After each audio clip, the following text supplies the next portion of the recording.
Hello?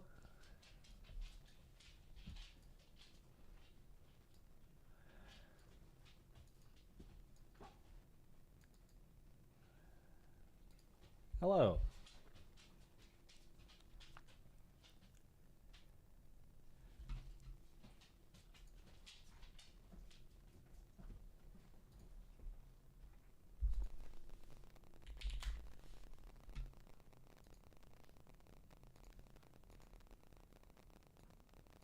Apparently Mirez can't make it today. He's sick. So just Brun. Just Roger Brown. That's fine. Him and I could yap.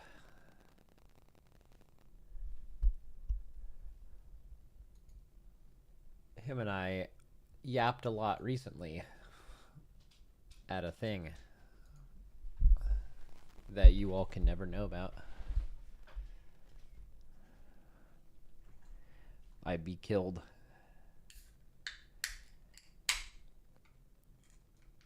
Hey Max, how many more races in a row do you have to win before Liquid would buy you a new mic? Bro, I've replaced the mic, the audio interface, the computer, the UPS, everything. It's all been the obviously the XLR cable, literally everything. The only thing that and I've brought this exact same setup, computer, audio interface, the XLR cable, and the mic to the race. And it has zero static. It is purely some electrical issue in my house. Using a grounding thing doesn't work.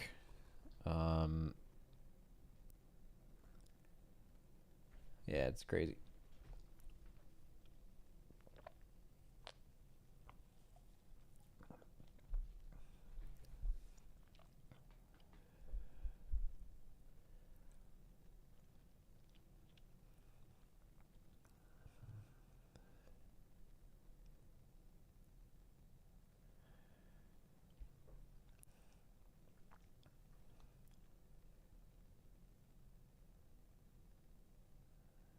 It's Reptar's fault? Bro, never say that.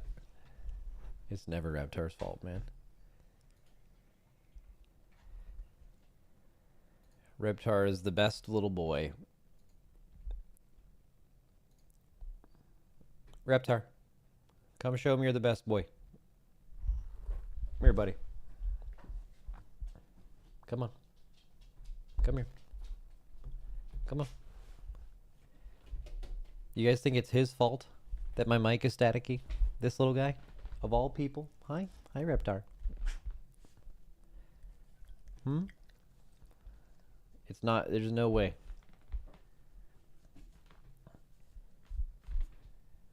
He's such a good dog.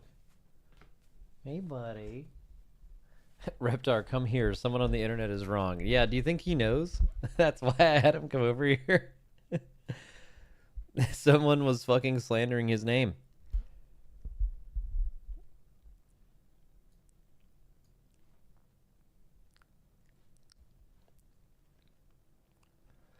Max, does it feel good to be able to freely talk about your new vehicle?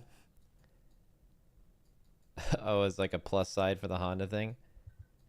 Yeah. Oh, I don't even know if I'm supposed to talk about the Honda thing. They might kill me. Yeah, that shit sucks, though.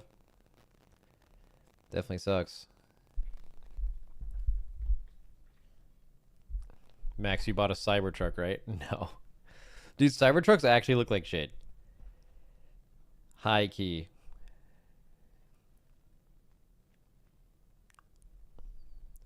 Who will replace Chef Heidi? I don't know. I don't know if they already have a replacement. She's been gone for a few months. Shout out Chef Heidi, though.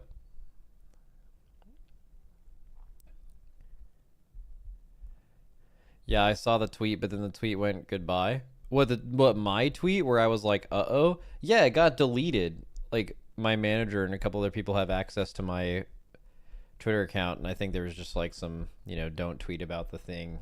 I don't know. I don't know why they deleted my tweet. It was, who cares?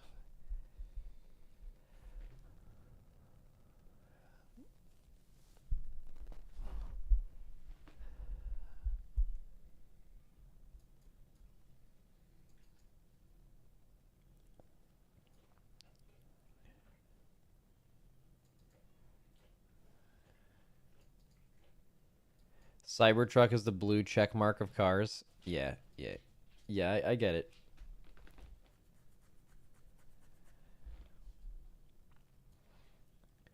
Dude, where should I start? Before when we did this like Liquid v Echo discuss the raid thing, I had like points that I wanted to talk about. I like wanted to go boss by boss. I'm just gonna yap.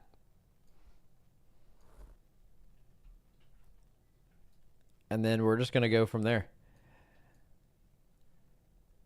Just the usual? Yeah, yeah, exactly.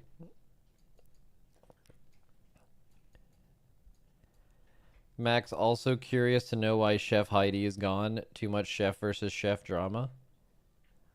What? Nah, I don't know. Like people move on from jobs and stuff and go to new ones. I have no clue.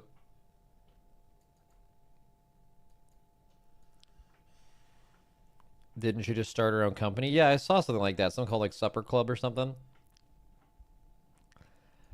I hope things go well for her. I know trying to be private chef in the LA area is pretty tough, so but she's really good, so hopefully she gets a job or makes a lot of money if she's starting her own business.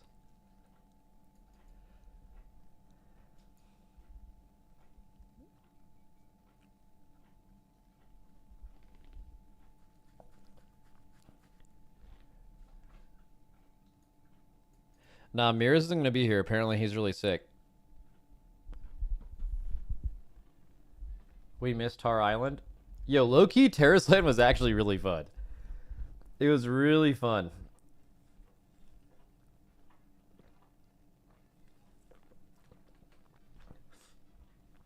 That's one of those sponsored things where it's like actually goated that it was fun to do.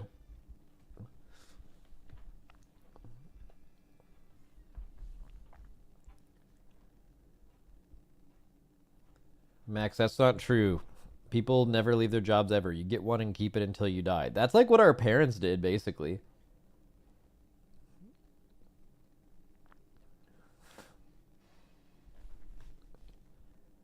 Will probably be Method and Liquid next time Max yaps about the race world first. As always, anything could happen. It could be Method and Echo, I guess. You know, but yeah, I don't. Unless you're like a very casual Race World First fan and you're like, oh my god, names and things are happening. Like if your opinion is that like Method has a better chance to win than Echo right now, you are saying some crazy shit. Like there's nothing that no logic that would lead you to that conclusion.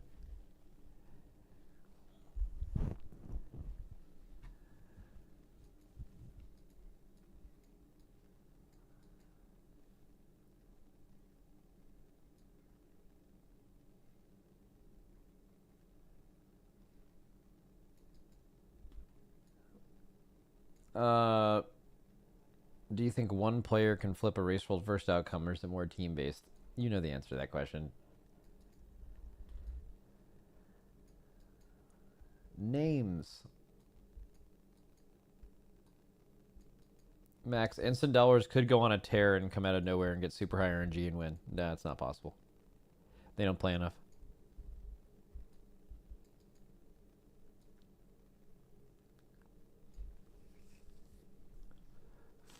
I think like I wonder how much the casual Race World First fan even thinks we raid more than instant dollars. It's probably like they think we raid a similar amount.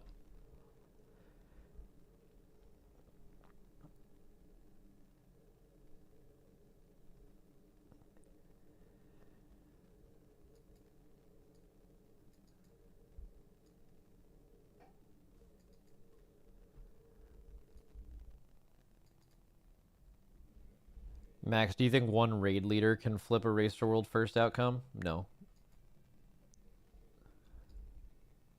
Like, I mean, if you're talking about winning or losing by an hour, maybe, but like in every raid ever, no.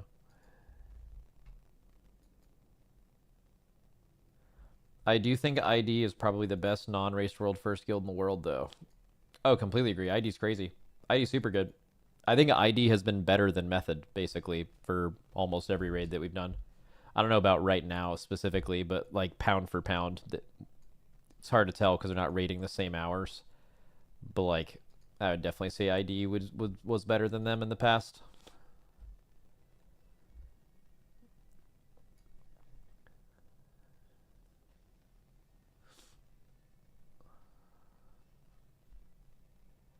What's causing the gap between Echo and Liquid and Method? Is it just the player skill of raiders or more of all the analysts and outside raid help? It's just player skill. Player skill and leadership experience is all it is.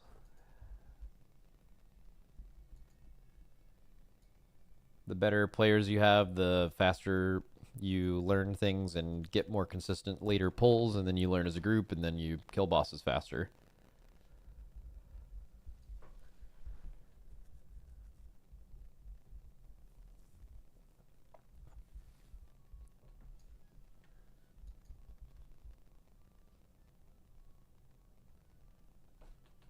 If it's those two, then why do you need help from the outside? I just said leadership experience and player skill. That's leadership experience. Help from the outside, right?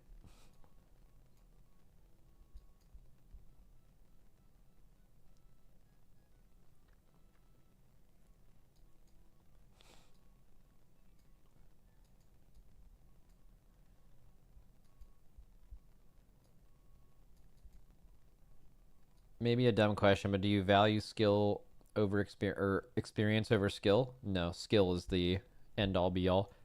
You can always take time and give someone experience, but you can't like create skill. Wow, the WoW PvE skill ceiling is endless. It's like crazy how good you can be at this. You would always take the skill more than anything. Take the skill and give the experience rather than take the experience and then have like a flatlined player that isn't going to make you improve.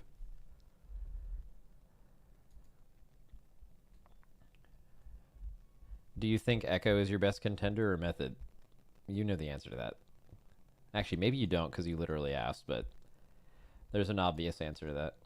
Like, even if you're like a Method player or whatever, like, I don't think they're like, yo, we're the fucking top dogs now. Like, they obviously know they have to prove it.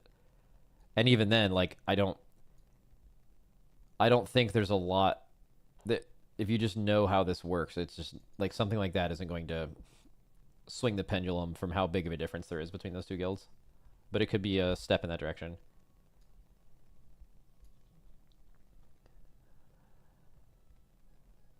Hey Max, do you think the difference between Method, Echo, Liquid, and ID is how much tar they island? Oh my fucking god, why did I read that? I'm so out of practice as a streamer. There's no way old me would have fucking not pre-screened that dumbass fucking message, and I just read the whole thing, man. That's crazy, actually. I fucking hate that I read that, especially because it's the dumbass Tar Island bit. God damn it, dude. And of course, Kim Izada comes out of nowhere and just slams one. Fuck yeah. Old you would mod that guy? Yeah, I'll fucking do it. Fuck it. Because I already modded. The guy that I modded for just typing Tar Island every day ripped one right after that. It's such a... This is by far, by the way, one of the dumbest bits that's ever been on this channel. Because it's not even funny. It's just stupid.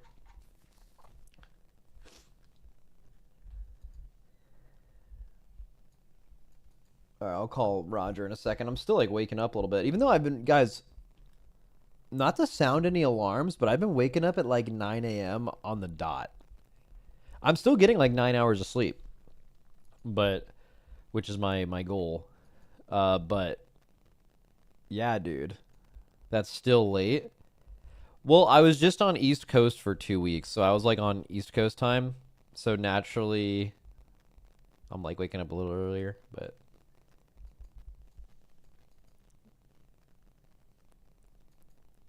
9 hours is way too much. What the fuck? I was sleeping 7.5 to 8, but then when I started like increasing my physical exertion by a massive amount, you know, like three hours plus of intense exercise every single day, adding an extra hour of sleep, either via naps or at night, is makes a significant difference. I would hesitate to call it too much because it was making that change was a noticeable big thing.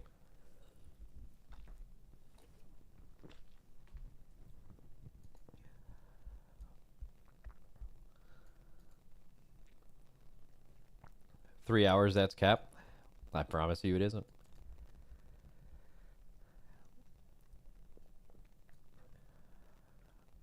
Max, do you condone the actions of your accomplice Dorky, aka the Potion Bandit?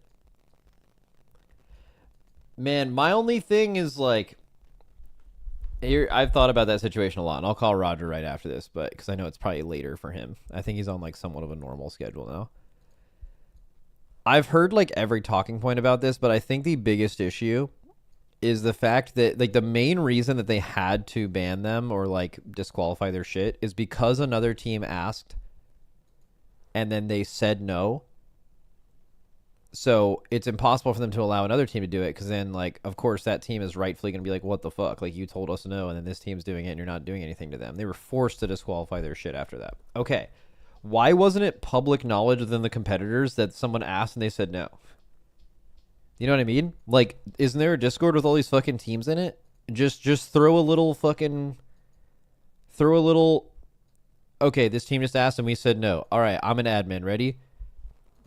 Here we go. I'm gonna do admin POV here. Okay. All right, in the like things that are not allowed channel. Here's what I'm gonna type. I'm an admin, okay? You can't use potion of shocking disclosure. That's not how, but you get the point, right? You just and then we're chilling. Like, why would you not do that? If you've ever told someone that something's not allowed, why would you just not do that?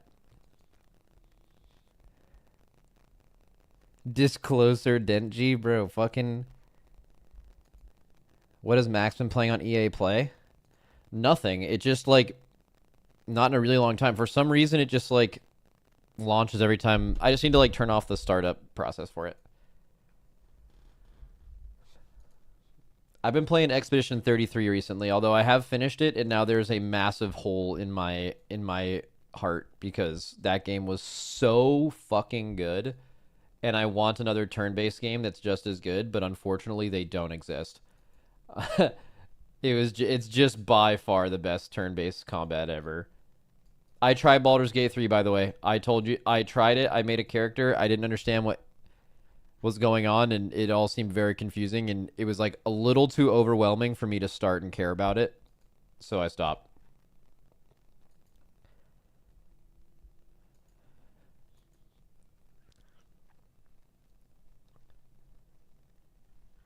Did you talk about the Honda sponsorship yet? No, I'm also not supposed to, but yeah, it obviously sucks.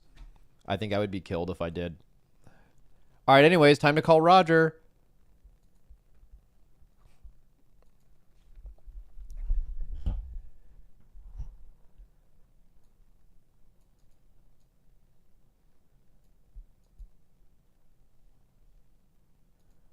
All right, he's not fucking answering. Wait, did I tell him this is the right time? I did. Yeah, he's here. He's probably just gotta take a second. Power move? It's not a fucking power move. I mean, that would be a crazy power move. He's like, yeah, I'll be here, and then he just fucking didn't show up.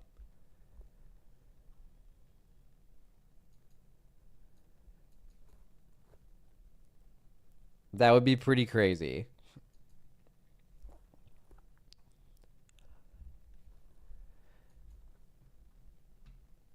Yeah, so Miros is going to be here as well, guys, but he said 2 minutes, sir. Algie.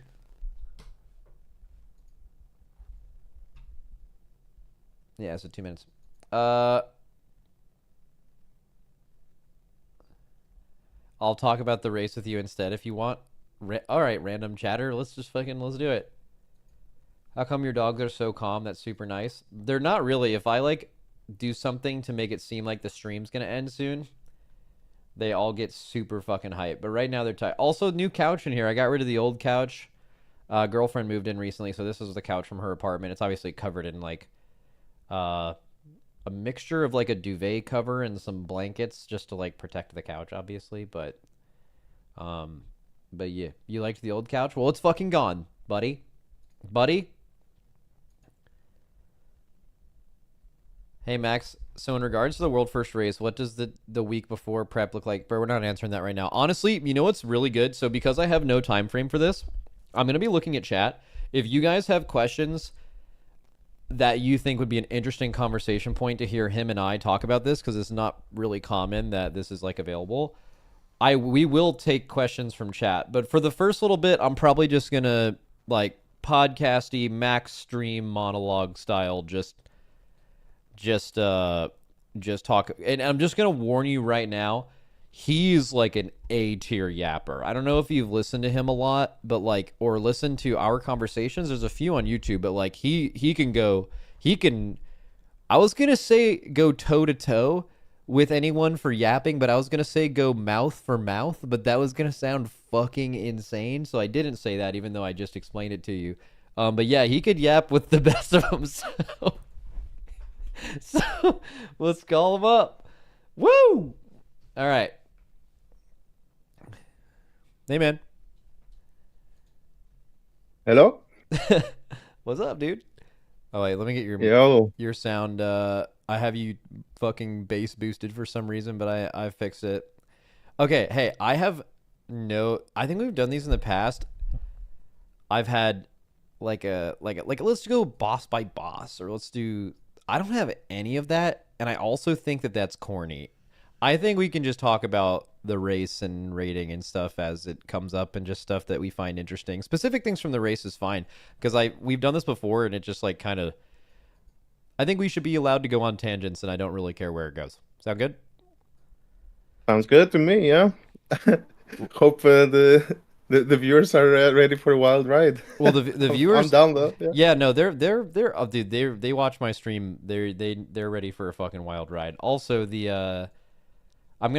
I think something that would be interesting is I might read some stuff from them, and they might come up with good things for us to talk about too, because this is like unscheduled. I imagine if I was a viewer of something like this, I'd be like, man, I wish they would talk about this, but they can just like ask us to talk about it. So all right, Sure, yeah. so what was it like? The first thing that I want to know from you, and this is kind of skipping to the end of the raid, but again, I don't really care where we go. When you guys killed Muggsy, and then you went to bed, and you saw that we had gone from at least the public progress. I think at that time we rated like 3 hours off stream in the night, but you watched us wake up and go from like 65% to like 40% in like 4 hours or something like that. Was there any, how like we've always had those, when you went to bed on Sylvanas and you woke up and we didn't kill it, but like you said that we like you lost a year of your life like staying up and being like, holy fucking shit, like we were so close to killing it and we didn't do it. Was there a feeling like that on Gallywix, or was there a trust that it's a fucking end boss? Like, of course, it's not just gonna die from 40% to zero in one sleep. Like, what was that like? So, I was actually a little bit the polar opposite. I mean, on Sylvanas, you kind of, because we've had played the boss, right? Like, we had seen end raids and all that. Like, you kind of know what's up. And I remember. Like I would wake up, I don't know, I would sleep for 2 hours, wake up, check the phone. I'm like, oh shit, try to go to bed again. I mean, in this case, I remember Scribe turned to me and was like, bro, is it a mistake to go to bed? They might just kill it while we're asleep, yeah? And I'm like, bro, there's no way. He said that before you guys left the facility? Yes, yeah. He actually did. Yeah, like, he was next to me, and he was like, bro, is it a mistake to go to bed? I think... like boss is going down, yeah. And I was like, bro, there's no way. I mean, and I still was, I guess, a bit too much on the copium that there must be something really hard, or maybe an extra phase at the end or something, Like I guess I was. They could have done so many things. They could have done like, even P3 could have been, like P2 was so easy and so slow that you could have assumed okay, P3, obviously you're gonna like lose the part of the room. That was pretty clear, even though we haven't been there yet. But it's like they could have just like Mhm. doubled the size of everything, or made things twice as hard, or like made it an actual P3 instead of literally P2 with half the space, and that would have made it probably not dead by the time you woke up, right? But you did see how Yeah. slow paced P2 was, so that was kind of like I'm pretty sure our lowest pull at that point was like you. I think we saw like 2 minutes of P2, and it was like, okay, things happen like every 15 seconds. Like, this doesn't seem that bad, but okay. But here's the thing: Mm. Scribe says, "Oh, maybe we shouldn't go to bed," because like, and he's kind of like half joking, half like, I'm assuming like, dude, this is actually like not doesn't look too hard. But could you imagine the Raiders' reaction and the community's reaction if you killed Muggsy and then we're like, we can't go to bed? Because in hindsight, that's kind of, I mean, you would have felt like that's the only thing you could have possibly done, even though at that point you probably already lost it. But like, could you imagine the like Raiders' perspectives? Yeah, that's I guess the thing as well. Like I was like, there's no shot that we would kill it, let's say, reasonably, right? Yeah. Um, so there's no reason to even entertain the idea. But I mean, of course, hindsight 2020, you could argue that there was a chance we could have. I don't think we would have killed it before you. I'm just saying there was a chance that maybe we could have killed it before going to bed, but that would have been at like pretty late in the day, in the night, right? Um, so, I mean, technically you could say it's the wrong decision, but I don't think anyone would Oh no make the no no! I decision think to it's the right stay up. decision. Yeah. You're only because like if you think about it that way, okay, we have to not go to bed. So if you were to take the exact same amount of time it took for us to kill it, or even the like we know this information, so we'll kill it faster route, you would have still had to wait until we went to bed and then killed it after we went to sleep. But we just woke up, so like you would have had to not go to bed and then stay up for like another at least 12 hours, which is like not fucking real. And you're fatigued. That's like 12 hours of like Yeah. you're Maxi. actually yeah, Yeah. and you'd have to like problem solve the end too, so it would go a little bit slower than the stuff you've done. So like the only solution was you go to bed, you wake up, we have to go to bed, you can get a big slingshot from the information and then kill it before we Yeah. wake up, or end up ahead of us before we wake up. That's the only way you Mhm. could have possibly won. Like, or the alternate reality is like you kill Muggsy way earlier, right? So you have way more time to like get far into the Oh fight. yeah. Like that's the real way, I think. Yeah, I mean, realistically, I think for us, yeah, had we had killed Mike Z a lot earlier in the day, I think that would be a realistic then to make a push to kill Gallowix the same day, right? Because then you can see if we had seen a bit further into the fight, and like i- in a sense, like you would just like I'm guessing now, right? Like I'm trying to meta guess how would we feel at that point, but if we would be progressing Gallowix and it's getting late, but we're pretty far in the fight, let's say, like 40% or whatnot, I think at that point it makes more sense to be like, let's just keep going until we hit a roadblock. Because like, if you don't see something holding you back from prodding, then I don't think you go to bed.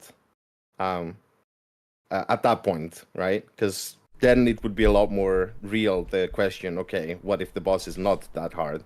Um, but yeah, I think with us being, I mean, we only played Gallivix how much, like an hour or so that night Mm-hmm. before going to bed. Yeah, yeah. I mean, I don't know. I guess I was like, to me, there was no question in my head, at least. Uh, I thought it was a bit like I actually slept quite nicely that night, I must say. And I Okay, woke well, what up was and the I was feeling? like, Okay, if you went to bed nicely, which like totally makes sense. I know that feeling. Like, I think the closest feeling like that to me is probably in a totally different circumstance is Razageth.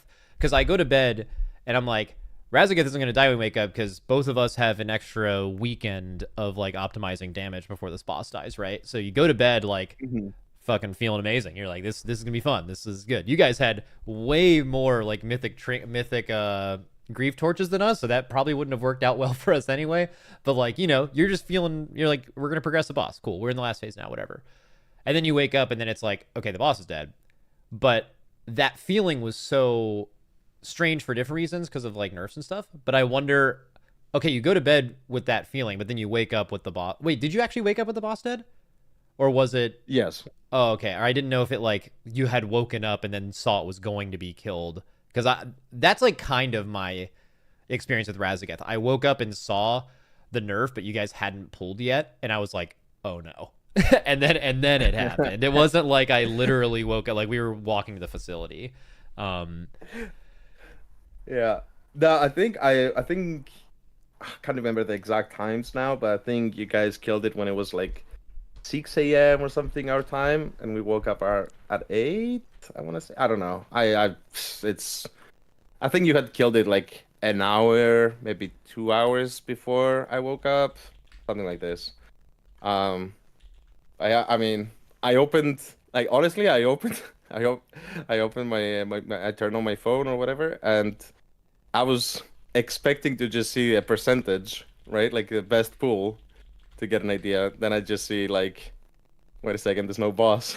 What's happening? And then I check the WoW progress, and I'm like, okay, I guess what the hell?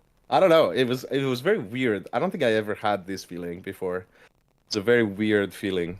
yeah. Um, It's like a feeling I of don't know. helplessness, and also like you lose and it's the worst feeling ever, but that the feeling of losing, which fucking sucks, it doesn't hit you right away. It's like it's kind of just like what? Like it's a feeling of surprise is like kind of supersedes that, and then you just Yeah, talk about everything. Like you haven't had time to process like everything you could have done better and actually let the loss sink in. It's more just like this feeling of like what is actually happening right now.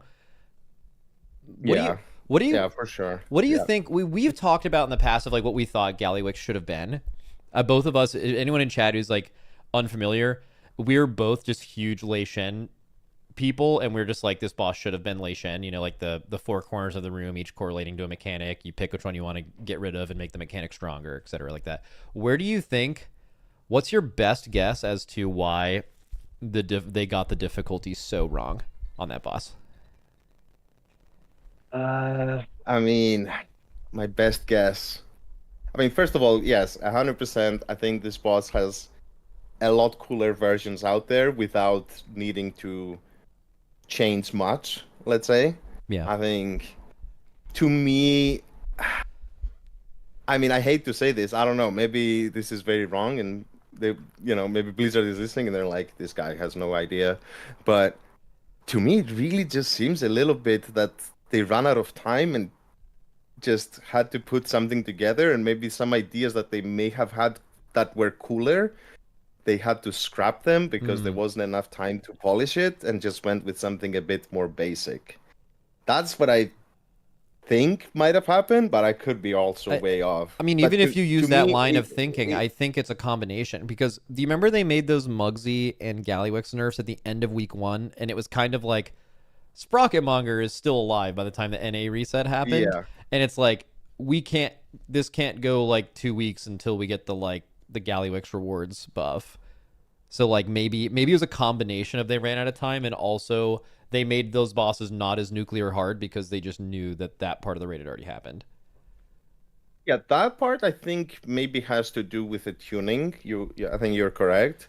I'm just saying in terms of maybe mechanically being a more engaging boss, I think that might have been because I don't know. I mean, Like, there's a lineup yeah, with that. Like, couldn't you argue like P1 Gallywix is not far off from a pretty good end boss phase, right? Or I think P1 is good. yeah. Yeah, So I think, yeah. wouldn't that line up with your argument? Like, because they had to basically create like for people who don't know how bosses are made in WoW, they make a heroic version of the boss.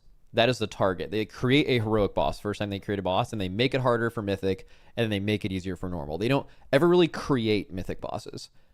But for this boss, this is the first time in a very long time that they created a boss. This boss is completely different than heroic. They use some of the similar like mechanics and the names of things, but it's a completely different boss. They had to create a boss for mythic. So I don't think it's surprising that it ended up being closer. It's not a heroic boss, but like, closer to heroic than mythic because they created a boss, and when they're creating bosses, they normally go the heroic route. Or because P1 was good and then P2 and P3 felt unfinished, maybe it's they supports your theory. They literally ran out of time because they showed that they could make a really hard, in quotes, secret phase in P1, right? It's just later where it really slowed down and was like they didn't have time to test the Yeah, interactions or something. I think I think P1 definitely, like, let's say if P2, P3, I don't know, do people call it P3 even? It's In kind my, of like I have no idea what people call it, but I've always referred to it as P3 because it's like this is because like you're doing that monotonous, like really slow phase for a long time, and then at least something changes, like half the platform goes away, and it's like, but you're right, it's not. It is P2 with less space, which is yeah. like if you look at any other end boss P2, even like another shorter boss or like easier boss, Sarkareth, right? Like P2 to P3 is a massive change, right? There's like P2 is like a learner phase if you want to use that argument, but it's like it wasn't even a learner phase. It was just the same phase in P3. Hmm. Yeah, so I I think P1, the sad part a little bit with P1 is um that I think it's a pretty cool phase. I don't think it's necessarily like super hard mechanically, but what it is it has a lot of room for min-maxing, I think. Of like how do you um how much AoE do you do to the ads? How do you do the movements to minimize damage loss and all that? Or how do you use cooldowns, yada yada. Um, and I think it's a little bit sad that like you know that feeling, right? Like let's say something like I don't know, a jailer or whatever, like some end boss where you've pulled 100 times or like hundreds of times, and down to like you know exactly the globals you're pressing in P1 by heart almost, right? Like you have min-maxed it so much, every little damage loss you have figured Yeah, out how to the last boss like to that for me was to fix Ashara. it. Yeah. Yeah, So I think these P1 could have been something like this if the overall end rates was tight or whatever. So I think I would argue that P1 to me is a solid, let's say an 8 out of 10, let's say, right? Okay, it didn't blow me away necessarily, but it's definitely um something that I think could really hold itself on an end boss. Uh and pretty exciting as well, right? Like I think playing it as well. Now I've played also the raid. I think P1 is quite fun to play. So and it's definitely different. good. I Yeah. have they ever done the we're gonna give you three sets of ads and you can pull them at any time you want in this phase rather than spawning them in? No, I don't think so. I think Yeah, that's that's new. actually I think that is a very new tech. Yeah. And I don't think I've I'm hmm. surprised there weren't any like bugs with that, like them like falling through the floor or them like pulling randomly across the room and like becoming a huge problem. You have to like run and kick them. That actually worked pretty well. And I think there's a world where you play that differently too. Like for damage optimization, you could group them together. I mean, the way it worked out is you kind of moved across the room sequentially anyway, but that's mainly to Hmm. get to the ads, right? So like I feel like the way I thought that was maybe the coolest design thing of the fight, just because it was completely unique. Oh yeah. Yeah, I was surprised, let's say, that this was even in the game because the first pulls we did, we were like, wait, so how, when do these ads activate or whatever, right? Like I couldn't even, because obviously once you guys started pulling it, I was trying to, you know, maybe take some pointers for us. Um, but yeah, I couldn't even necessarily tell initially that the ads are there from the get-go, right? I thought that oh, they probably just spawn and then you just go and kill them, Mm-hmm. but they spawn one at a time. So then when we actually went there and realized this, I was like a bit surprised. Yeah, I think that's cool. I think they could do this also in the future um, for other fights. Like giving basically more choice of how you want to tackle a fight, I think is always cool. And you see that for phase one, and you would assume that you get a lot more choices as well later on. But it I mean, actually, I yeah, I wonder. think that's the saddest part that they didn't allow you to cook in phase two, basically, or. I mean, you could argue your choices in P1 affecting P2 in a way bigger scale, let's say. Okay, I Yeah. I actually have a slightly different theory for why the fight was Hmm. so easy. Not that they necessarily ran out of time. My like deep weird tinfoil was like every secret phase besides Archimond ever was actually pretty easy. It was just about getting there, like was the hard part, and that they made the whole fight a secret phase. So of course, like the fight is easy. That was like kind of a basic, kind of a Mm. non-stat stat. But then I thought, okay, when was the last time? Like, what is the mechanic closest to the auto clasping bombs or whatever? Right, just having something on you to where you die and the entire raid dies. Like, it's kind of fire axe seeds in a way. Like, not really because you can get hit by things, you Mm. just can't die. Like fire axe seeds is like you get hit by a mechanic with them and you die, but uh, Yeah. the whole raid dies. I think that mechanic scared them. Because like how hard you can make a fight where if five people die at any point, everyone dies. That's a pretty volatile interaction. Like you can make like not this fight specifically, but you can make any fight with that mechanic like 5% harder, and it's like multiplicative difficulty increase because of how hard it is to learn because of just your raid. Like that never happened on this fight. Like the amount of times in all of our progression where we wiped and it's because someone with the bomb made a mistake and died. I actually don't. Maybe there was like a couple of them or something. Like that's not what happened. That's not how you died. But I think they were probably scared of that mechanic being just like basically the concept. Hey, what if you gave 5 fire axe seeds at the beginning of the fight, basically? And then it's like, okay, Hmm. well, that's going to be the hard part. But the thing is that these were just way easier than fire axe seeds for plenty of different reasons. Yeah.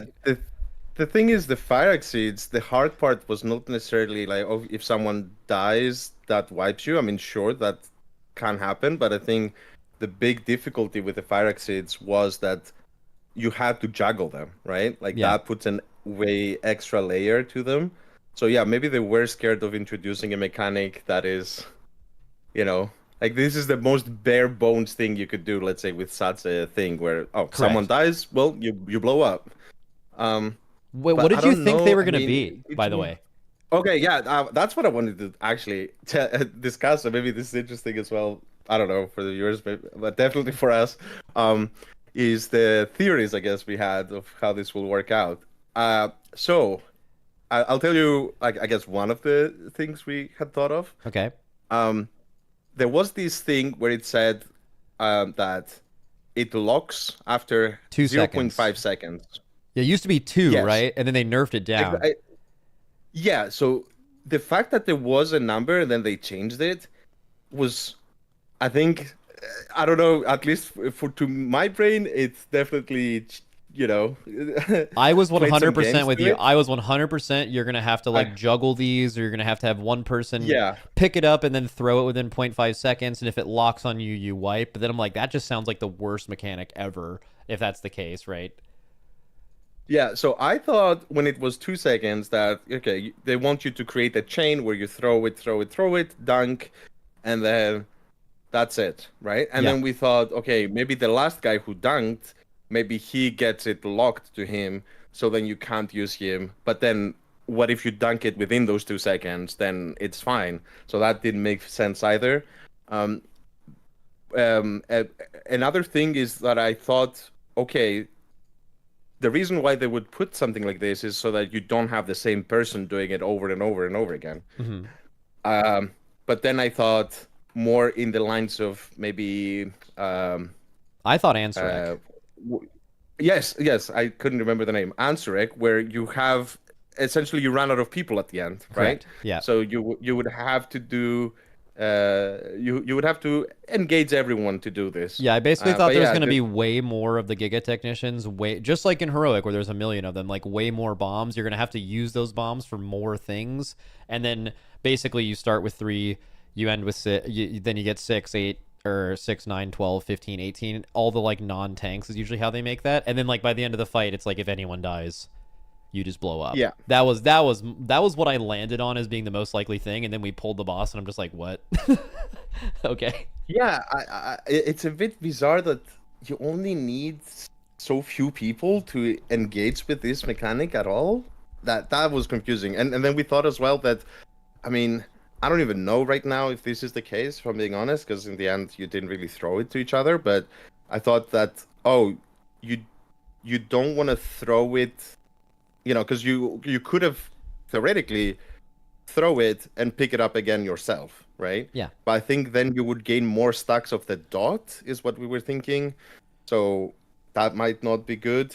I don't even know if that's true right now. I mean, but yeah, I guess you can't even throw it, right? Like it just is it possible at all to throw it even I if you spam actually it? I I don't think so, don't know right? the answer to that. I know on the very first pull that we got past the like spinning laser part, I was I was trying to find out like, okay, how exactly does it work? And fired up, picked up our first bomb, and it was on the PV, and he just looked at it and he was like, okay, it's just on me forever. And I was like, I didn't know if he fucked up.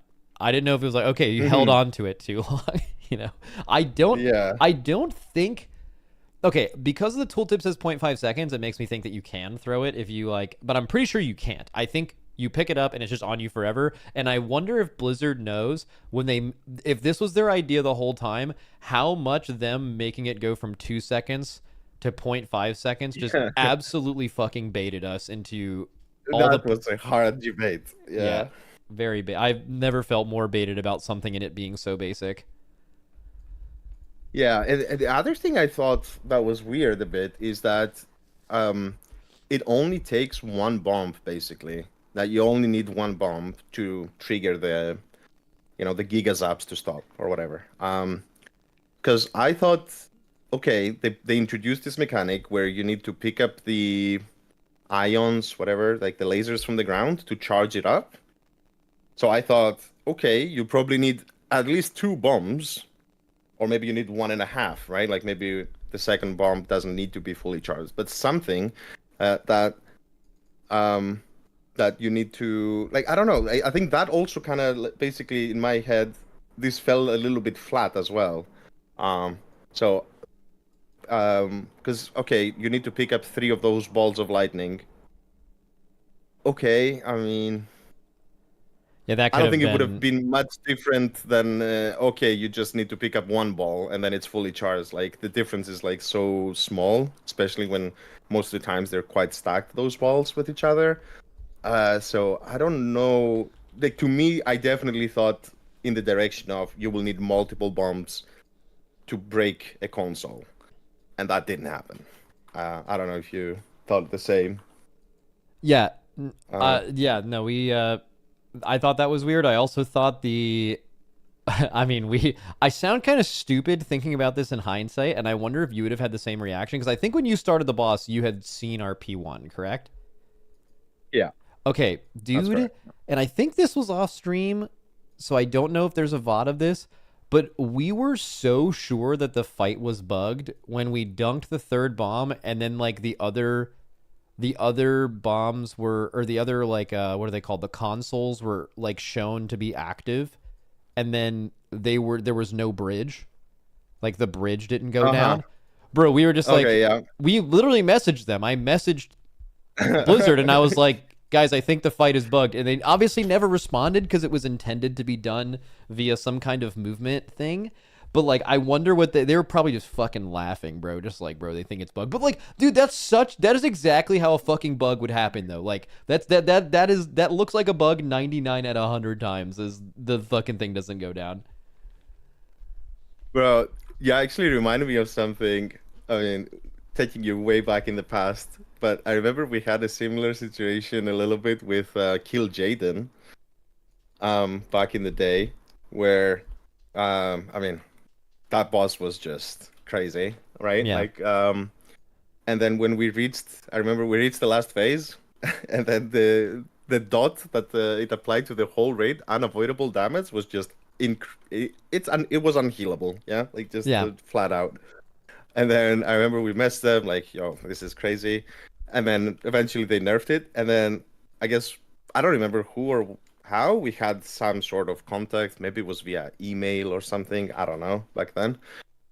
And then I remember we were like reporting as a bug that the you know the fight, right? Like Kill Yeah, yeah, Jaden. yeah, yeah, yeah. Like yeah. So the the red circle, the fire, whatever in the last phase that you go inside to take the Yeah. stacks, like Hmm. so you don't get extra stacks. So that disappears, and we were like, "Hey, I think there's a bug in the fight. This thing disappeared. Hello, like you need to fix this." And then they messaged us like, "Yeah, I mean, is it like did it disappear with health remaining or something like this?" They mentioned, and we were like, "What is this guy talking about?" It turns out we had not realized because you could only see it if you had the default Blizzard boss frames, and no one was using that.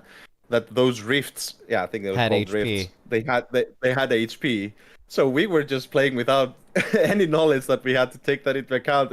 We get that message from them. I was like, guys, I think we're missing something in this fight. Yeah, like this is we felt pretty stupid Yeah.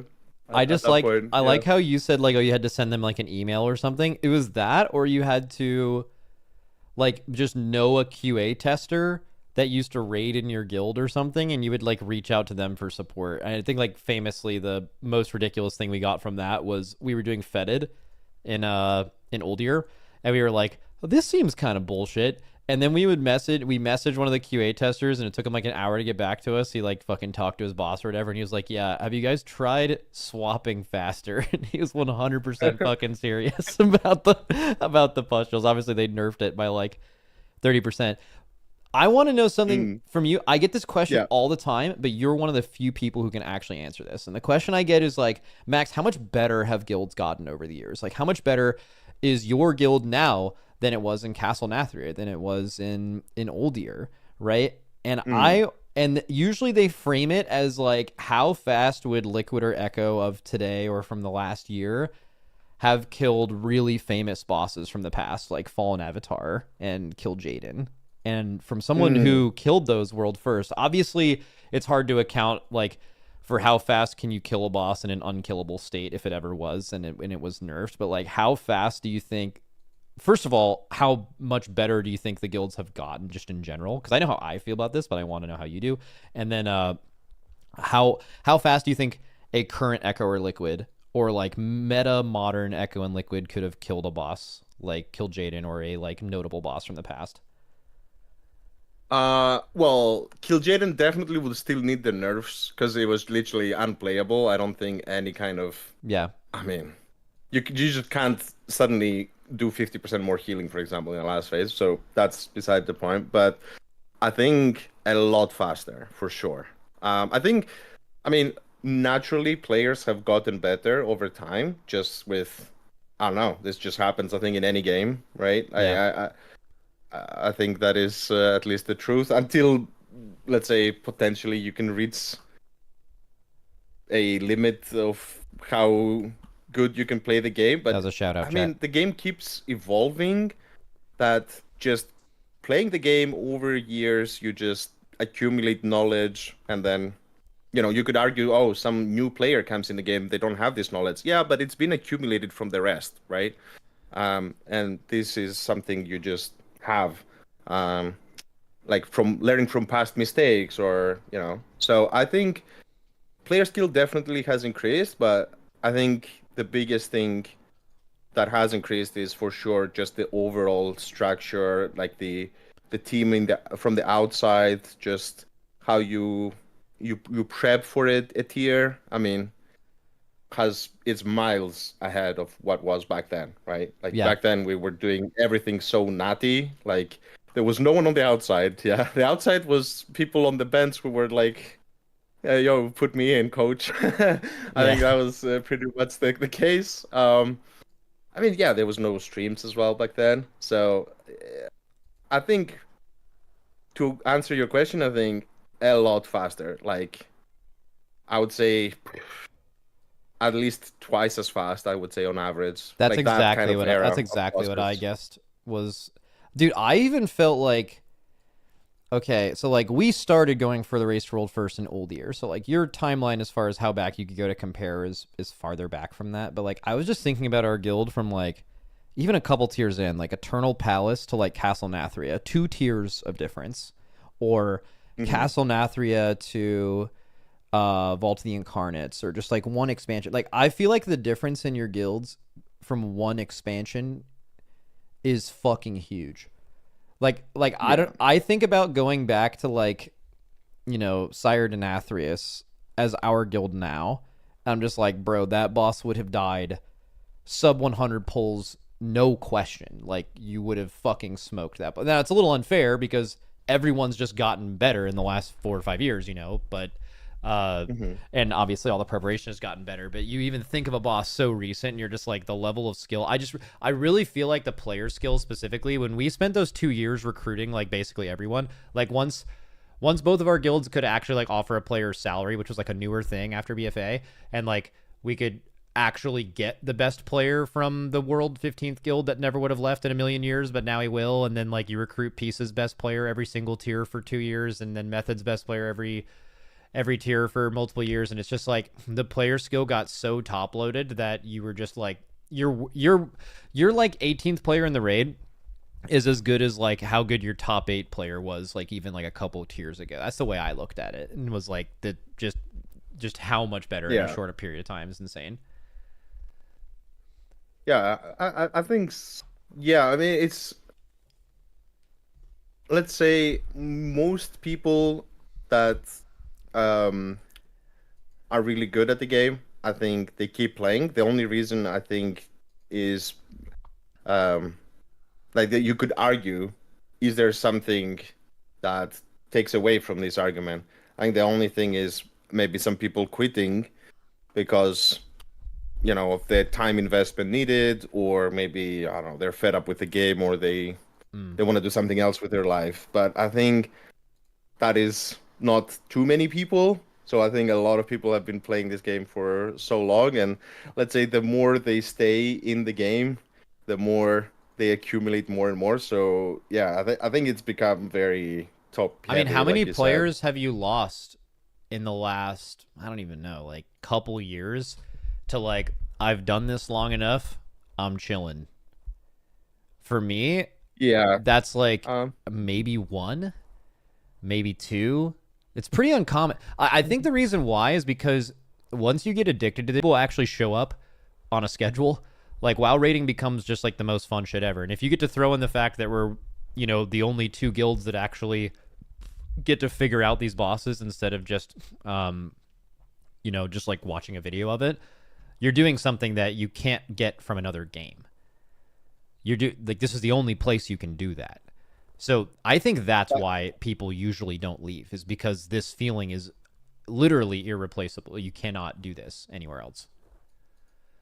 Yeah. I think there's not many people, but I think that number would be even smaller if, let's say I think the time investment outside of progress is a big turnoff for people. So people that see there's still a lot of enjoyment from playing progress and doing the race. Uh, like I don't think there's a lot of people. I mean, maybe there are some exceptions, but I would say most people do not enjoy the degree that we've gone to this. Whereas in the past, I mean, we still did, let's call it degenerate stuff back in the day. Let's say even 3, 4 years ago, right? Yeah, But like it was islands not. and spamming shit like that. Yeah. Yeah, but like I'm just saying, if you go past that, like a little bit further back, especially, you know, it was not the same level. Like right now, I think it's become a little bit too much, um, to the point where it feels a little bit, um, how can I say it? I don't know the correct word, I guess, Oh, but dude, I have a full follow up. This is actually something I wanted to uh, cover. Was how far do we go? mhm. Where how much is point 0.3 eye level raid eye level from a couple extra splits worth potentially losing one of your best players in farm? Like that's one of my two biggest Yeah, fears for the race is if people chatters are listening, like we there has I don't know if there's ever been a tier in the history of the race as we know it since it's been streamed in old year where the preparation for the next tier has not been harder to do than the previous tier. Has not been more. Has not asked for more characters, more splits. We did an entire heroic week at the beginning of this expansion, and we're like, oh, so we'll just do more characters than we've ever done before. And then we just brought the Hmm. same amount of characters into this tier where there wasn't a fucking heroic week. We were doing like splits for like 3 or 4 days. Like when basically how much of that bullshit and the upkeep that happens in farm and like what's the end point, right? Because you'd never want to be Mm. less prepared than another guild. But when you have your this hasn't really happened to us, but when your best players start to be like, yo, this isn't fun anymore, you're not going to be a better guild in progression by having 4 more characters than another guild and running a few more splits and having a little bit more eye level if you lose like just any amount, basically any amount of your players that you've had for a long time that are fucking sick, you're going to be a worse guild, you know? So like basically what's the breaking point? That's a good question. I don't know if it's quantifiable. I would say we are definitely around that mark, though. Yeah, I don't know if there's much more, let's say, to do. Like you said, right? Yeah. Like, I mean, there's no point going. I mean, look at this last race. I think it was about what 3.5 days of splits. Like before I think on the fourth day, we killed the easy bosses in the raid, right? So it was like 3.5 days of splits, essentially. I mean, that's literally half the reset that you're doing non-mythic raiding. I think if you start going past that, it starts getting a little bit like, what the hell are we doing, right? Like, cause I think um, there's no point as well to increase, let's say, how many characters you do if you're not going to use them when they matter. So I would say, I don't know, 3.5 days is pretty significant. I don't know. Going past that, I mean, sounds Dude, I think less spooky to me. now, no, splits in progression fucking suck. When there's no heroic week, it feels so shitty to just not be in mythic. But I almost even wonder about like the farm too. Like it's only like 2 or 3 days, but it's just a lot of runs. It wears people down, especially tanks and healers who like rarely ever get to sit from them. You know, we try to Mm, do a good job of like giving people time off so they don't like absolutely hate the game. But like people love competing in progression, but I think that another thing is specifically what the time. So like what would you rather do? Would you rather grind islands for 2 weeks on one character or would you rather have 15 hunters? Cuz they're both like the same shit, but I feel yeah, like the I know second what you one mean. sucks so much more because you don't have any 100%. identity. You don't have any identity with any character you're playing. It's not like you have a hunter and then a DK and a rep paladin. It's like you don't even know who your main is. You Yeah, literally do all of these splits and then randomly someone messages you with a loot string and you log over and then like you just like RNG get traded 15 pieces of gear from a run you did 2 hours ago and you have yeah, and then I yeah. guess this is my main And now, you know? that's what I mean, where it has gotten to a point where you just feel like it's very detached from playing a game, and it's more like I don't know. It's like working in a factory in a sense, or something like this. Yeah, it Yeah. feels a little bit weird to how we've. I mean, you can argue you brought this to yourselves. You know, it's self-inflicted, but I mean, Mm. it's. Well, I I don't mean, know. I literally, mean, yes, that's true. Like we have done this, but yeah, also you can never like imagine going into a race, the thing you care about the most, the reason you do all of this every like on average 6 months, and yeah, you were a little bit happier in farm, but you showed up with less characters and less eye level than someone else, and that's the reason you lost. Then it's like yeah, you can't do that. yes. So I think. 100% to answer your question earlier. 100% I would prefer the one character. Now, well, I mean, when I was more actively playing, let's say, there was one good thing. You will not care about this at all. But there was one nice thing having so many characters, and that is because it makes farming stuff in the game easier, like mounts and shit. Fuck yeah. But There's a lot of people in yeah, chat I that could mean, relate to that. yeah, I mean that is. I mean, I would consider myself a collector, and occasionally I get the itch, and occasionally I don't. And I will say now that am only playing one character basically in the game. Uh, that's the one thing I miss a little bit with all that. Oh, you miss having the characters. That's crazy. Like when chat's asking me like, how Well, do you feel about being outside the raid and stuff like that? The first thing is I'm like, bro, I'll tell you what. I was falling behind when we were farming artifact power, and I would be in absolute fucking hell having 15 characters. Like that sounds like the worst thing of all time. And you're just like yeah. you miss that. No. Okay, I miss not having the characters to do the stuff that I want in terms of I don't know, farming stuff or whatever. Like, let's say, okay, I'll give you a stupid example. Like, it's there's what is this currency called? Shit. What is the resources in this expansion called, man? Resonance crystals, right? Sure. Like, bro, I'm starving. Yeah, I don't have any resonance crystals to buy anything. But back then, when I played, and I would have, I don't know, 10 plus characters, and I would blast all the content, I would swim in this stuff. So the only thing that annoys me, it's not maintaining those characters. I did not enjoy that at all. I'm with you on this. It's just the side stuff that comes with playing so many characters that, in terms of collecting stuff in the game or whatever it is, it's like a lot easier if you have multiple characters and doing all of that. Anyways, I mean, it's like I'm just weird with that. I think there's like 2 or 3 other people in the guild that collect stuff. Yeah, I don't know how it is there with you. Do you have any collectors? I'm pretty sure Sang is like one of the biggest collectors in all of WoW. Like he has, I think, every mount in the game, but 2 of them. And I don't think he's an achievement. Oh, that's cap, bro. That's cap. There's no way. Two mounts? Bro, no way. Bro, okay. I might challenge... 1 second. Okay, let's challenge it. I'll fucking go to his guy right now. I hope I'm not slandering him. What is the is it Simple Armory? Simple Armory. Yeah, Simple Armory. Let's see. Yeah. I hope I get his character right. I know how to spell his name on Twitch. I'm assuming that character is still on Illidan. I am linking my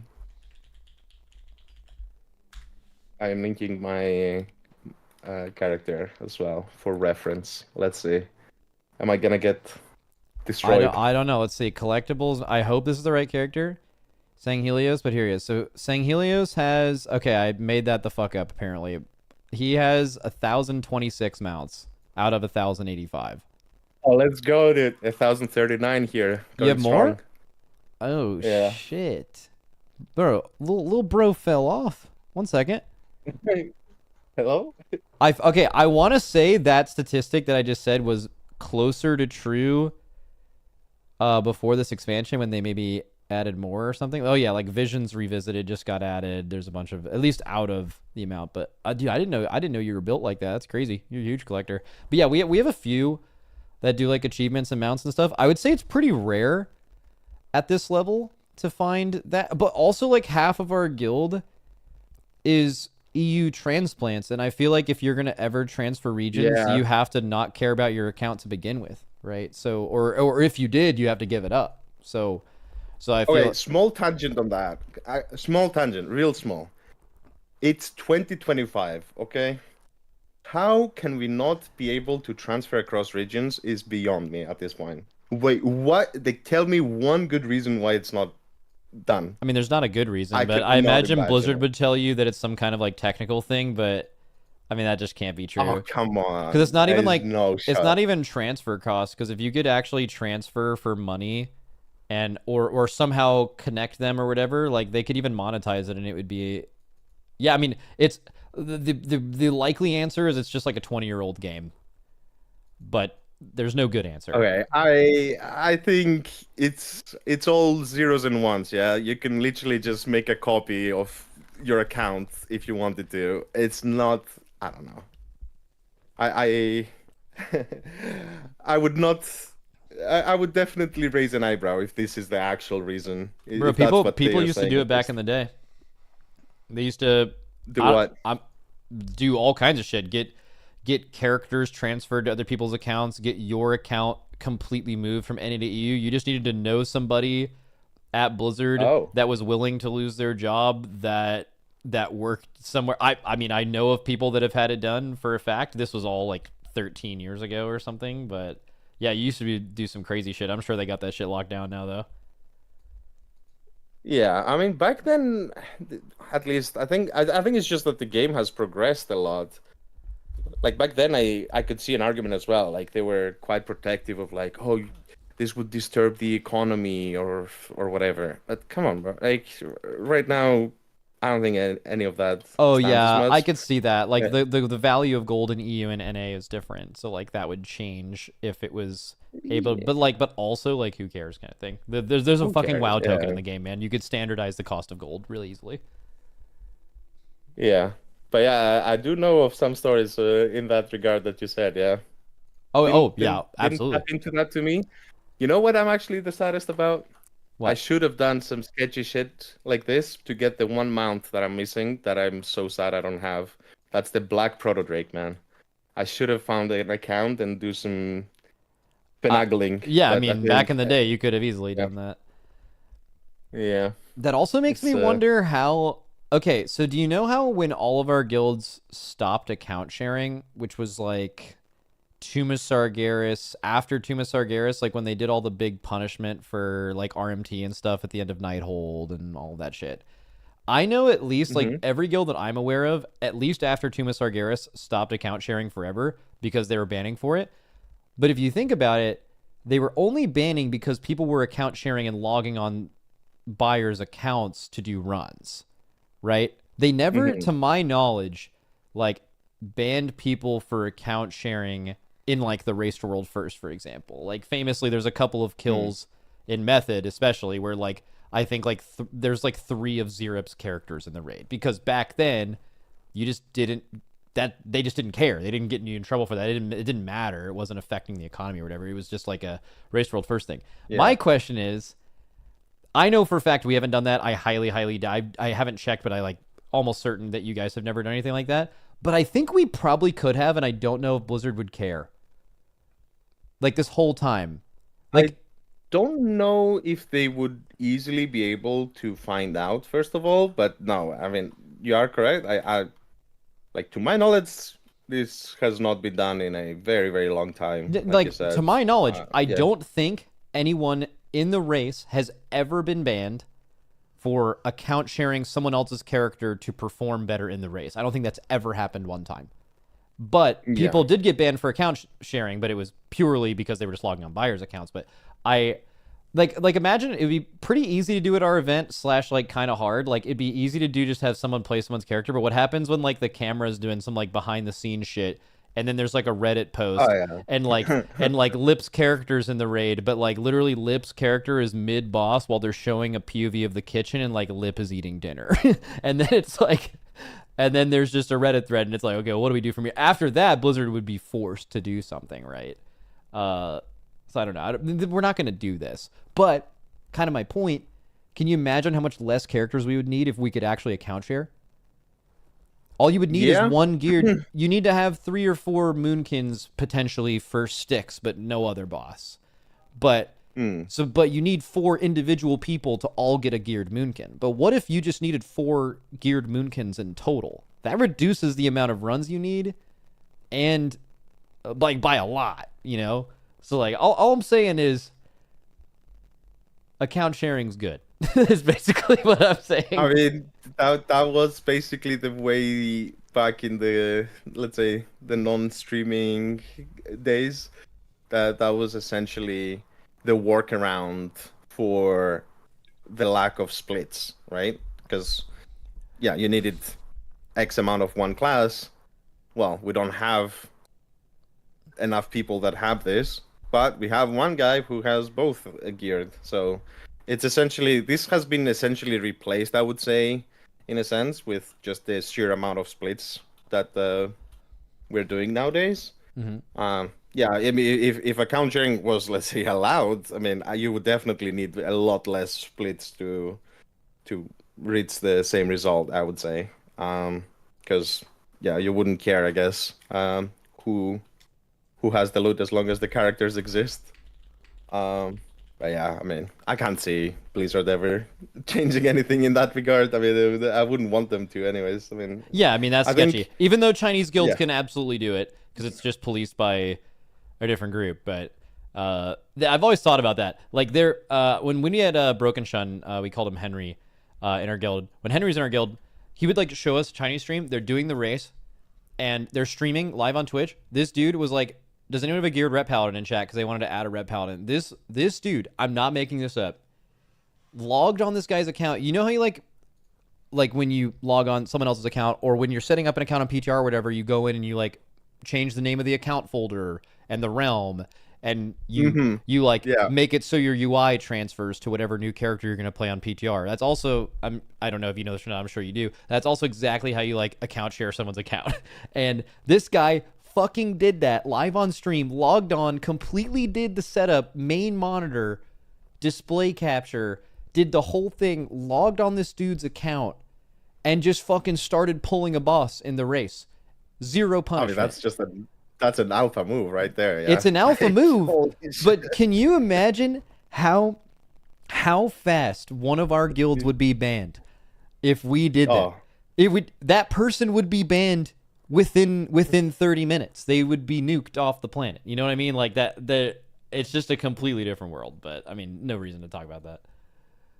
Yeah, I actually don't know. I mean, the one thing that I thought always, looking from the outside a little bit, is there is no shot that the same people can do so many pulls on the bosses with sleep included. So my thought was that some of these guilds either are account sharing yeah. and having other people play when like they have two sets of people like they sleep they Yeah. alternate sleeping Complete or or they just have, they just replace people, I guess. But then you would need I to mean, is gear it more really? I've characters. actually never paid attention to it. When you're seeing these guilds pull Tindril and Ansurek 1,000 times or whatever, like, is it actually that they're getting those amount of pulls in like too short of a time? I'm pretty sure they're just wiping in the first 30 seconds, and then they just don't talk and they just keep pulling. Bro, if you do that, you can do 100 pulls in an hour. You know what I mean? Like, you can just keep. Yeah. So like I mean, is there any logs? I don't know. Are there logs? I mean, or can we see if there you was, let's say, a reasonable 8-hour break Okay. at some point? Is it Warcraft logs that shows the poll? But the thing is isn't it not going to be able to tell because like the Chinese guilds are not on they're not on they're not on the API, right? It has to be like manually. Let me double check. Maybe you'll be able to see this. But like let me look at it. Oh, I remember there was one guild in like the top 10, I think, that had just an absolutely absurd amount of pulls on like One Arm Bandit or something. Let me check. Oh, okay, yeah. So there's guilds. So like this one, for example, World Fourth Guild, they had 267 pulls on Styx Bunk Junger. There was a crazier one though. I hope I can find them in time before this is. I don't want to take too much time, but was there like? Yeah, I remember the Tindril 1K. That was that stuck bro, in my where's head. the guild? Bro, there's one this tier that's gonna make you go crazy. There it is, bro. Holy fucking shit. This guild, World 7th. Rick Reverb 36. Styx Bunk Junger 336. Sprocketmonger 317. One-Armed Bandit 400. But when you look, Damn, Daniels. Holy shit. Yeah. yeah, but like That's a lot, when you yeah. look at the time frame, it's just like when you look at all their wipes, they're just wiping in like 2 minutes, and then they're just. I mean, I'm assuming they just go again. You're thinking they okay? So chatters actually bring this up. I don't know if you've ever had this question before, but I have definitely had chatters be 100% serious, and they're like, "Max, isn't the next evolution of the race?" You have like an A team and a B team, and then like when the A team goes to bed, the B team logs on their characters and continues progressing. Yeah. But that's complete Yeah. nonsense. You're gonna spend It is, yeah. You're gonna spend the 8 hours you're sleeping just not even getting back to the point you just were because you're progressing with fucking different people. Like the game's too hard to execute. That's why it takes this long. You know, like it's just complete nonsense. Yeah, don't get me wrong. I think it's not useful, and I have had this question, and I mean no team would ever consider this. I just you know, I'm trying to think how can they be pulling the boss so Yeah, many how is it times possible? because Yeah. it feels also, I mean, maybe it makes sense time-wise if they literally are just chain pulling and all that, but you gotta wonder, like, man, after, I mean, uh, maybe there is something we're missing, is what I'm trying to say. How they can, and it would also potentially make some sense if they are replacing. Maybe they don't replace like the full squad or something like this, but maybe they are waiting so long hours that they they just have, I don't know, a guild with 50 players, and they just are like, yeah, we want to keep going. I wouldn't be surprised if the Chinese teams played more than we do. Essentially, is what I'm trying to say. Now, are they doing the whole A team B team like full swap? Yeah, Maybe probably not, not. but But like, yeah. okay, it's like kind of how the Russians played, right? The Russian guilds did not do the like we used to pull a lot. Like I think the narrative behind you were Method at the time, but like Method and Limit was Mm. Method took way too long in between pulls, and when you won, it was because you're so smart and strategic. And when you lost, all your fans were like, "Man, why don't they just fucking pull the boss?" you know. And then like Yeah. our guild would just like chain pull bosses. Like Ben would just slash pull 10, and we just go right. Uh, Mhm. and then that was considered like we thought we were on the far side of things, bro. The Russians were on the far side of things. The Russians, I am convinced, did not say a word in between attempts. They just died, rezzed, pulled the zero communication, go next, right? And I think the Chinese guilds are basically just the farthest extension of that. It's that, or they're just like really really not good. They're trying to do something like when you pull a boss 1,000 times, that was killed, and all of that with a video, and it was killed in less than half of that in a in another week where you have more gear than those people had. I mean, you're just banging your head against a boss you're not good enough to kill, right? Like that's the only thing that could mean is you're just trying to do something you're not supposed to be doing, and Yeah, I you're not giving honestly, up. yeah, yeah, and honestly, I don't even know if anyone would think this way, but I would almost be concerned about their hands. Yeah, like pulling a boss a Oh, thousand actually times, like true. just one boss. Like, I don't know. I mean, it's not like I wouldn't say we've run into this problem, like you said as well. With let's say we've been on the side of maybe not pulling fast enough. Although I do think, you know, I think we've come maybe a little bit closer in that regard over time. Like I think we've learned, sorry, we've learned to pull a bit faster, and I think maybe you are not chain pulling as much anymore as you maybe did in the past. I could be wrong, but I think Definitely not. we're a bit closer at least Oh, I think we're very close in in that how we regard. do things. Yeah, we were probably too far on that side of it, and you guys were too far on the other. Like just things like, uh, I remember when we first saw P3 Fyrak, we had like basically we spent an hour like once we knew how the whole phase was gonna play out, which was like I think our third pull in there. We just kind of like strategized it as a guild, and just absolutely what we should have been doing is, which is what we do now, which is what you guys do now, which is you have someone else raid lead the boss, and then I and someone else, or you and Scripe, or someone else, just you do that while you Yeah. also are giving them time to execute and like learn the fight. So you're like doing two birds with one stone. You don't need it. Can help to have more people involved, but also like there's just more value in splitting it up. I Mm. think that is part of it. We've learned to do that, but yeah, I mean, there's just I'll give an example. There's a reason. Sometimes you wipe, and any time you spend talking about that pull will be a waste of time because no one's actually going to meaningfully learn anything. And then there are times where you can not pull a boss for 15 minutes, but you'll kill that boss an hour faster. Like Styx is a great example. Styx is a boss heavily dependent on people just getting the trash ball enough times to be good at it. And it's really Mm-hmm. random. Yeah. It could take you 15 pulls to get a ball, right? So Yeah. by taking someone's POV of them doing the ball perfectly, doing it extremely poorly, or making a good or bad decision that is significant in any way, by showing that perspective to the entire guild can save that mistake from more than half of them by them having to make it themselves. It could be a very reasonable mistake to make, but one you would only know by doing it. And then taking that POV and showing them will save infinite time. Now, that in a microcosm is like basically what all VOD review is for, right? Like you could learn something. You can get in a trap of VOD reviewing after every wipe, though, where there's not actually something to learn and you're just like VOD reviewing. You're just wasting time, basically. Yeah. I think there's another question with that, too. How.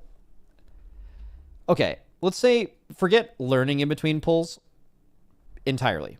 How many hours a day? This might vary early on in races versus later, but how many hours a day do you think your raid is playing at, like, you're locked the fuck in and you're playing as good as you can possibly play? Like, we sleep for, I think we were roughly awake the same time this year. I think we had 14-hour days. But, like, how many of those 14 hours do you think are, like, everyone is playing at their absolute best? If you had to guess a number. I mean, probably 6, I would say. I agree with that. I It's definitely yeah, down something there. along It's those lines. definitely now where I think chat gets confused on this is you don't need to be playing at your absolute best to kill like Sprocketmonger or to kill Dathia or Brood Twister or even a second to last boss in a lot of cases, but like to kill a true end boss, like an Ansurek level boss, you're not going to kill that boss or really even make meaningful progression if you're not having like basically everyone lock the fuck in because the bosses are just that hard. So if you think about it, doesn't that add to the argument of you should take a lot of breaks either in between pulls or just in general during the day? You basically don't feel bad about taking 10 minutes to talk about something in a pull because the alternative is you just chain pull, but the reality is you can't actually chain pull for 14 hours and have meaningful progression. It's a lot less than that. So you should take longer dinners. You should take longer lunches. You should take more breaks. You should talk about things in between pulls more because by doing that, you're gaining some value, but you're also not reducing the total amount of effective pulls you have within any day. Yeah, I think that is true. The one thing I do want to mention though is that I don't know, like this may be some psychological thing or whatever, right? But I have noticed that sometimes you just have the whole team kind of lock in for like 1 or 2 hours, and then I would say you don't want to, like it's Yeah, a you don't want to take a good break. idea. Yeah, it's a good idea to not lose that feeling of like everyone is locked in for whatever reason. I don't know. Like it could be, you just had a break and then people are refreshed and they're locked in, or it could be just I don't know. Sometimes it just happens It's like almost momentum. It's the randomly, I theory would of say. momentum, and Yeah, it's definitely a real thing. We yeah. have definitely taken breaks that I can vividly remember in the last two tiers where it has destroyed our momentum. And the only reason we took the break Yeah.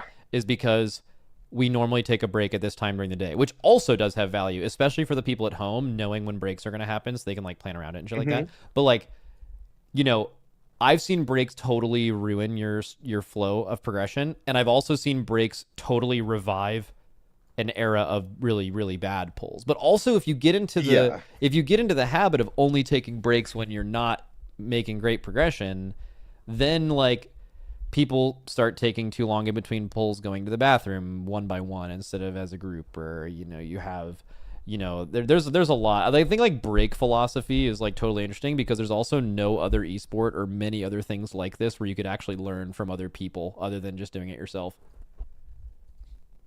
That is true. Yeah, I would say it's very different. It's such a large team as well, right? Like I think, because like you kind of need the entire 20-man roster to be in that state.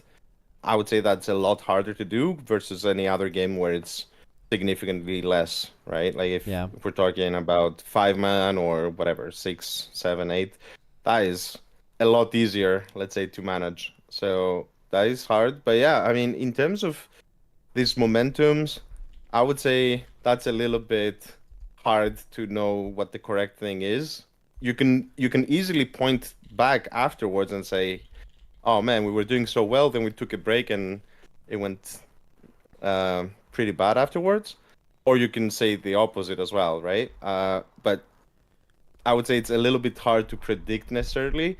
Um, all I would say is that, if it looks like you're having a couple of good pulls, like I guess the problem is a little bit if you're having good pulls, most likely it means that you're reaching your prog point and you're seeing further into the fight. So technically, that's when you would want to talk about the next steps, so you progress even further.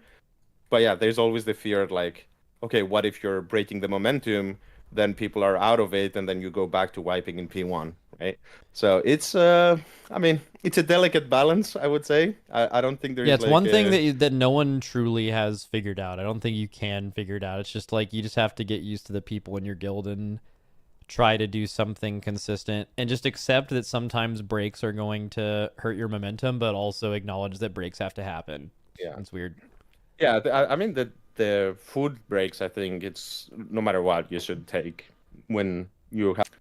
I think it's more like breaking to review something or talk about some strategy. I think those are the ones where I don't know, need to One think one about second, how one you want second. to I approach it. think I think my stream just like DC'd for a second, but Oh, I think my whole computer DC'd except for Discord, but it should be coming back now. okay. One second. Just gonna hit start again.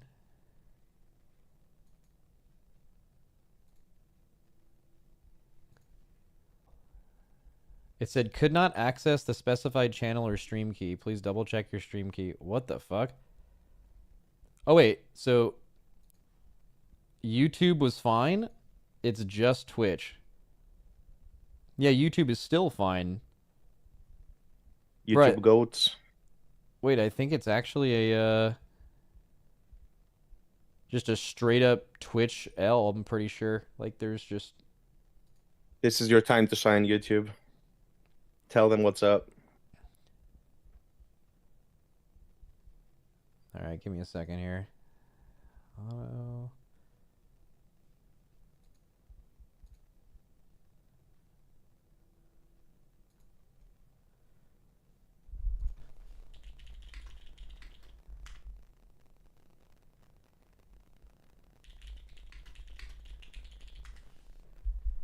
I've been having issues with my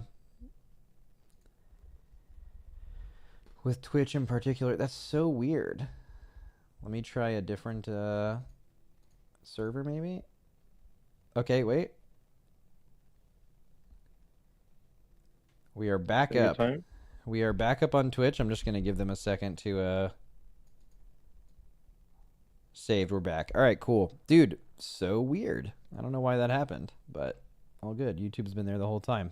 Holy YouTube. shit. Welcome back to Twitch. I must say, guys, I didn't want to say it, but YouTube was talking mad shit about you while you were gone. They actually were. Just wanted to They were let you know. spamming Twitch L. Yeah. The okay. I do want to talk to you about. Okay, so I want to ask you like your biggest, because I have one. Just Hmm.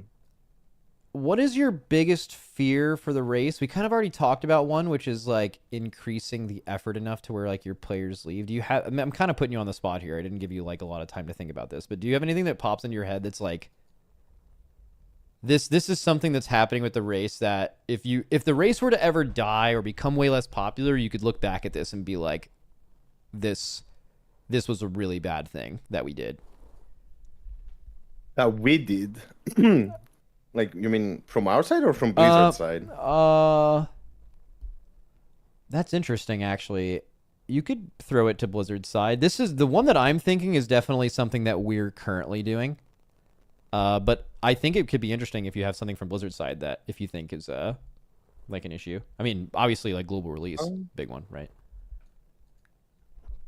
Yeah. No, I think honestly, I mean, there is one time when I thought, man, if every race was like this, I think I would not continue like to play. That was StarCraft here, right? Aber's. Yeah. Yeah, because I thought like, okay, like we said, right? Like we do a lot of characters, a lot of prep, a lot of splits. Like you put all that effort. Um, and yeah, self-inflicted. I mean, if Blizzard were to either remove all these, let's say, time investment that feels a little bit monotonous and quite boring and all that, then I wouldn't mind it. But I think the combination of um, us feeling, I don't want to say forced, but essentially, right? Like we just do what we do to win. If that doesn't get, let's say, rewarded with a lengthy enough race where you get to play the game enough to enjoy, it's like, I don't know, it's like putting all of this effort and you want to, when you get to the good part, you don't want it to be over so quickly, right? Yeah. So I think that was the only time where I felt, I mean, back then I was playing as well, and I just remembered, like, okay, I don't know. I mean, I barely had forgotten about the splits we were just doing, and now suddenly the race is over, and it just, I don't think I ever had this feeling apart from that. So that's what I would say, that either or works for me. If we don't have to do all of the splits and the 15 characters and all that, I think it's fine if a race lasts a week. Or let's say, I mean, that race was essentially what, 3-4 days of Mythic Prog. But yeah, or the races before that or since that, I think generally speaking have landed around the 12 days or so. It seems like that's the current, I think, like with the splits included, it seems like races are around 10 to 12 days right now, which is definitely more. Like Castle Nathria, BFA, like early Dragon, it was like 8 to 9 days was like so consistently what they were aiming for, and that number has just simply increased by multiple days now, outside of Aberys, which I think is good. Yeah, I think that would be, to me at least, right? Like I don't know if that's for everyone the same feeling, but that would be the one thing. Okay, so like it's I just don't not know. I long know enough. Yeah, I mean, if you look at other games, like they have Race to World first, and if you're tapped into the scene, they're really cool, but they're also designed to be short, like Destiny's, Final Fantasy non-ultimate races. Like there's just a level that's expected, but then there's like a big conversation between like, you know, who are you making the content for? Like a lot of people in Destiny, if it took 2 weeks to kill those raids, like the majority of the player base is mad. There's a reason why games don't do this, right? Yeah. I actually have something different. I think it's something that we're both doing. I feel justified, and I would defend my use of doing this, but I could also see it being the reason in some hypothetical scenario where like people don't want to watch the race anymore. It's going dark. If you think about it, anytime we are going dark, I'm not going to defend why we do it. Everyone understands why we do it. We don't want to give information to the other team. Prime example, if you guys killed Muggsy earlier in last raid, and then you got to like just see a full P1 of Gallywix hours before you woke up, you would have saved hours alone just going in with P1 that we had from the previous night than having to like just literally see the boss for the first time, right? Especially on a boss like that. So and there's plenty of chances or plenty of times you guys have gone dark, and the exact same thing applies. I totally understood why you did it. It made sense. Okay. Still, though, if a viewer comes to expect, oh, there's this race, I fucking love the race. I think when we go dark is arguably the most exciting time for a viewer. Viewers don't really they like watching hype boss kills, especially when we're both on the boss. They like of really hard bosses. They really like seeing new bosses and like, oh, I wonder how this is going to look. So right when you get to a boss or see something new or cool, and they kind of tune out for a lot of the in-between where it's like on a 400 pull boss, the viewership isn't crazy high for pulls like 100 through 300, you know, because it's like the boss isn't really going to die. Viewers know kind of when a boss is going to die, when it's not going to die. And they're like, okay, I can take some time off here. I'll still like do some check-ins, but I'm not fucking locked in all day. But every time that we have chosen to go dark, you could objectively look at it and be like, A viewer would love to watch this shit. So we are intentionally taking some of the best content in the race outside of boss kills, and we are intentionally not streaming them for a competitive advantage. And while I would defend certainly every time we have done this, and I think it's possible we won a race due to this, Abris. Like, I still think that it's really fucking bad for the race in general. What do you think about it? Yeah, yeah. I didn't realize that the question was a bit more like. I thought you meant more like, what if, let's say, would make the players maybe not want to. Oh, so I mean, Play. it doesn't But really yeah, matter, right? Like, yeah. From a viewer perspective, I 100% agree that the going dark, I would say, I mean, I would say two things that you keep saying. I mean, it's not rocket science either, right? I think I don't know if you've noticed this as well, but I think we've kind of at this point the viewers are a bit smarter because they've seen this happen Mm. so many times that I think when we used to start doing splits and all of that, I think it used to be that a lot more people would tune in for those days. And I think gradually people got more and more aware that, I mean, there's okay, they're just still gonna do so many splits. people that are like, Oh yeah, that like see yeah. instant dollars kill 3 bosses, and they're unironically typing in the chat like, "Are you guys gonna go in? You could just lose?" Question mark. You know, like there's people who definitely still have no fucking clue what's going on. Yeah. That's always funny to see, right? Yeah. It's, um, yeah, no, but I think there are definitely though, like I don't know, probably especially the more, let's say, uh, what do you call it? The people that have been watching for a long time, they know what's up with the game, they're actively playing and all that. I think they know basically that the first couple of days are gonna be just splits.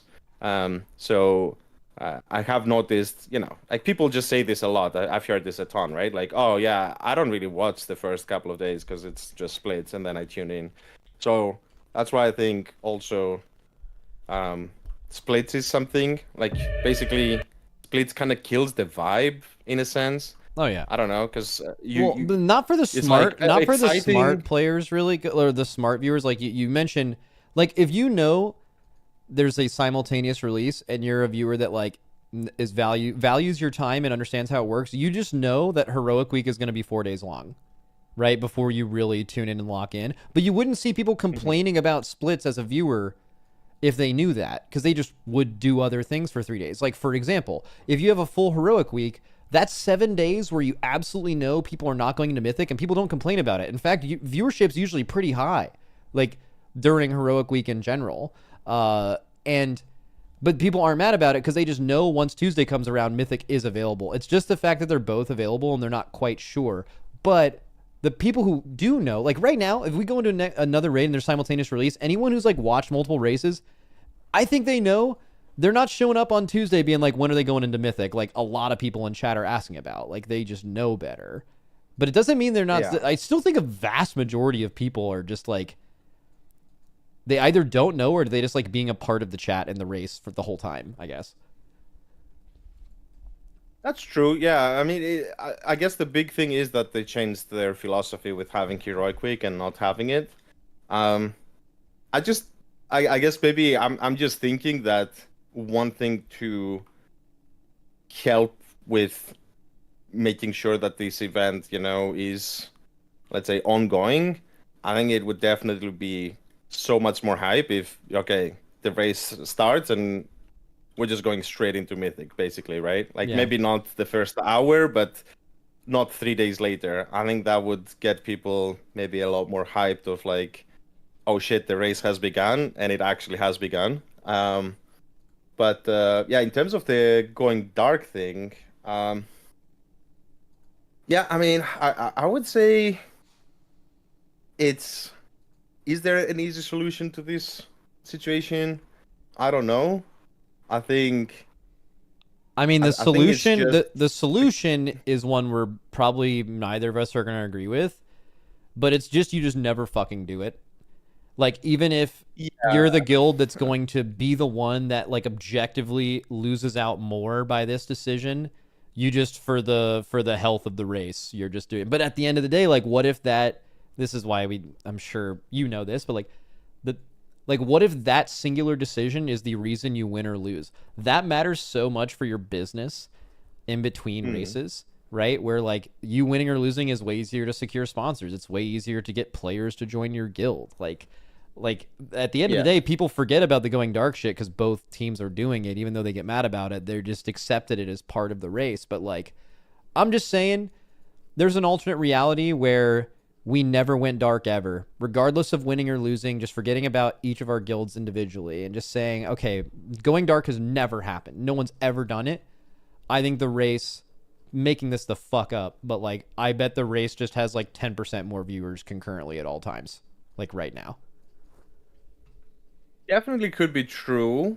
I don't know. I guess you would have to ask the people that are very vocally irritated by this. Like, how, would this be something that um, makes them stop watching? I guess I don't know. It definitely kills the vibe. That's for sure. Like, no one is happy about doing this. And I think one reason why this is I find it hard, let's say, like, or let's say one way that this would be a lot easier is if we were playing at the same times, right? Because I think a big reason why you feel like you should go dark is because you typically will do this at the end of your day normally, right? Like you wouldn't go dark at, I don't know, 2 p.m., right? Like, what are you doing? Well, Are you wouldn't go dark at 2 not p.m., stream but the whole day? also the most valuable time you could ever give to your opponent is when you are ahead of them, you are at the end of your day, and they are sleeping. This happens to this happens to each of us every single fucking day. So if you ever kill a boss at the end of a day, you are like giving away the most valuable shit ever to your opponent. It's like, if we're ever going to go dark, it's now. But that's also when all the viewers are watching you. That's also when they're like, holy shit, this boss died. They're hyped. And like, think about that. Forget about seeing a new boss. Have you seen what happens to viewers when you just kill a boss for the first time? They fucking skyrocket. People are typing, I was here. People are just excited. They're like, holy shit, this major, only a few major events happen in every race, and they're there for one of them. And then it's like you just fucking dip, you know? Like, obviously that hype would transfer into the new thing that you know that they're also going to care about. But like, you just immediately kill it, you know? So it fucking, but you're right. If we're raiding at the same time, if we kill a boss at 8 p.m., you guys are still raiding, you're close on the boss. Like us, like streaming the next 2 or 3 hours of that boss before both of us go to bed, you don't really have a lot of time to like intake that information and learn things from it because you're still working on this boss thing. You're not like waking up on a fresh day. And even if you wake up on a new day, you're going to be looking at that while we're already still pulling it, you know? So you're right. Yeah. If we were raiding at the same time, it would basically remove that happening ever. I mean, yeah, you could argue there is still something to be, you know, a competitive advantage doing it, but it's way less. Let's say, I would say it's like a quarter of the value, let's say, or something like that. Because, yeah, like that is the fear, right? Like I can say, especially for us, historically, the Tuesdays always feel really bad, right? Because it's not just that we're going to bed, it's also that you will have so much time to dissect anything that we show, because you have your splits, you have your re-clear and all that because you know, like you said, if we're reading at the same time, okay, yeah, maybe you see something, but do you have much time to like capitalize on it? But yeah, for us, Tuesday night feels horrendous in that regard. Yeah, I think. I wonder how much that affects those raid days. Like, okay, we always re-clear really well. I wonder how much of that is to do with the fact that we just know that situation is good for us, so naturally we're in a good mood, and we're just like, oh, dude, we get to like get this free information, and like when we're done with the re-clear, we get to just like go do this shit, you know? And like that puts you in a good mood. Like, I can give you an example. When our power went out on Sprocketmonger, the rest of that day was really hard for progression. Something we've talked about before is like how hard it is to kill an end boss after you've already lost, especially a really hard end boss. Like when the motivation to win is gone, it's so fucking hard. And it's like you don't even know if you're gonna kill the boss because like a certain amount of passion and motivation is necessary to like actually do stuff like that. I can tell you after that power outage, that day felt so stressful because it's like, dude, like they're gonna kill this boss tomorrow. Like we really need to kill this boss. Like it's a middle of the tier boss. It doesn't drop the most insane loot, but like just as like a pride thing, I don't think that's ever happened in the middle of a race where like you guys killed a boss in one lockout that wasn't an end boss and we did or we didn't, you know. So like that Yeah, I don't stress, think and so. also after the 4 hours or whatever of us just sitting around with our hands on our heads, just like you try to stay positive, but you know, like that shit starts to get in your head. It's real. So like, and then it's all over, and you're happy, and you get to start raiding again, and then it's stressful, and it's like we definitely did not play good that day because you know, just as we've acknowledged that on a day where you've already lost, like your motivation's in a different spot. It's hard to get out of a mental space like that. Kind of similar how it's hard to do progression after like 75% of days of splits. Like if you've ever done like splits for like 10 hours, then just be like, let's go into Mythic now. The second you get to a hard boss, you realize that everyone's brain is fried, you know? It's just hard to like refocus like that. So I wonder, basically all I'm saying is you have that day. I wonder if you play bad on those Tuesdays in a way because you kind of know Mhm. that the day sucks. um, I mean, I remember, um, I mean, back in the day, let's say, we definitely did not make the best usage of our Tuesdays. I remember vividly, um, in Sepulchre, Yeah, you guys didn't even raid. I I remember think, this exactly. You guys didn't play the entire day, yeah, basically. yeah, I think we just did, I don't know, unimportant stuff, instead of just chain pulling the boss, like, or like progressing properly. I don't know, we were like, oh guys, like who needs steal an M plus and who needs this, who needs that, and we're just a little bit slurp, like doing non-efficient things. Yeah. I think we maybe also pulled the boss before turning on the streams, like for an hour or two. I can't remember. Honestly, it's been so long. And then we were like, okay, let's go to bed early so that we wake up early, get as much sleep as we can. And yeah, I mean, at least it felt like the right move back then, but damn, that day sucked for sure. Yeah, like just mentally, it just brings you down. I would say, I think we've been doing a better job at it, overall, and we have a lot more, let's say, structure as well in terms of the plan. So Oh. we're not as aimlessly doing. I don't even remember what we're doing back then, but yeah, Hmm. definitely Tuesday is a dreaded day, like on average. Yeah. Um, yeah. I also wonder.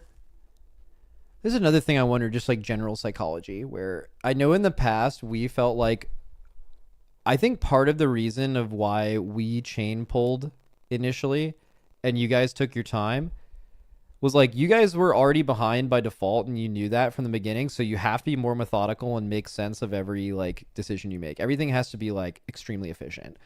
And then the psychology of us being ahead, thinking that like, oh, we have to like maintain this lead. This is before learning that like you're just literally never going to keep it. It's just not how it works. Like we just felt like you had to chain pull because it's like we just can't afford to get behind. We have to outwork the thing, even though it's not this. It's too hard. This content's too hard to do that. Um, I wonder how much our morale and our atmosphere and progression differences between the guilds. Like I would wonder what it was be like if it swapped. If we were from behind and how that would affect us in any given raid. Obviously, it's like a totally different scenario. But like, think of it like this: I had a lot of fun on Gallywix, even though it was easy, because we were just like figuring out a boss and doing a thing that we've never seen before. That's objectively fun, right? Doing a Mhm. boss with a video is infinitely less fun, and I wonder how much worse you play when you're having less fun. Like, have you guys? And I noticed this within you. I think I know the answer to this question, but like, it seems like when you guys start playing really well is whenever you pull into the lead, and maybe it's just like, oh well, you're motivated because you're in the lead now. But I've always thought it's because you're literally having fun. Like once you're in the lead, you're no longer like, what did Liquid do this pull? You're like, let's figure Mm, out how this boss works. And that's like the reason why we all do this shit. So like, okay, all of this is obvious. You know this. The answer to all this is true. But like, we're basically in that mode the whole fucking time. Like, we get to start by doing it first, regardless of how it ends up. We just start doing it first. So we're just yeah. having fun more because we're not a video guild more. And I wonder how much that impacts the race just in general. How much easier it is to have a good morale being in the lead in general, and then also just being the people that are doing the fun thing of just actually figuring the bosses out. I remember you saying this. It was in Nyalotha, right? I think you said that was the, at least at the time, that was the least fun you ever had in any raid tier. And it's because you were behind 100% of the time. So you never felt like you got to even figure out any boss. Usually by the end of the raid, you get to do that. But like in that raid, you didn't. You were like, this raid was totally miserable for me because of that. Yeah. I mean, yeah. It's. I mean, we've talked about it before. Yeah, that is true. I mean, for example, I would say, I mean, definitely for me, but I'm guessing also for the players, Sprocket was definitely the most fun that from this last raid. I do Mm-hmm. think the boss also was pretty good. I mean, personally, I like that kind of bosses where Yeah, it's Sprocket was a great boss. yeah, it's like comparing it, let's say, to Sticks, where it's like just do the same thing 6 times and that's it. Good luck. I think bosses like Sprocket are way more interesting, where it's a more steady progress and like different things all the time, different positions and all that. Um, but yeah, I mean, Sprocket definitely was pretty cool. Um, I think definitely plays a role. At the same time, right? Like we're used to being in the Yeah, I mean, I guess you're used to it let's now. say other end, but yeah, I wouldn't say that it's something where you're like, oh yeah, I'm used to it, so It's good. it Yeah, it's more doesn't. like you just Yeah, learn how it's to play not through it. good. Yeah, I mean, I think especially the thing that is um annoying is, I would say, also the like we were just saying before, like the Tuesday, like just like to give you like an like imagine this, right? You wake up on Wednesday, you log in, you're ready to pull the boss, like to start your day. You know you have like splits ahead of you and the re-clear, and then I see on the second monitor, okay, Liquid are already progressing basically their mythic boss, right? Like you've done that all already. I think that's when it feels like, damn, bro. Like Yeah, I don't know. and the Yeah, re-clear is extra stressful because you're like literally doing it while you're watching us pull a boss, and you're like, okay, yeah. I think you kind of get over this and just naturally, right, as well, because we can. It's always easier to catch up. But you get over it, let's say, over the course of the first week. I think, yeah, the reset is a mood killer for sure, a little bit. Yeah, I don't know. I mean, this time we had a pretty fast re-clear. Actually went, I think, pretty smooth. Historically, we've had some troubles, let's say. I mean, especially in Nerubar, I think Kiveza took us quite a long time. But that boss is so yeah, I mean, hard. this time was pretty good, but it's still, I don't know. It's just that morning feeling on Wednesday, I guess. At even if you feel like, okay, we did really good, just and maybe it's more like a psychological thing, I guess, and maybe a bit less on pure facts, but it just feels bad saying that on Wednesday. So I don't know. I mean, yeah, I mean, would definitely be nice to see how. I guess I'm curious. I guess there's people that have played in both our guilds. I wonder how they feel about it because they've experienced it. Um, I don't know. I guess it's a little bit hard, I guess, for us to give a proper perspective because we've only ever experienced one side of the coin. Yeah, same. Um, yeah. Yeah. Um. Okay. I kind of want to open it up to chat a little bit. Because I think they will. I have some ideas of where to go, but I think this is about the time where I think they will have some good takes. And if you see a question that you think is really interesting as well, if you have my chat open or if you're streaming, and then see if there's one in there that actually is good. Because I'll try to skim through a lot of the like terrible. Actually, maybe bringing up like a really obvious one that people bring up all the time to talk about it would be smart. Like I saw someone earlier type like, why don't you just make a gentleman's agreement thing? And I've just, the amount of times I've just fucking read that, and it's just like, that's just never ever going to work. Yeah, I mean, I don't know how many times we should let's say mention this, but yeah, I mean, this is just it's just not gonna happen. I mean, I don't know what more to say about it. There's multiple reasons. I mean, what like for it to matter, you would have to like we're not gonna make a gentleman's agreement to do what exactly? To do less splits. Okay, if you want to have a significant decrease to that, then you would go way lower. Yeah, congrats. Now the other teams that will surpass you. It's Yeah, just exactly. It's not. yeah. Yeah. Someone ripped. This is actually I think kind of interesting. Um. Oh wait, it was in YouTube. There we go. Do you think next season's last boss is going to be super hard because they got flamed so hard about Galley being easy? I mean, I hope that it is harder for sure. And but I also hope that it's like I think bosses just being hard is not necessarily that be what's the phrase be it all. Oh, man, I don't And know. the end all be But all. yes, that Fuck yeah. one. Um, but I would like it to be a a bit more challenging in terms of um not just raw tuning or anything or just tuning, but also mechanically just I don't know a bit more challenging, a bit more in line with let's say some other bosses in the past.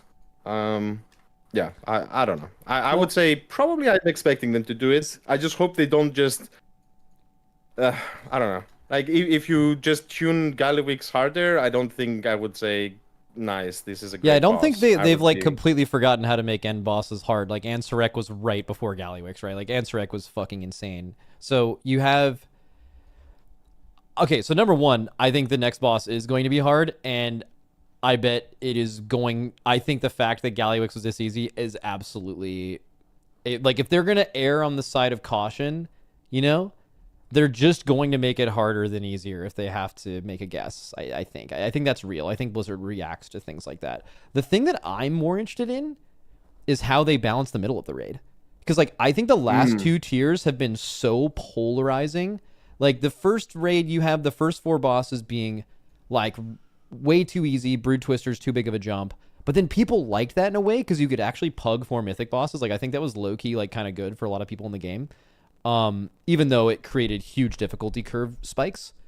And then this raid, I was like, okay, for sure they're just gonna make like the third and fourth bosses way too hard because they don't want that to happen again. And that's like exactly what they did, and they overswung in that direction.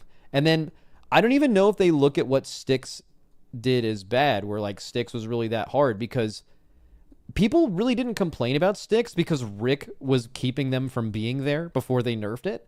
But then, like for example, everyone was mad at Brood Twister because everyone killed Rashinan and was on Brood Twister at the same time we were, and they were like unable. They're just not good enough to kill a boss, and that feels like shit, right? This raid, Styx was harder than Brood Twister, I think, or very close, and it was a boss earlier in the raid, but people didn't really care because they weren't on it. Because Rick was really, really hard for a third boss, and they weren't really on Styx to like be like, holy shit, this sucks. And then they nerfed the fuck out of Styx. So I think there's an interesting question as to like, how did Blizzard view that? Did they view Styx as this massive mistake? Or did they view it as, hey, we can actually make really early bosses fucking hard for the race and then nerf the fuck out of them to where basically they're following along the philosophy they normally follow for later bosses, where we could make these bosses crazy because we're only making them for a few guilds, and then when these other guilds get to it, we could nerf it. maybe they go that route. They like the earlier like mid bosses that are crazy fucking hard and they nerf it, whatever. Um, or do they try to have the difficulty curve be more static? That's what I'm interested in more, because I think Gallywix is like the clear outlier. It's not like the whole raid was easy. Like Muggsy was a very sufficiently difficult second to last boss. Like absolutely. Like the bug was fucking annoying, but the last phase was hard as fuck. Like that's just a hard boss. Hmm. So that made sense.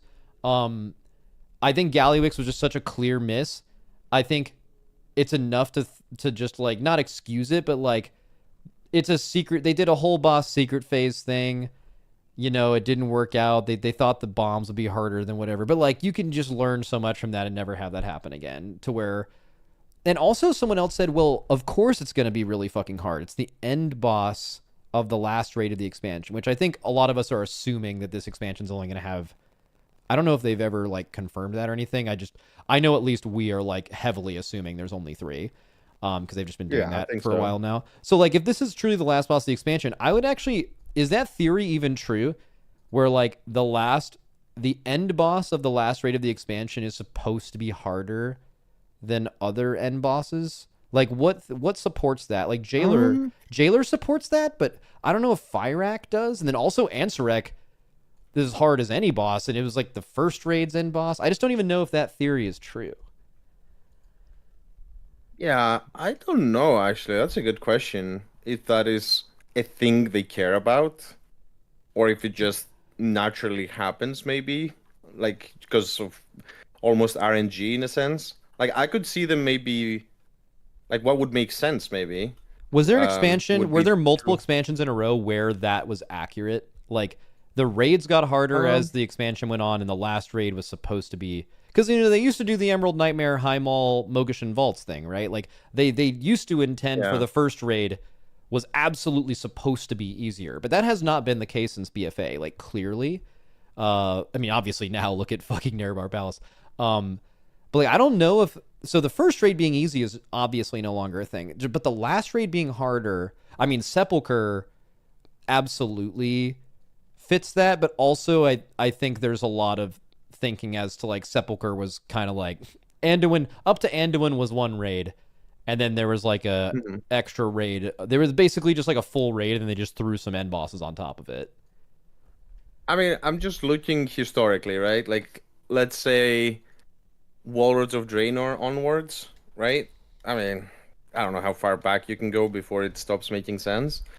But in Warlords, I would say um Archimond definitely was the hardest boss, but at the same time, I think a lot of the other bosses were quite easy. Like I don't even remember if how long Blackrock Foundry took.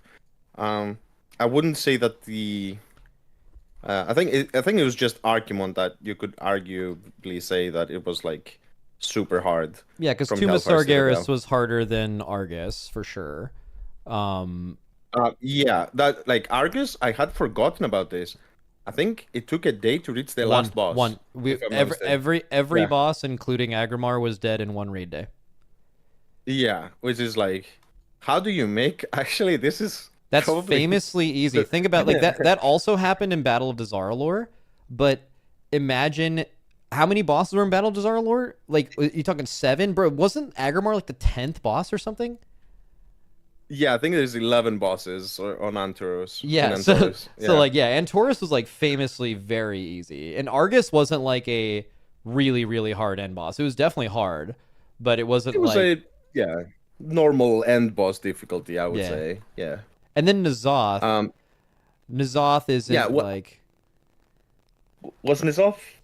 Was Nyalotha harder than Eternal Palace? Probably overall. well how Mhm. hard is Eternal Palace with Ashara being tuned in its killable state from day one, Like that I think that reduces Yeah. hundreds of attempts, for example. So like that also like Nyalotha I feel like had Il'gynoth Il'gynoth and Ra-Den, but Carapace was like not hard. I think Carapace is No like sub hard. Yeah. 100 pulls, right? So like it's like How many pulls was Nizov actually? I can't remember how long that boss took. Is it like I think two, 300?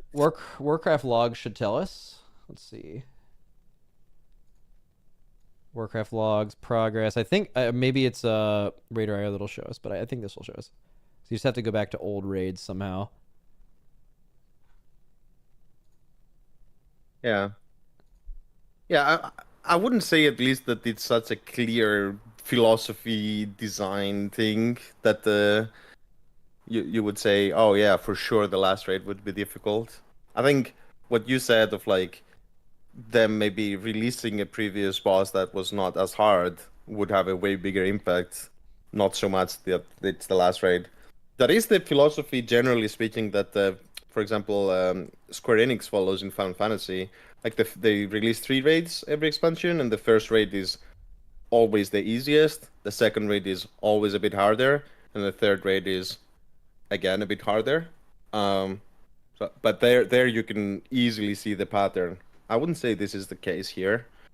There might be some examples where it did happen, but yeah, I don't think it's necessarily. Yeah, that. I don't think it's true. All right, more chat things. Sorry, there's probably a bunch of good questions earlier, but we got I was gonna say sidetracked, but I would say accurately answering the question that was asked, which was good.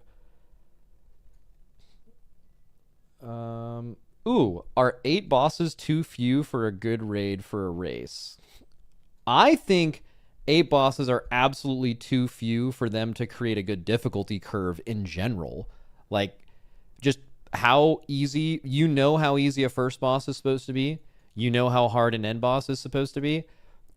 Generally speaking, I think getting from 1 to 8 there's just going to be a boss somewhere, 4 to 5, 5 to 6, where it's just a massive jump. And I feel like 1 or 2 more boss. I think 10 is my number. I like 10. I also know that having too many bosses is definitely like there's just throwaway shit bosses, but like I think 10's the number. I don't know what you think. I wouldn't mind them increasing the number. I mean, not exactly the question that was asked, but I would say if they were to ever, like, I would be down if they reduced even the amount of bosses, if that meant that we get more raids over the course of an expansion. But given the fact that, let's say, they're doing 3, I would definitely say that I could see them adding 1 or 2 bosses on these. It looks like a pattern that they're going for 8 bosses every raid now. I think that could definitely help with the curve. One thing to touch it as well with what you said earlier, I do hope, like, this is selfishly, as a, let's say, race to world first person. I do hope that they do not butcher the middle bosses again and make them super easy. I think there's something very satisfying for us. I'm not, what happens to the rest of the community is a separate matter. I'm just saying, purely for us, I would say this is one of the most enjoyable things.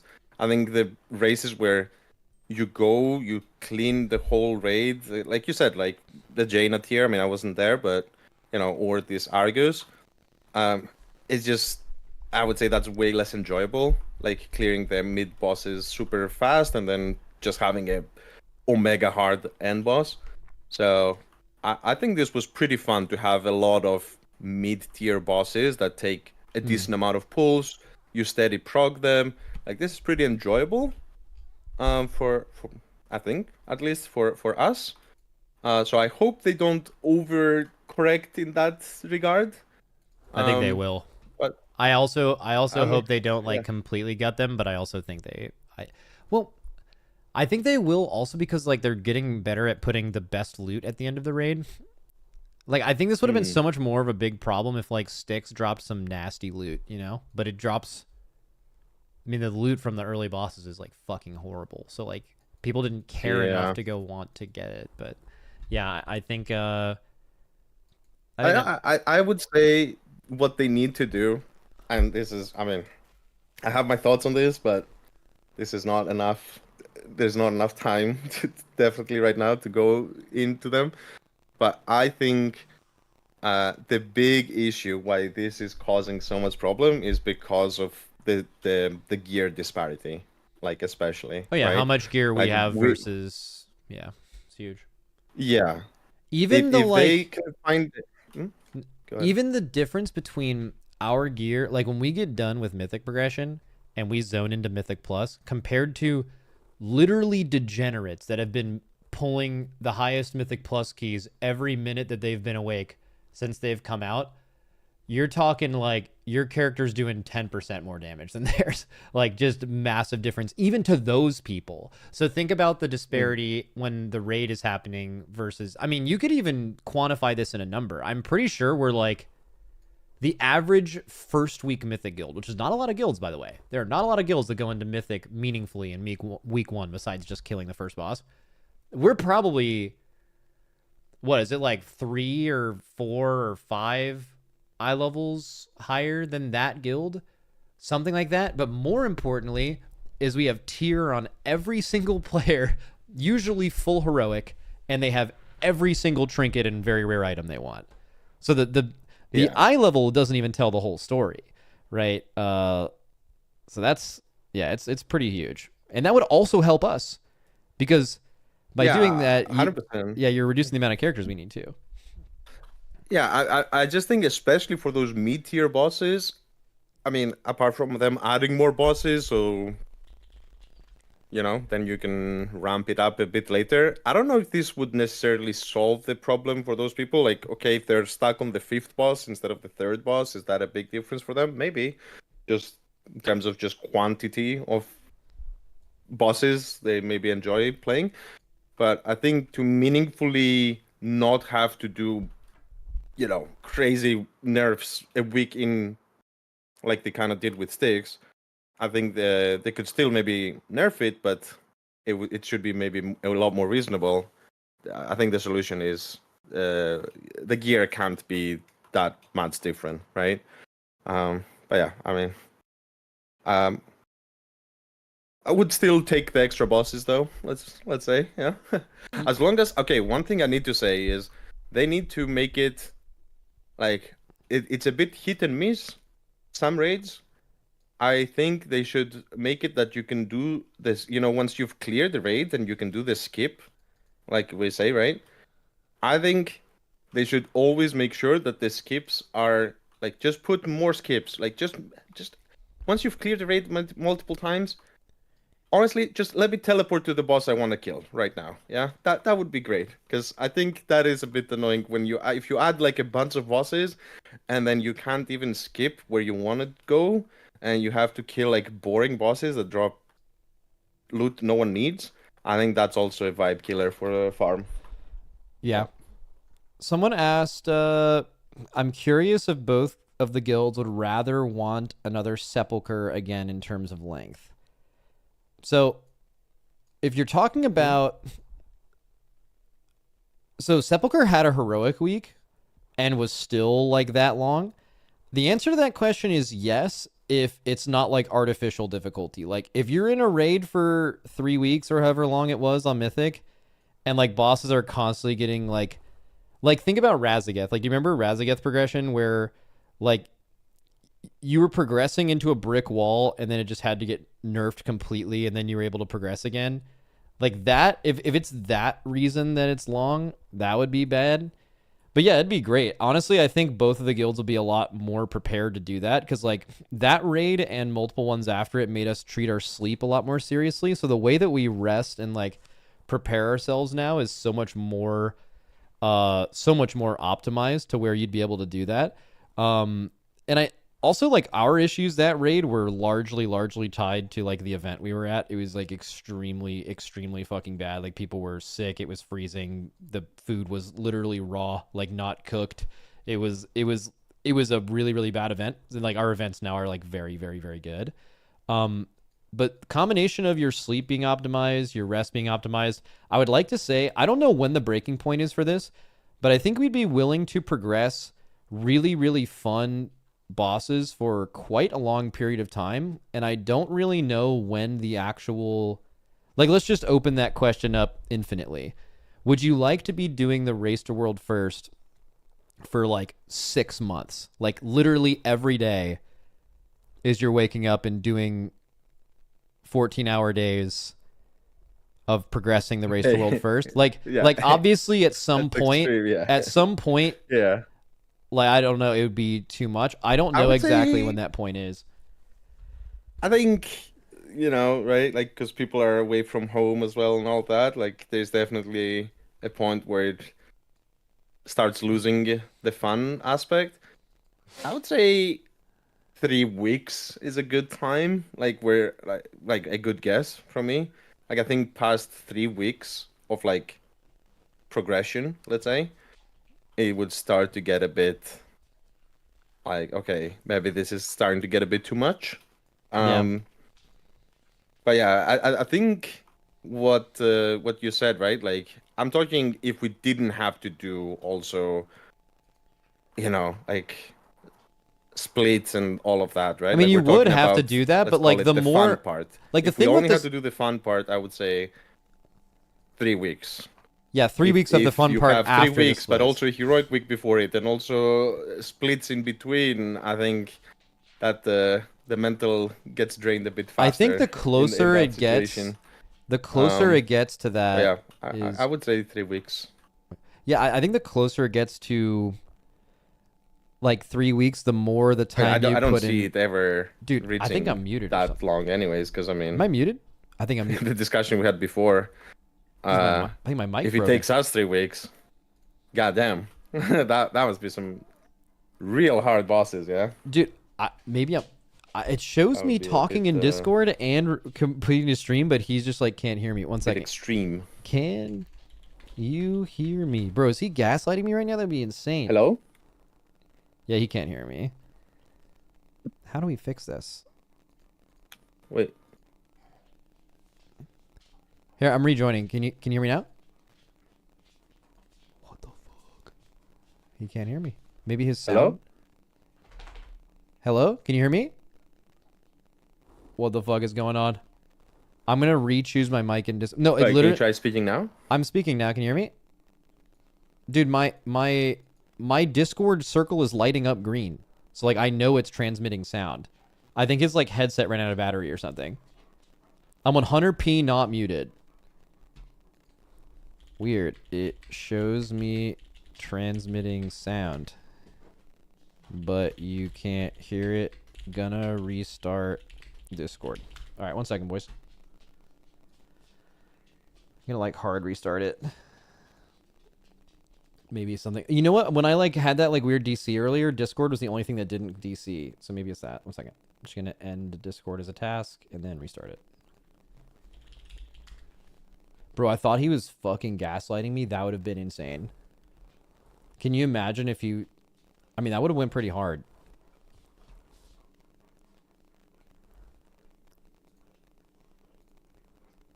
Okay, hello? Can you hear me?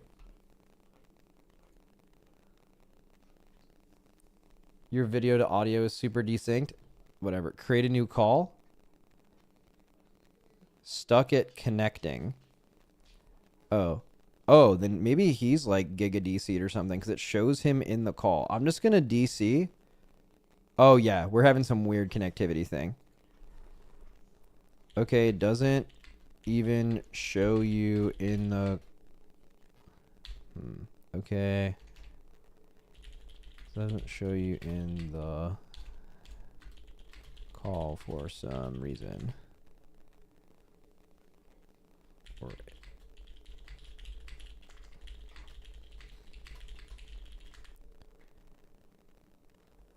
Huh. How is it going to show him in the call forever? Maybe join a server? Yeah, maybe we need to join a server. Are we both in a server? Wait, could we join? Could we have this conversation in the Blizzard Race to World First Discord?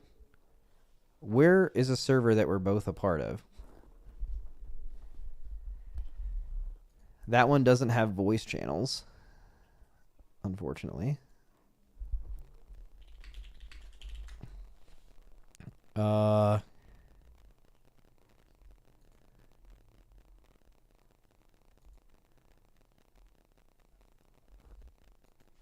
Wait, he's out of the call now. Let me try to call him again. Okay, you joined. Can you hear me? Oh, hello? Hello, can you hear me? Yeah. Oh, okay, cool. I don't know what the fuck. I think like Discord just like did some crazy ass shit, but we're good. Uh, Dude, do you remember what you were talking about? Because I had a response to it, but I was going crazy thinking you were gaslighting me. what? Gaslighting you? Bro, I was talking and you were just talking over me for like a minute, but you just Oh, couldn't hear me. It was insane. Yeah, the stream VOD goes absolutely crazy. Um, oh, dude. Sorry. Yeah, it's no. good. I thought you were being quiet or I don't No, know, bro. being I don't know. I'm never quiet. I was just fucking I was bugged bad. Uh, Chat, what were we fucking okay, talking about? okay. Oh, though the race being 3 weeks. Yeah, yeah. I mean, also like the Yeah. more we just want to feel value. I think no, you've said this before. Like that's why Aberrus sucked so much. Is you put in 6 months of prep, and then you do 3 days of splits, and then the race is over in less than 3 days. If that happened every time, this would die instantly, right? Like there has to be enough payoff of fun and competition to make all of that make sense. So I don't know when the end Yeah. point is, but like for last raid, but also matters of like for example, I think it would be hard to do that with 8 bosses because like assuming let's just assume the first 3 bosses die the same. So like Rick's kind of hard, but then like from Styx to the end, that's 5 bosses. For those 5 bosses among them to take an extra week more than it did this time, like where are you spending that time? Like, okay, you spend an extra 3 days on Gallywix. Okay, Hmm. that's like a normal end boss kill time. Okay, but like where are the rest of the 4 days coming from? You know, there's gonna be some fatigue. There's also viewer fatigue. Like one thing that people don't remember about uh Sepulcher that I vividly remember is like Halandris crazy viewership, Anduin crazy viewership, Lords of Dread drops a little bit, Rygalon super fucking hype. The way that went down, that was super cool. All right, we get to Jailer though, fucking crickets for a week. No one watched Jailer. I don't know if that was because Jailer was hard to follow. I think that's true. I think it is hard to follow. But also, I think for the first time, viewers were asked the question of, hey, you've liked watching this thing for 2 weeks, but could I interest you in a third? And a lot of them were like, you know what? That's a little too much for me. And they did not show up for that week. Now, if all races were 3 weeks, maybe they'd watch that. But like the longer you get an event to go, the less likely people are willing to commit to it, right? So um, I think that's a factor. But I think in general, a few more bosses and having raids be a little longer would be fine as long as it wasn't like the only time I'm never having fun progressing bosses is when you feel like a boss is impossible and you're waiting for it to get nerfed. That's just never fun. If it's not that and it's just purely progressing hard bosses that are made well, I would be willing to do that for a lot of time, and I don't know exactly when I would feel like I'm over it. Yeah. I would still prefer personally if it was, at that point, if you're gonna create all these bosses and all that, I would argue that it's much better to just have less but more frequent is what I would, you know, prefer personally. Like I think it's fine. Like 12-day races I think is pretty okay. Yeah, that's acceptable. Would rather have no splits and just play 3 extra days or 4 uh, of actual Mythic Prog, which I think was totally doable in this raid, for example. Like you said, right? If Galowix took like 3 extra days, I think that's where we would be. Um, but I think yeah. I mean, if they wanna, I don't know. I mean, I don't see it necessarily happening. It looks like Blizzard has their plan moving forward of 3 raids, let's say, per expansion. Um, and about a 6 months in between. But Yeah. yeah, I would say I'd prefer it a lot more instead of having, oh, now we're 15 days progging or 20. I'd rather just have the next race being 4 months instead of 6 then, and just experience that again. But yeah, I mean, if it does happen, I would say, the sepulchre amount of days, especially if there's no heroic week, I think is fine. Um, yeah, as long as, yeah, they would just need to put more bosses. Yeah, like with 8 bosses, I think it's hard to do. Mm, okay, Uh, I have a yeah. couple of good questions. One is really Mhm. fast, which is Wait, where was it? Oh, which boss in the last two raids was the most perfectly tuned? They guessed princess in parentheses besides the one tank issue. Princess Keveza. My answer is Sprocketmonger week 1. I think so as well. I mean, it just popped in my mind as well. I think, okay, they did nerf it 4%, the health at some point. I think if they hadn't nerfed it, it would have been pretty tight. It definitely doable still, but you couldn't have that in Yeah, the you would end. have had to have everyone Yeah. alive through the big beams plus the last balls, and then you'd have to like optimize damage. It would have been very, very hard. But doable. Yeah. Yeah, I think if they had made the balls a little bit easier to dodge, because I think, yeah, you can argue it's a skill issue, but I don't know, right? Like every guild When is you have the struggling best with those players in the balls. world just doing it over and over Yeah. again, and it's pretty routine for someone to get hit, it's probably just like nuclear hard. Yeah, so if they had made the balls a little bit easier, I'm not saying a joke, but just a little bit easier to dodge and still have the 4%, and then the expectation is you just don't touch a ball, I think that could have been a better version of that boss. Um, but yeah, I would say I can't really find too many flaws with that boss. I think it was like a very enjoyable progression as well. Just step by step. You never really get bored, I would say, playing that fight. I've played it as well, right? Have you done the raid? Like, have you played it? I did the first 4 bosses, I think. No, I have not played it. Okay. Yeah, I would say it's pretty fun boss and was fun from the outside. I don't know. Can't say that it was anything bad with it. I really like that So one from the yeah, outside. I want to say it's that boss. There's another question I think that is very, very interesting. Do you all think you can get even better, or have you all reached a ceiling in terms of skill and organization? I mean, the answer is for sure we can get better, yeah. I don't think you ever can argue against that. I don't know. I mean, of course, every time you improve, you can make an argument that it's a smaller percentage improvement compared to the previous improvement, Yeah.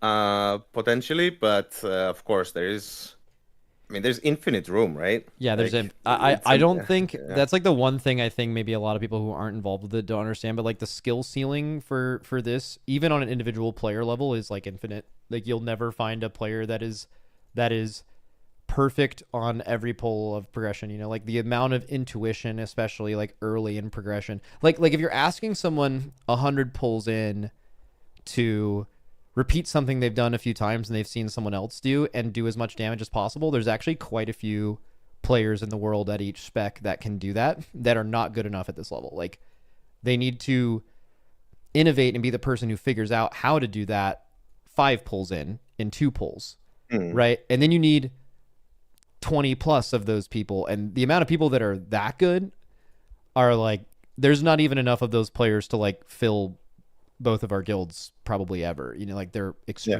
extremely hard to find. So like that on an individual level, but even at like I feel like every single tier I am significantly better at what I do. It's just even the organizational level is just so hard. But you're right that it's obviously less over time. Like there's no way we're improving tier to tier as much as we were back in like BFA, even players. And here's another argument. Like ever since the like pieces days, so like BFA, I remember someone asking me this question, and I remember telling them the race is bound to become a lot more competitive than just 2 guilds, because how much better Echo and us can get in every tier is a lot less than how much better pieces can get, how much better BDG can get, how much better now Method can get, right? Because there's more room for them to grow. But obviously things are ever changing and this could change in any tier, but people have been saying that for like 4 or 5 years now, and realistically the gap from 2 to 3 has not been closing. It has not been getting smaller. So that makes me think that there actually is still just massive room to improve, because the fact that that hasn't happened. Oh, I know guilds have died, and I know both of our guilds have taken their best players, and all of that. I know all of that's happened, but like, it still should have gotten smaller, which makes me think that the diminishing returns are not as serious as you'd think, and there actually is just like kind of infinite room to get better at a 20-person group size competition thing. Yeah, and I think I mean, you can say the issue why the diminishing returns maybe are not kicking as much in is, I would argue, because there are so many ways to improve.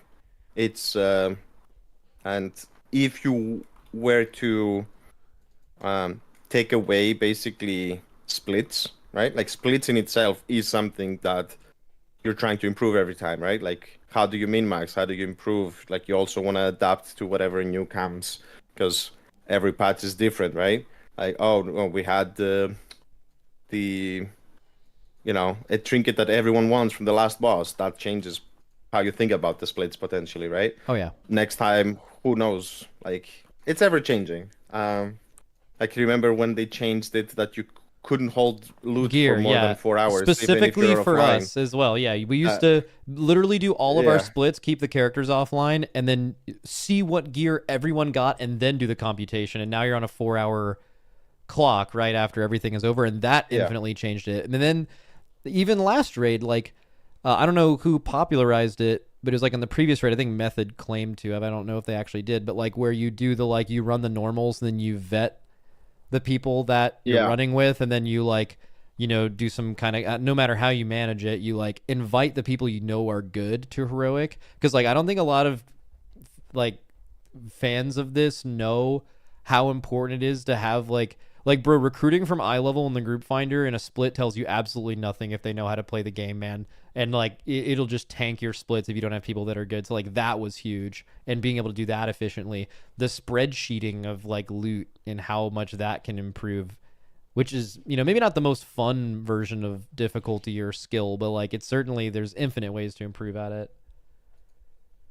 yeah. I think for realistically, for there to be more competition, like, I'm not even saying, right, like one guild. I'm just saying, if you want to increase, like, because other games do have this, right? Like you mentioned earlier, and I know, right? Like for Destiny 2 or Final Fantasy, I mean, those races are also shorter. So whenever the race is quite short, there's more room that one, small mistakes can have a way bigger impact. But the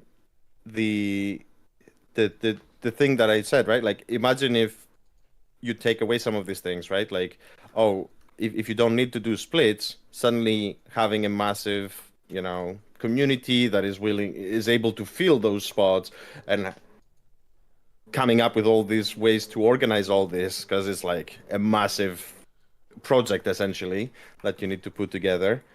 Like, that is a big factor that would, like, any guild who wants to compete needs to have that established before they even can think of competing, let's say, properly.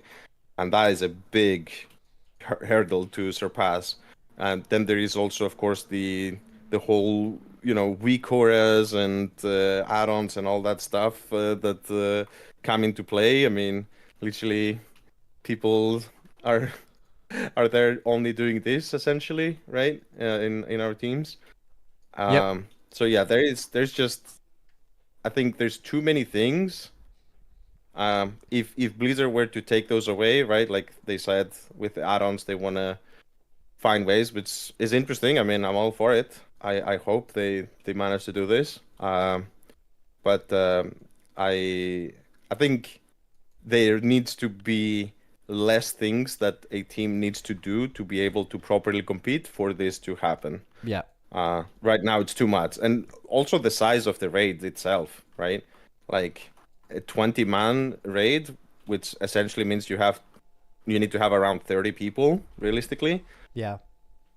is already, well, it's not easy to find 30 and people. and Yeah. yeah, I mean, it's not even easy to find that many people, but also there's been a lot of really good guilds, like skill wise, I think could with definitely with some experience could compete. Like the ones off the top of my head last few years are like Instant Dollars or Fat Shark Yes, where they're clearly sick. But if you look at those from those guilds' perspective, what is the point of like dropping everything, going for world first, just to like you're gonna lose for like a long time? But like right now, you have all the best players in the world that maybe don't want to raid 14 hours a day, but they want to raid 5 hours a day. And you have that market of players, and then you like BDG did this. They were the late night NA guild that rated less days, but then they started competing with us. Now we're competing for the same players. Then you start losing those players. You know what I'm saying? Like there's no reason to make the jump, and the main reason is like you have to do it for 2 weeks. I think, if you had to do this for like 3 or 4 days, or even less than that, like 2 days or something like that, you'd see a lot more people because it's just easier to take 2 days off. But I also think the race wouldn't be what it was if it was a 2-day race. But maybe they could do it like every month. They do like every month they drop a Rygalon, and there's like a 3-day race to Rygalon. That'd be kind of fun, but also just a very different thing. Yeah, I mean, there's also, right, like, I didn't even get into it. There's also the PTR, right? Like, how much you can get from playing PTR, preparing, and, you know, there's so much that is being put into this. Like, theoretically, I think if Blizzard were to remove a lot of these things that we, let's say, exploit or whatever you want to call it, right? Like we take advantage of any advantage that Blizzard gives us, Yeah. be that with the splits, be that with add-ons from WeakCores, and also with the PTR testings. Like, if none of this was available, then I think you would naturally see a much, let's say, more teams be at the very least a lot closer to us, because there's just less things for us to differentiate ourselves, and it would shift even more towards like personal player skill, and yeah, because I'm sure there's a ton of skilled players out there. That is true. Yeah. But yeah, how do you do all of this just to have a chance? How many people are willing to do that as a group of 30 people? Like, that is a massive undertaking. And I don't, let's say it like this, I don't see this changing unless Blizzard changes something about the game. Yeah, for sure. What was the worst boss that either of us have ever progressed? Obviously, and why? Worse in what sense? Like worse as in worse performance, or worse as in like shit No. boss? Like Shit boss. Definitely shit boss. Not worst performance. Let me think. Which boss was I like, get me out of here? Mine. Okay, so I think for most people, I think the answer would be Stone Legion Generals, because of its like weird cast sequence, the boss bugging out, stuff like that. But for me, I actually quite enjoyed Stone Legion Generals in that way, because it was one of the bosses where raid leaders specifically had just a massive impact by memorizing how the cast sequence would work. Like if you followed your DBM or bigwigs or whatever, it was going to be wrong. You had 4 things that could happen, but you could just memorize which one of those things was going to happen and then have a massive impact. So it was like a game within a game kind of for me. And my time on Stone Legion, I felt like I had a large impact. Therefore, I was kind of having a lot of fun. So I think the popular answer of Stone Legion for me specifically, I didn't hate my time on Stone Legion, except for when you would wipe because you pushed a phase a few seconds early, so the phase was infinitely harder, or the boss would just spawn. You know how you AoE down the dudes with the shields? Like sometimes the boss would spawn 3 and sometimes it would just be 6, and it would just completely random whether the NPC did its job or not. Like that was really frustrating. But I don't know if you have another boss that sticks out to you as like, holy shit, this boss stinks. I don't know. It's kind of hard because some of these bosses, like, it's not like if you didn't progress it that much, like lengthwise, did it have enough time to get to you that the boss is not good? Yeah, if you killed the shittiest boss in the world in 5 pulls, you're never going to think about it again because it died in 5 pulls. Yeah. So for that reason, I'm not sure. Like, I think if they had made Skarn really hard, I think I would have hated that boss. Let's say, for example, I Hmm. think I think that boss, at least as a because I played that boss as well. I mean, I not that much, but I did not think it's a cool boss just overall. I think what I guess what saddens me a bit is I think they're again with the looking at what is in that room, I think they could have made a way better boss, let's say.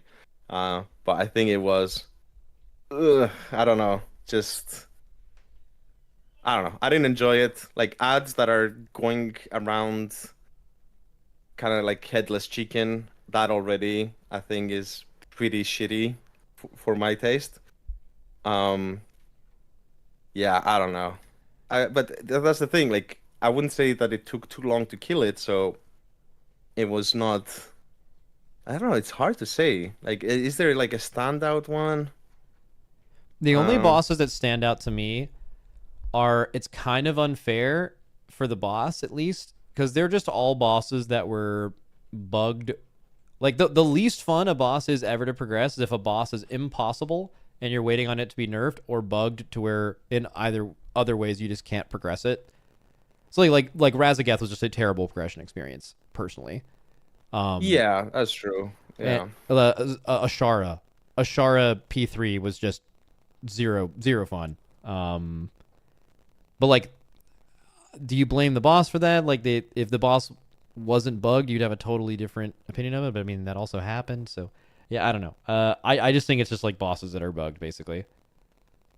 Yeah, I think so as well. Like, I mean, design wise, I don't know. Yeah, I mean, I definitely remember not liking my time in Stone Legions, but at the same time, I was playing Hunter, and I think, playing with the, what was it called?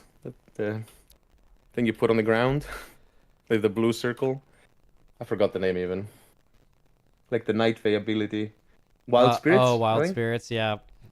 Yeah, that was pretty cool, a little bit pumping. There's Um, actually one I can yeah. think of, but it also involves the tuning. But I absolutely loved Nexus Princess Kaiveza right up until the point that we swapped to one tanking it. But that was Mhm. fucking miserable. Like that boss would have been such an S tier banger all time boss for me, but the where you one tanked and if anyone died in the first 3 minutes, you just had to reset it was just so I, not fun. I think that definitely is the case on that boss. And also, I think the fact that healers could be picked, I think it was also bullshit, Oh yeah. right? Kind of the Like same you thing on have, Fire oh, X. guys, two healers got it, watch out. And it's just like, I don't know, this kind of annoying RNG. I mean, a similar thing. Oh, I guess I could say this. I mean, I like the boss, I guess. I don't know, it's weird. Like once you pull the boss a lot, I remember having that feeling of like it also gets affected if you got a world first on it, right? But I remember I was so mad at Avatar back in the day Oh, because okay. it was overtuned like crazy. Um, or I wouldn't say like crazy, but yeah, like the last phase was crazy. Like again, rate damage, unavoidable rate damage, basically. And you had the healers being able to be picked with the tornado knockup, whatever it was called. Um, yeah, but somehow, like if you ask me, bro, what do you remember about that boss? I mean, I remember, killing it and being fucking hyped when we kill it. Um, so but I definitely was also a lot of times miserable, I think, progressing that fight. Yeah, it was brutal, man. Especially, bro, when you got hit with a dagger of another person, like just sliced across the room. Oh my God, dude, that That was was a so very crazy. tilting death. Yeah, I mean, the Yeah. most tilting thing that happened this tier was definitely the Mugsy bomb bug, which Yeah, actually, I want to ask you about this. I mean, I was instantly seeing this boss.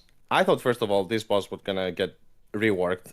I thought they're gonna pull a silken cord on us, what do you mean but after they didn't. PTR? Yeah. Yeah. Oh yeah. I mean, they did kind of. I mean, they went back and forth between like one jail to four to like whatever. And then we saw the last phase in PTR and using the good old rings. And then we saw the like cast sequence and we're like, bro, this is so fucking easy. There's like nothing happening, right? They're gonna change this for sure. And then ended up being basically the exact same cast sequence. Or like, similar thing, but I mean you just add the raid damage. They just made the raid damage crazy, and that Yeah. alone just makes anything hard. But they yeah, it was I mean, do you remember what it was before we even tested it? The like fire tornado. Yeah, yeah. So you had like the idea was, I mean, maybe this is like a paint situation. I don't know if the viewers can follow this. It's fine, but basically from going from I don't remember which side to which, but let's say if you went from the left side to the right, you wanted to do that in pairs. So because after I don't know what it was, after 30 seconds, let's say, random number, you would drop tornadoes that basically suck you in, kind of like the Kiveza, like black holes, right? Like they would suck you in. So you would want people to switch at the same time in pairs and then counter each other by putting the tornadoes, I guess, one north, one south. So then you get sucked equally and you kind of chill in the middle. Yeah. That was on going from left to right. Then going from right to left, you wanted to go one by one because at the end of your debuff, again, I think it was 1 minute, you would explode and hit anyone that was on the same elevation as you. So there was two solutions to this. Either you would just jump, which most likely would be the case, or you would go to the stairs at the entrance when that debuff was about to expire. But yeah, so Or I think that was the logic. I mean, you could soak a mine too and like be in the air. But yeah, the sure, yeah, yeah. it was basically Sisters of the Moon, but second to last boss, where when you swap sides of the room, which you have to do at a certain point to not wipe, it just does. I think the version that boss would have been fucking. I'm glad they moved away from that. That would have been But I also Yeah, I think that was a bit overcooked, but I will say I remember from the very first testing we did in that fight, I saw the mines and I knew this mechanic is gonna I'm not gonna like this mechanic, yeah. And sadly, I can't say that I ended up liking it. It's just to me, it felt pretty bad that in the end the solution is yeah, you just walk into them and blow them up and then soak it. I thought they were gonna try to do a bit something more interesting where you kite them, let's right? say You kite them into a spot, you uh, root them, and then you like use them to break the jails. That's what we were doing. yeah, but then you get rewarded by not taking damage when you break them with other means. Yeah, You yeah. know, like either with hitting a wall or with using the boss's abilities or something. You get somehow rewarded for that. But because there was no reward for doing anything smart, it just ended up being, yeah, we'll just have Paladin just bubble and go and blow them up one by one. I mean, it turned out that, I mean, this was the big thing, let's say, for the fight in terms of the heal check and the coordination check and all that. But to me, it just felt, oh, I don't know. You have this randomness as well of where the soaks will be every time you blow up a mine. Uh, yeah, I mean, the Yeah, bug that was also didn't okay. help, but I just yeah. the bug for me was really weird. It was once you like see it, the fact that it's desynced and you just run into the back of where the mine was coming from and you'll hit it. Like the solution isn't that bad. It's very frustrating, but it's like, not that bad. But like how did they didn't fix it? Cuz like okay, I thought they were going to fix it after we killed it. I'm glad they didn't. But they didn't even fix it. Bro, is it fixed now? Did they ever I don't think fix it? so. Like so No, that I makes don't me think it's fixed. think that they actually couldn't fix it. And that to me is fascinating. Like I was when you guys killed it when the week rolled around and they did a couple Mugsy nerfs, I'm gonna be like, okay, they fixed there's gonna be a patch note, like fix the location of the mines once they become CC immune or something. Like something like that. The fact that they never fixed it means they gave up on it or they like actually could not figure out how to do it. And that was really strange. Yeah, I don't know why they can't fix it. It must be some real broken code in there. I don't know. It must be like some crazy stuff. I hope at least they've tried to fix it, surely, and they just don't seem to be able to. But yeah, it's not a good experience, of course. But I don't know. I'm a little bit more alone on this take. But always thought that the McZ, like, it seemed again that maybe they wanted to do. I mean, clearly they wanted to do something else, and they took it away. But it felt a little bit uninspired in the end. Like, yes, there was this idea, oh, should we start on the right or the left? But then they make it that you always have to switch at the end. Like, there's no thinking of like, oh, we're gonna switch sides early for XYZ reason. There's no such decision making. So you always have to squeeze it, like this. That's the best thing. Um, and then yeah, I just was expecting a lot more looking at the initial mechanics. I thought there's gonna be like a lot of interactions between the abilities and more precise placements of everything, and it's going to be some crazy execution thing. But in the end, I think it was a large portion of it was down to the healing of just the raw dot damages plus just soaking those mines. Yeah, it just Uh, became so like a became like a Kurog type fight where it's just yeah, like a can you heal through this amount of damage thing, which I do think fights like that are cool. I know like if you talk to healers, like healers love fights like that, but uh yeah, definitely Muggsy could have been a little cooler, I think. It's also yeah, like like there's so many ways this boss could have went. Like they could have really cooked with a Sisters of the Moon esque two sides of the room last boss, second to last boss thing. It ended up being really hard, but it's just like the last phase. Like the last phase is just crazy hard. But also we would have killed it, I think, a bit earlier. I know you guys would have as well. With no bug. Bug was definitely. I was about to pull my yeah, fucking hair out. man, I'm yeah, also it surprised was. that arms warriors weren't like more utilized in this tier. I guess the first reason is like one armed bandit, just the last phase damage check just ended up not existing in progression. But like I Yeah, saw two going into this tier because we didn't have a lot of this. Like Riku didn't play this last tier, and our like second warrior is also our monk player, and monk was just crazy. So like we didn't really have a second warrior option, and that was like a huge risk. And we were aware of it, but we were just like, it would make sense for anyone else to be our second warrior except for one of our monk players, basically. And we saw two dedicated execute phases for, I believe, the first time in like, it's been like 3 or 4 years since a boss phased at a percentage in execute phase to where like, and it's like a timed burn.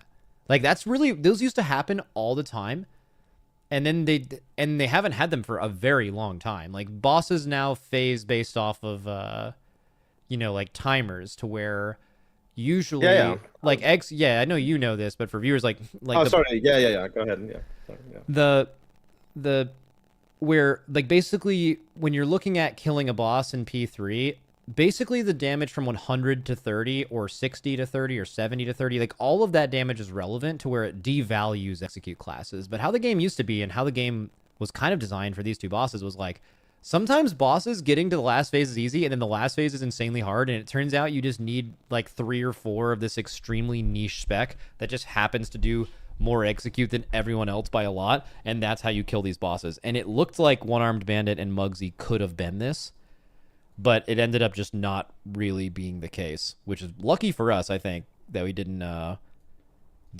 need the arms Yeah, warriors. But I would say definitely a bit bizarre that they had not one but just two bosses with this, because it definitely looked like they shifted their mentality or their philosophy, design philosophy towards. I think maybe it was Sarkareth the first boss where they kind of started doing this. I think where basically any damage you do in phase one counts. I mean, they did put a threshold, but it was not relevant for raised hold first.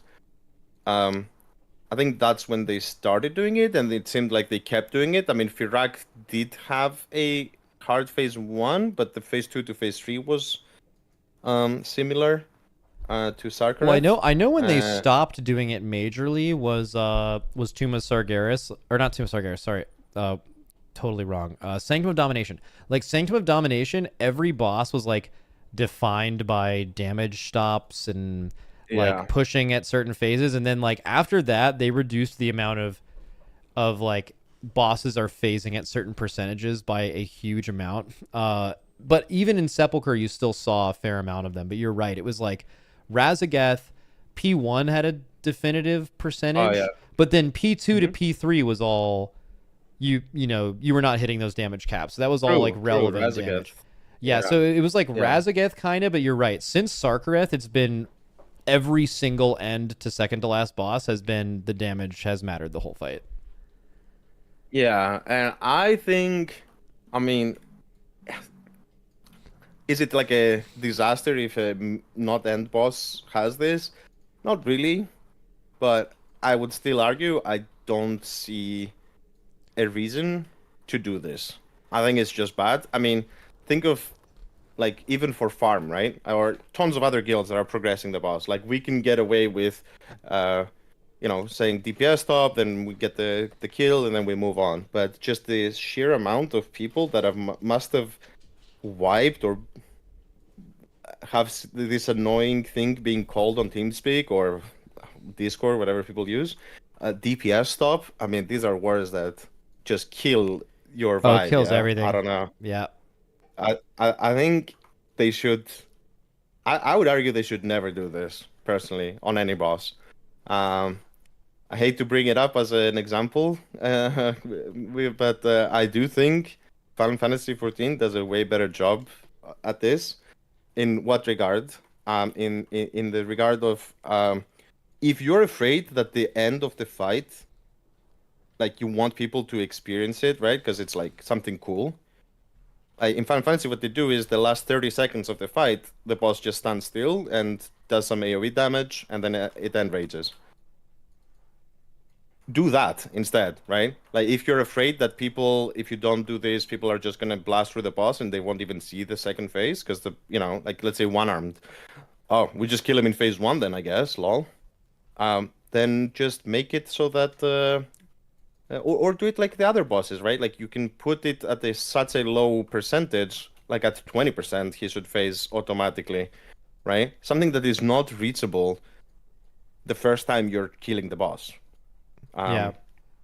Um, that would be my argument. I think it's just bad, personally, and there are other ways to design bosses, I think. I mean, maybe they were experimenting a bit with this, but I do I mean, not think they should do bosses I like think this. it was part of a larger uh I think you're definitely right. They had a design philosophy shift, but I think it was to just allow more niches in the game in general. Like, here's another one. So they brought Execute back really in this raid, or at least design wise. It didn't actually end up being the case, but design wise, they were like emphasizing an Execute phase for the first time in years. When was the last time you stacked daughters on a boss where like there was multiple spread out targets and the best way to solve that was to bring in dot classes? Bro, it's been forever, right? Until I mean, famously, I think I'm thinking Shadow Priest, right? yeah, Was what Twins Court, I yeah, think. Queen's Court and then Zakul, they were like Or one Queen's of them Court. was crazy on Zakul, two bosses right after each other. But yeah, I mean BFA dots were good. So that it was after BFA where they killed them. But basically dots have been dead for like basically since BFA. Like the classes where that was their niche, like if there was multiple targets that were spread out, you just brought an Affliction Lock, a Shadow Priest, and Moonkin, and they just shit on everybody. That's been dead. Obviously, Moonkin has the Starfall very specific niche thing, but like as far as dots were concerned, that has been a thing in the game for a long time and has been gone. I feel like in this tier they intentionally brought it back. Like That could be true. they've Yeah. made a very conscious effort to be like, we want a dot fight to be a thing again, and that was the thing. So they brought Execute back, they brought dot back. Dude, Moonkins, we thought Moonkins were terrible this raid. We never wanted to play them for any reason, but we still had to gear like 4 of them in splits just because Styx was a boss. So we were like preparing Splat to main Moonkin, Goop to main Moonkin, and then multiple other people play Moonkin just until Styx died, and then play the classes they were going to play for the raid after that, just because of that boss, which actually ended up being pretty accurate because they made the boss pretty hard. Like you had to do that. But that Yeah, yeah. Go I ahead. think that's on purpose. I don't know. I feel like this raid they like it had to be on purpose that they wanted to make sure that each individual like niche or at least ones that haven't been used in a while were built in the raid. We'll definitely be able to tell by next raid if there's some very obvious execute phases or if they keep dots at their current strength where like because bro, you didn't play Shadow Priest for like multiple raids. You Yeah, always were like preparing them and then they were never good enough. Bro, just make dots good and they're gonna be played every single raid. yeah. I think specifically on sticks as well, I would say it's also. I mean, I don't know if I would call it, uh, like dot classes. I wouldn't say that's the good niche there. It's more like just spread out AoE, or like just all chaos going around, and you just. Yeah, I mean, Moonkin is kind of like the goats doing this. I mean, Shadow Priest can do decent, but not as good as Moonkins. So that is, I don't know. I think there's been other examples where you just want this kind of, oh, there's just some ads all around, and you just need to blast them kind of quick. Um, but yeah, I mean, specifically one-armed for sure looked quite intentional because especially, I don't know if you did the math there, but on PTR when we were testing that boss, the boss had certain HP, and then the ads had certain HP. And then when the live version went out, they buffed both, but they buffed the ad HP significantly more Yeah. compared to the boss HP. So that looked pretty intentional because you can have an equally as hard fight by increasing the boss health more and reducing the health Exactly. of the Yeah. ads, Yeah. You right? still have to be efficient with So, the ads either way, but making the ads health higher makes it something you have to like swap to and burn to where like those classes just thrive. yeah. Definitely got a bit surprised by the how much they increased it though, right? Like I don't think if they had equally increased it, I don't think it would have been as dramatic of a requirement, let's say, to have these classes. But yeah, man, those ads got chunky, yeah. Yeah, I mean, I think that was They, it was definitely intentional. But I like the rest of that boss though. I think like I didn't like the tuning necessarily of it, like especially the last phase just being just completely free was really weird. But I think yeah, maybe they didn't expect you go to get ahead. there at 30% or something. But like with Lust and 30%, it's just like so dead. But I liked the coin mechanic. Like we actually ended up doing something quite a bit different than in PTR. Like in PTR, we were like, okay, what's the perfect way to do this? It didn't maximize uptime, so we ended up moving to the like shooting both coins thing. But like we just had Mhm. the second every single time the ads came out, we used that second pay line intentionally to always break the middle one. And if you stack your comp enough, regardless of in what order you break them, you can always break them in time before he enrages, just to make it the same every time. But then in progression, like you said, they buffed the ads health to where that was kind of impossible. You couldn't like kill all three before the thing realistically. So you just had to Yeah, completely change it and actually be accurate. I think that's maybe why, because like you think that's maybe why they buff the ad health is like if you could realistically cleave all three of them down before the enrage, the fight becomes extremely like similar. You just are repeating the same thing, and ideally in any good strat, that's what you want your strat to end up being, right? It's the easiest thing to repeat and be consistent with. So I think the whole like it's random where they spawn and no pull feels the same because you have to pull them in different spots. As much as that is crazy RNG for your boss damage, um, it's also I think what they wanted the fight to be. And if they nerfed the ad's health, I think that's what it ended up would have happening. Is you would have like the fight just would have been basically like a heroic boss. You would have just like done the same thing over and over again instead of having to move. But also having to move is super frustrating. Like I'm sure you had this happen, but also the one of the left right. yeah, like left right for like the whole P1 and like your boss damage going into the last Yeah, phase is like minus 5%. if like Yeah. if that happens to you. It's just like pure RNG. Also, I think that is what made this boss really hard with other guilds. Like I don't know if you saw pull counts, but like we both killed this boss and I don't even know how many pulls, but it was like Like 50, 60, 60. 50, 60, something like Yeah. that, right? And I felt like we did well. Like we pulled the boss really well. Um, but then I look at like pull counts from guilds that are, like the IDs and FSYs of the world, and where they're like really fucking good, and they usually are really good at looking at our kill video and just like killing it crazy fucking fast. And Hmm. basically every guild just like doubled our pull count on these bosses with extra weeks of gear, with you know just everything that would normally go with that, and that like never ever happens. And I've always that boss has always been. So, do you have any theories as to why that was the case? Um, that is a good question. I mean, definitely would ask those guilds, I guess, right? Like what felt different, I guess, compared to the other bosses. But I would say probably uh just how easy it is to lose people, and then the fight just, if you lose a DPS or Yeah. two, you just fall behind, you just wipe. Like, It's over, right? like Like look at you can't even progress.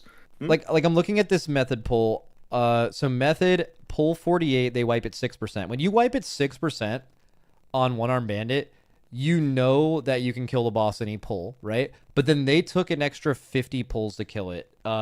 Instant dollars, or at least Pop Tart Corn Dog for sure, did the same thing. Let me check instant dollars. Basically, no one killed one arm bandit happy, is what I found out. Like we got a low pull on one Hmm. arm bandit, and basically every pull for like 2 hours before we killed it, I just felt like we were throwing. Like, how the fuck is this boss not dead?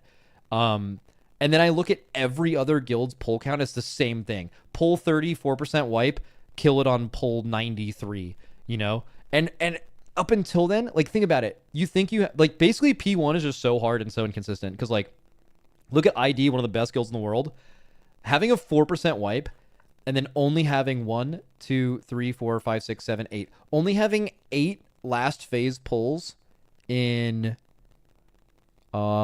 63 attempts is fucking crazy. Oh, Yeah, it's insane. yeah, that Like is this is pretty. every guild, and instant dollars Yeah. is crazy good. So like you go down the Hmm. line, like obviously some of these guilds pulled the boss 400 times, like that's an extreme outlier, but even the really good guilds took twice as long as we took on a boss with strat. One theory Dratnos had was because of the class requirement, and it wasn't because Hmm. these guilds couldn't field the same comp. Like they were all doing. If you look the list of these guilds that I'm talking about, they all have 4 shadow priests. They all have, like the daughters and the windwalkers that you need. It's just that at this level, I think multi-classing is more required to where you have more people proficient at that. But we have those characters more geared. So like you're going in with multiple shadow priest alts geared or mains geared for this situation, where like Hmm. they're able to get 4 shadow priests, but it's like their DK is alt shadow priest and he's not super awesome at it. So like by splitting the multi-classing a little more, it was just requiring more of those guilds. And while they were able to field the comp, it was just with not as good of players because they were playing their not main thing. And I think that made a little bit of sense to me. That could be the case. I think it's also though a boss where you you could die quite easily if you're not used to some of the mechanics. So I think perhaps also something to be said, I don't know, maybe I'm talking out of my ass, is that um just the sheer amount of pulls that we had done on that boss, even if it was maybe even heroic and whatnot, just getting accustomed to the coins and the fires. Like my guess is that a ton of the wipes that people had was just because people kept getting hit by coins and fires and just dying. And then once you lose two people, like it's over. I Yeah, could be getting hit wrong. by Maybe it's something else. no, it's definitely getting hit by fire. Like fire was basically a one shot at the time, Yeah, and they changed it now, I think. Yeah. they tried Like, to make it oh more my God. visible. Do you remember? Do you remember when we were doing splits when the fire could like just machine gun you down and like people were getting hit by the same fire like 3 times, ta ta ta, and just dying? That was in heroic. Then they changed it at some point. I don't know if you experienced that at least, that people were just dying right, left, center to fires in I mean, that heroic was states. definitely one of the really, really hard split bosses. Like splitting one arm bandit, that this boss just, I think it's Yeah, just a sneaky execution requirement boss. Like, it's not super easy damage yeah, wise. Like, ads have to die. There's a very strict timeline. You can instantly, it's a binary pass fail. If you don't kill the ads in time and dunk the coins, you will wipe. But like, people got run the fuck over by fire. And fire theoretically isn't that hard of a mechanic on a boss like that. So, yeah. I think this was definitely though very interesting. But like I wish they'd go more in the direction of designing things like this. I love it personally. Also, because I remembered you've mentioned phase two being so easy. I do think part of it is of what I said, that they buffed the health of the ads more than the boss. So therefore, the boss health, which is the only thing that matters in the last phase, was not as high compared to maybe I yeah. don't know. I also think it was a week 2 thing. Like, I think one arm bandit week 1 would have been pretty real. True, true. That is also a very Because if you think good about it, you statement. actually lose infinite boss damage because the ad's health was so high that like week 1 you would have had to swap so much more to Yeah, ads to like to realistically get it. I mean, you guys did it before the reset a little yeah. I bit. I don't know mean, how far you got, but like I bet you had to like you were probably just to see farther. You were like 0 boss damage, just kill ads, right? Which would be the smart progression thing to do. yeah, But like I yeah. bet you would lose We so much damage. Yeah, you definitely lose damage and definitely noticeable, right? Like you feel the gear upgrades, let's say, you'd feel it on that boss probably more than ever because it's not just the boss health percentage going down, it's everything becomes much easier. Like if you kill the ads faster, you get less withering fires. That's the dispel. Yeah. You get less bolts, arcing bolts, whatever they're called. Like you just everything happens so much calmer that it brings also a level of serenity, let's say, in the players. But I will say as well. I mean, because you said what, why do you think maybe it was such different thing to other guilds? I would say this was also one of the bosses where we felt pretty confident going into it based off of the PTR. Let's say I was expecting us to do really well on that boss personally. Um, Compared to let's say other bosses that you get a feel for it but not you don't have like um as clear a plan and you just I don't know like sticks for example, who knows, right? Like what might happen. They ended up tuning it harder and it suddenly becomes a lot harder, but yeah, in this case I think uh like we I don't know, maybe it's just essentially that we played really good in comparison to maybe the other guilds. That could be the case because yeah, I mean, I don't know how it was for you, but No, you guys did way better we in one arm testing than we did, or at least from what Hopeful said. yeah, I think we brought the boss to 11% on PTR. Now, granted, the healths were way lower, right? Hmm. Back then, so it was like we. I don't think we would have achieved that with the health that they had on on live. Let's say, uh, like the ads were dying way faster, like to the point where we could do essentially what you were saying, right? Like killing all the ads, regardless which one you had to.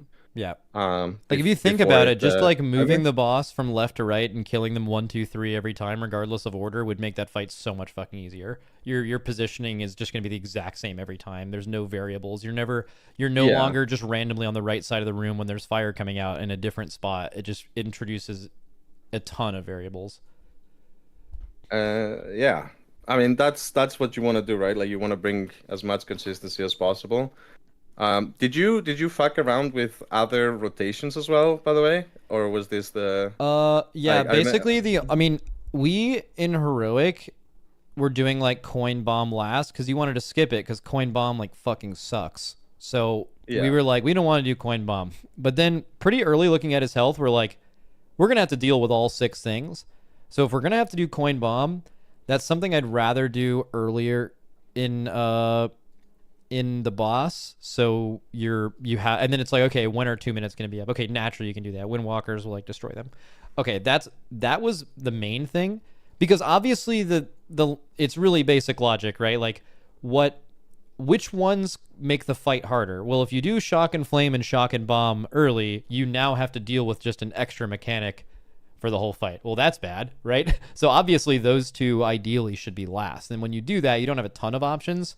Flame and coin feels like something you want to get off cooldown early. That's what we were doing in heroic, because it's like your healer cooldown's going. But then also that one, did you ever, at least in PTR, like it was really annoying that flame and coin would just like desync a ton of the boss's abilities. So like if you didn't push that at the exact right time or exact same time every pull, you would just be dealing with like totally different big hit timings and stuff, which actually made the boss, whether it's harder or not, it like you're learning two different versions of a boss, which sucks. So that was annoying. So like you wanted to have that be consistent. And then it was basically like, okay, if you want coin and bomb on 2 minutes, you want to obviously have shock and coin as fast as possible so you can just have something to be clearing the room. It kind of just fell into place. It's like logically the thing that makes sense, but also like a coin and bomb could have been moved in different areas, but ideally lusting in P1 and skipping coin and bomb was the other option because the P2 DPS check wasn't very hard. Yeah, I don't think you ever want to necessarily do this unless it looks impossible, right? Like you want to ideally make the end of the fight as easy as possible and maybe put the it harder depends on part how hard earlier. it is, right? Like if the last phase is actually like really easy to do, it's possible that you could do it without lust faster by just getting there more, right? Could Like be, yeah. yeah. I'm just saying, like when you're prodding, it's a little bit hard to make that gamble a little bit, maybe. Oh, But for sure. yeah, I could see that. Yeah, I mean, for us at least, I mean, this was, yeah. I mean, I remember. I don't know if you remember, like on the PTR as well. Like they had the fire pylon, like flame and shock.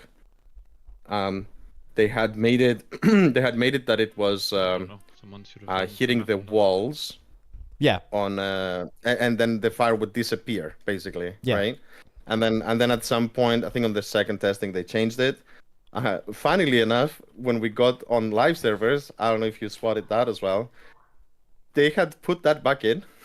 Yeah, you So could put if- it in that if- little cubby up at the front and the fire wouldn't go through it. Yeah, if you put the fire pylon on in that corner, which was a bit weird. I remember I messaged them like, I don't think your fix made it to live servers, and then they hot fixed it. But yeah, I think it's cool. There's so many options. We did end up doing the same rotation that we did on the PTR. Like when we saw that the fire pylon was changed and no longer really a great option to have for the entire I mean, the fire fight from the option start. is. I mean, I still consider doing fire kind of early because if you actually put it all the way, for us, it's like on the very, very far right of the room, and then you put the shock and coin on the left, the fire actually doesn't reach the range pile. But if you ever have to go to the right ad, which is, you just do, sometimes you have to go right away, sometimes whatever, like that, then it's just a problem for melee. So it ends up being a problem. But I think it's actually the flame pylon was pretty close to being a non-mechanic based on how the room played out. Yeah, And that's true. And the bombs Yeah, are also really easy. theoretically- Sorry, go ahead. Yeah, theoretically you would think like, since the fire pylon technically does no damage unless you get hit, right? Mm-hmm. So, whereas the shock pylon does do teaching damage whenever it is pulling you in. Yeah, and So, the small in- bombs require damage in some way Yeah. to be killed, and maybe make you miss a cast by having to move. But the flame is the only one theoretically where nothing bad happens to you as long as you outrange it, which is just like or shoot it into a wall, right? So it's like there's definitely attractive things, but like I think this fight would have been a little bit more interesting if they all had some kind of penalty, like permanently. Yeah, I do because think they had to it be was last. a little bit. Like, why does flame and Yeah. coin happen where you like heal through this thing and then it's just like nothing happens ever again? And that's obviously also true with all the other four. I just feel like it was just the fact that we ended up with the same rotation is really not surprising to me, because I think there's a strong amount. I think it is logically the most correct thing to do if you have to do all six. So, and it is not surprising to me that is the case. If they all had a penalty, I think it is extremely likely that we would have ended up using 2 different strategies. Yeah. Did you actually? I don't know if you did this. Did you map out all the different possibilities that you can do, like every variation of this fight? No. So what we did was we had that information available to us, but it was only like, oh, we want to do coin and bomb second, or oh, we want to do coin and bomb six. What are the possibilities if those things are true? So I looked at it like that, but I never actually looked at specifically every. Do you know how many combinations are there? Yeah, did go through that pain. Can say. Do you want to take a guess? Maybe chat can guess as well. Let's see. It's a little interaction. What would be your guess? How many different combinations, possible combinations of Yeah. things in different? I'm gonna guess somewhere around 50. But because you Yeah. just said that it was really annoying, I'm assuming it's more than that. But even 50 would be really annoying. How much is it? Yeah, it's okay. So crazy numbers in the chat I see here. It's actually 34. Okay. And the reason is, I mean, I was trying to figure out like what's the logic. Because you only get 3 options every time. And there is always blue, right? Like blue is always there. And then I was trying to find what's the logic behind it. It's a bit complex. I couldn't figure out what's the exact logic of what 3 sets of colors spawn, depending on the previous thing. There is somewhat of a logic. I think it's basically blue always is there. Fire is like a very high prio. Then yellow, and then purple, right? Like the bombs is kind of last in the sequence. Oh, interesting. But it's not a perfect science. This is more like overall, let's say, looking at the options. Like if you have not done all the fire options, you typically will always get a fire. Whereas, yeah. Anyways, Well, it makes sense at least. Stuff. It totally makes sense why there's a shock every time, and it's because like they want to always give you the option if you need to give a, like, basically if area denial is the hardest thing, they want you to have the ability to like clear the room if you so choose to do that. That at least logically makes sense why they did that. Bomb being the end, that the rest of it is very interesting though. Yeah. No, the strange thing is that, typically you would expect like that there should not be a blue if you've done all of the blue ones, right? Like if you've done all the shock ones, then why is it even spawning a blue? Mm-hmm. But for some reason, that seemed to be hard coded. Like no matter what, you're getting a blue every single wave. Like you can check as well. Any VOD, I mean, unless maybe they changed something, so I'm keeping a 1% chance that I'm wrong. But yeah, I actually think this is something that Blizzard, if they were asked, wouldn't even mind answering, because I don't think that would be like letting any secrets loose or anything. But I think exactly who coded this and why they made those decisions would be really interesting. Okay, not probably to a lot of people. It would probably be interesting to like exactly us and no one else. But it would be really interesting to know like why exactly they chose those things to make it work, because I bet there's a reason for it. Yeah. And I mean, some variations obviously are very small. There's actually a lot more variations when you start with fire and coin, compared to the other two. Just because, I don't know, like it's just how it is, I guess. But I think it's because the more you do the shock pylons, the less variety you can do, because you always get blue, like I said, right? Like once you've done all 3 pylons, there's only one option after that, right? Because you always get blue, so it's the other 2 colors.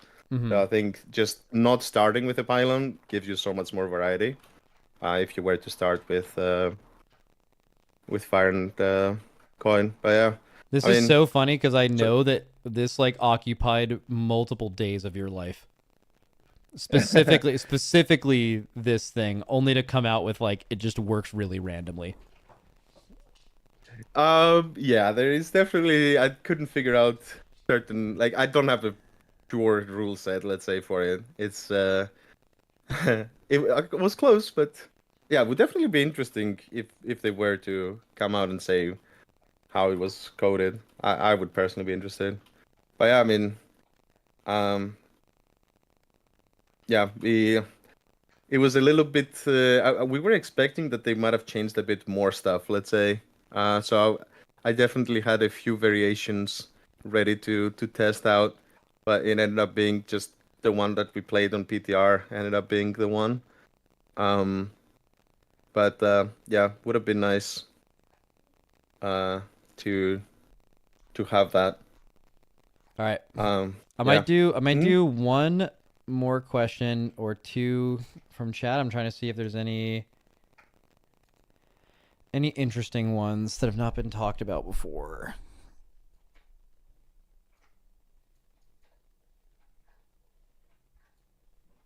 What's your take on very rare loot? I don't know if there's any. Probably the same feeling most people have about it. It makes splits.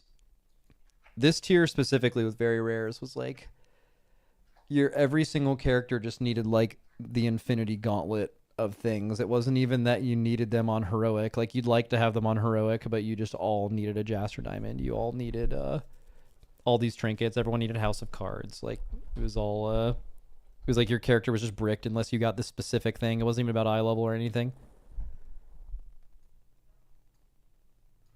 Yeah.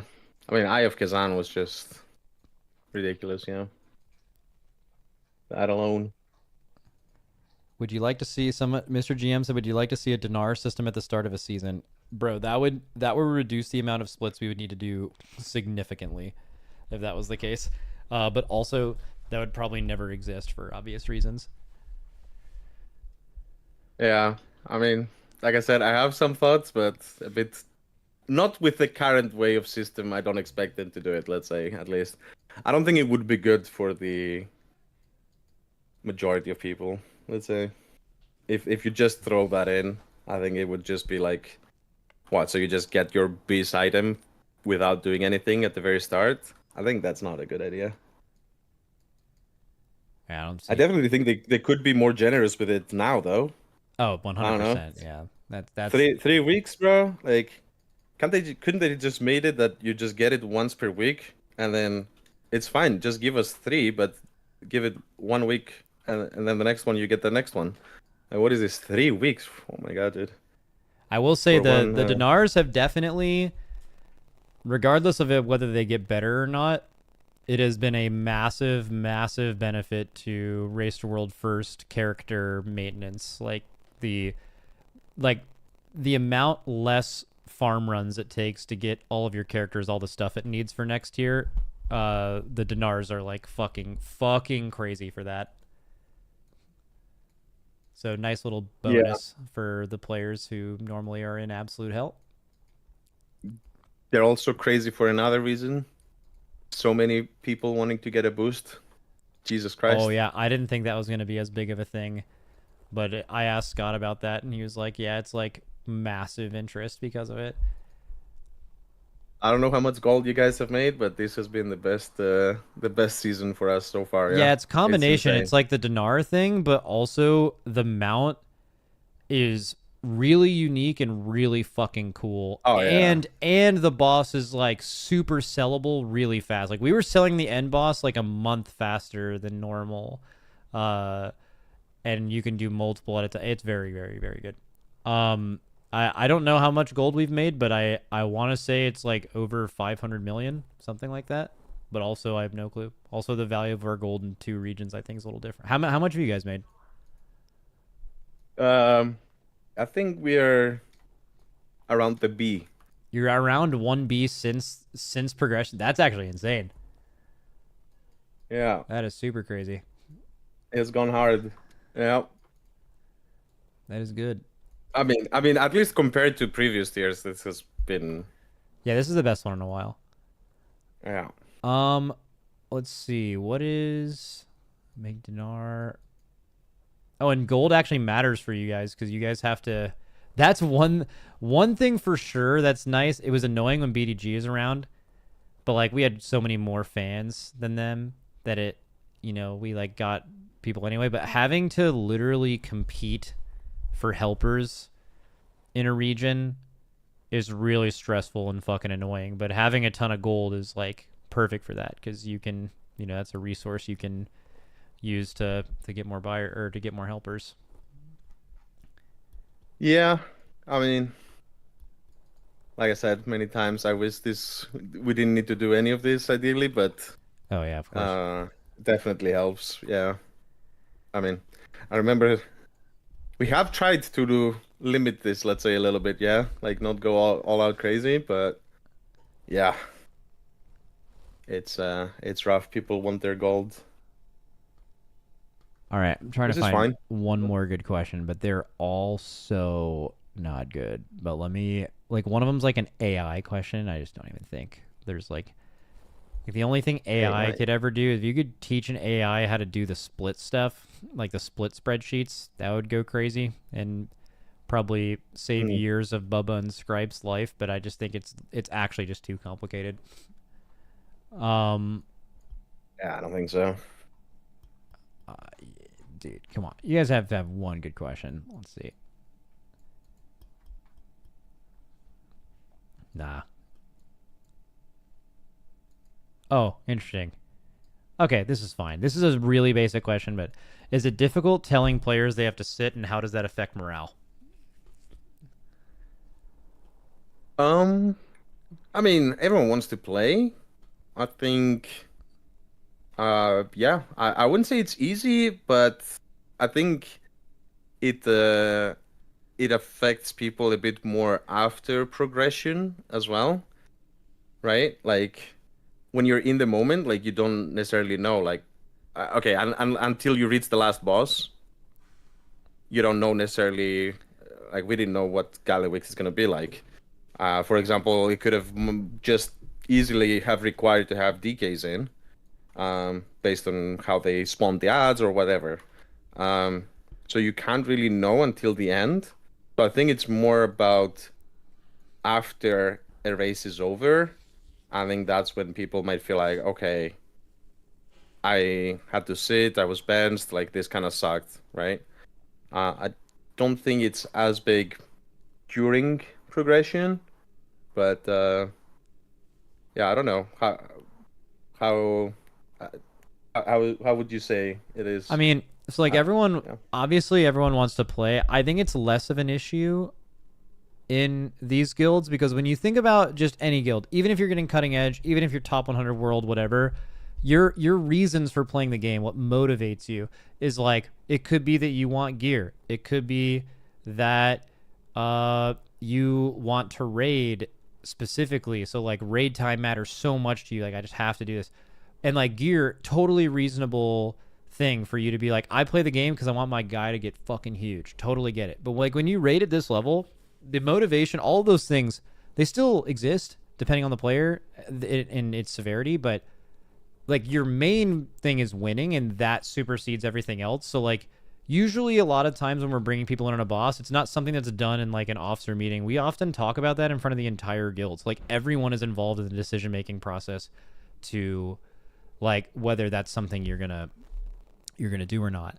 And that I think makes it a little bit easier because like everyone, there's just kind of an obvious thing of what you should do, what classes are good at this specific thing. That being said, there are people who like prepare for 6 months just like everyone else, and they're a fucking great player, but their specific class that we have asked them to cover wasn't.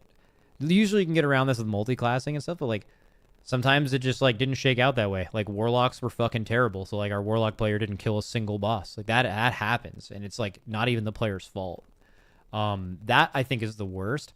But I mean, we have that too. We have issues like that. Like this raid, like there are players that are like harder to sit than others. You know, there are players that are gonna throw a fucking fit if you sit them specifically, even if it's the right thing to do. I don't know if that means you're gonna like make sure they're always in or whatever, but like you know, if it's between someone else and them, you want to make the best progression decision. But if it's really close and one person isn't going to endlessly complain, that could be a reason. We had a player this raid that like didn't get in, and like we played someone else on a spec instead of them, and they basically just fucking quit. Like they just didn't want to play anymore. They were like Dobby all the time at the race, and they ended up like going home early, you know. So like there's absolutely like that's extremely rare. That's never happened before. That person's obviously no longer in the guild, but like, you know, there's shit bro, people are human. People want to kill these bosses. People have egos. They want to be the guy. You know, shit like that happens, man. Yeah, I think if it's like historically at least, I could see that. Yeah, definitely some people are more okay with it than others. That's just personality of people. But I think everyone is typically okay if it's like one tier, you don't get to play because XYZ reason, right? Maybe the class sucked or whatever. I think it gets a bit rough if it's like on repeat, right? Like if it's been like if you've seen like two bosses in like a whole expansion, that's when you're like, bro, like this is, even if it perhaps made sense.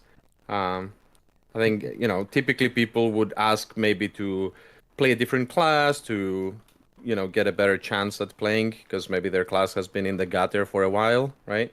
Like you mentioned Warlock, for example, right? Like Warlock used to be a god class for years, like many expansions. Yeah, so because of that, our guild has multiple players that maybe are just warlocks or really heavily focused on it for that reason, and then that can change. Yeah. I think perhaps mage is the only class that historically and still to this day has been. It's weird. Like OP. in BFA, you ran a bunch of mages, and then there was like multiple years where you did not run 3. And then it's recently where it's just like this expansion mage is just like fucking insane. Yeah. But yeah, I don't know. Also, we had an issue with a kind of unique issue where Kingfly didn't really like to sit, not really much more than other people.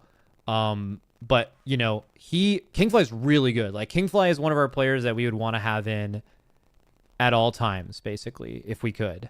But he was also one of the few players that could actually multi-class like every single ranged class really well. So when you went into like multiple tiers, what you would do is like, we need to, like, Shadow Priest looks crazy. We need someone who can be our second Shadow Priest or play Shadow Priest for us. Oh, that's no one else can do that really well. It's going to be Kingfly. But because of that, if you're always the second Shadow Priest or the third Warlock or the third Hunter or the person that you're comfortable actually playing these things, you can end up being outside the raid because you didn't actually need that level of you need the coverage in the race world first at this level. Like imagine you get to the later parts of this raid and you don't have enough windwalkers or whatever. You know what I'm saying? Like you're fucked. Yeah. You're gonna lose, or mages or whatever. Like so, you need to have the coverage. But because of that, Kingfly specifically, if he just told us, "Hey, I don't want a multi-class, but I want to be this," he would have been the number 1 of that spec or number 2 or been in on every single boss as this like raid buff class.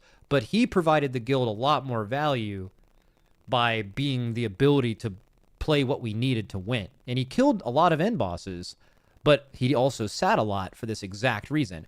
So he made us a better guild by doing this, but certainly killed less bosses than his skill level would show you because of this. So like that's a weird thing. That's very real. Yeah, that is very real for sure. I mean, I would say Swag maybe has been a bit in that direction for us. Like he's able to play quite a lot of classes, but yeah, basically what you just described. And if you end up that you just need the one of each of the classes that you're having this guy be the second on them, or 0, I guess, then it can feel pretty bad because it's a really good player.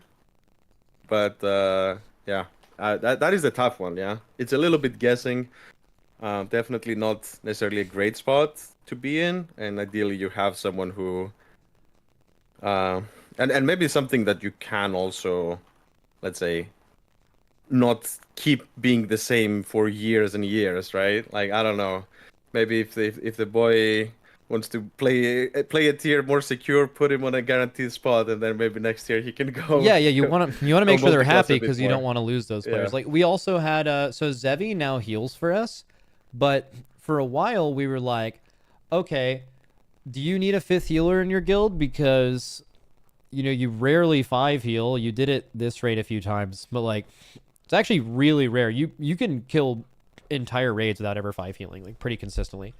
And we were like, okay, well, what if we, like, Zevi is in quotes our 5th healer, but we'll gear him for healer and DPS. But what he learned is when you're in that, he hated that because like when you're in that like in between spot, you end up like never getting any gear and you're always playing like an undergeared shitty character because you're obviously going to like gear your main moonkin or your mage or your evoker with that trinket or that item because that's for sure going to be played on the last boss, not the thing that is like maybe you're healing or DPSing. Because if you're maybe a healer, you're not going to give them gear. DPS gear is way more valuable than healer gear.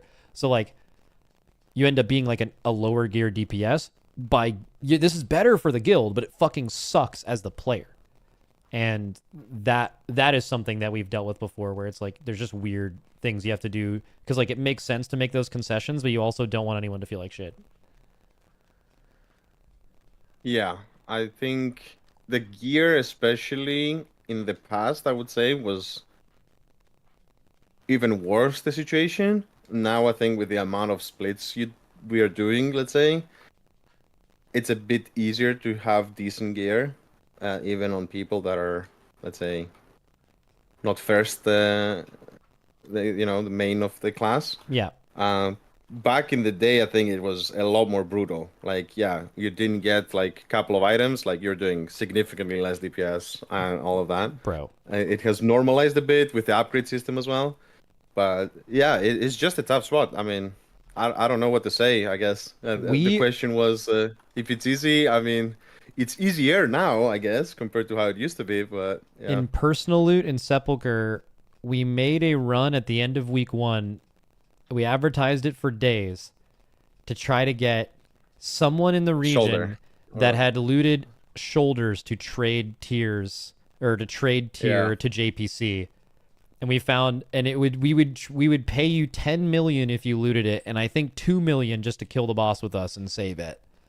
And we found 2 people in the entire region. It didn't drop, but like you would have needed 10 to guarantee the drop. That's how personal loot worked. But like, yeah, dude, that was insane. Like that was the level of like you never had anything. How was it that these people could even get this? Is if they got this shoulder from the earlier boss? Is that the only way? I don't remember exactly how that worked. It was either it was really weird. Like you needed to get it from like your vault, but I don't think you could get it from your vault. There was no. You would have needed to get it on heroic Rygalon, and then you would not have been saved to normal Rygalon, and then killed normal and traded us the tier piece because you already got the heroic. So just finding people that had killed heroic Rygalon, which was really fucking hard, by the way, and not normal was just alone. That was like the amount of people in the region that was true of is very little. And then they would have also specifically had to have gotten that exact tier token. So it was like the fact that we even found 2 people in the region like that is insane. Like, I'm surprised it wasn't 0. That's why we were paying so much for it, because it was so rare. It was crazy gold, actually. Yeah, like million just to join. Yeah. Yeah, like, no, it was 2 million. It was 2 million to join and spend 5 minutes killing an easy normal boss. That was the best 2 million gold anyone's ever made in this game. Okay. Oh my god. That's it though. Yeah. W. Yep. Good talk. 3.5 hours. GG's. Yep. Yeah. And when do you think PTR is starting to when we actually get to do our jobs again? I mean, I'm guessing A month from now? Until mid-June. Yeah. Yeah, something like that. I would expect it to be up. All right. It's fucking hype. Like 2-3 weeks. I don't know if they start PTR boss testing at that time. But yeah, pretty soon. Yep. I would say. All right, sounds good. All right, see you All later, right, man. Yeah. Thank you. Yep. Nice chat. Yep. Good night, All right, see ya. All right, Reptar thinks the stream's ending. 1 second. Reptar, come here, buddy. The stream's not over, buddy.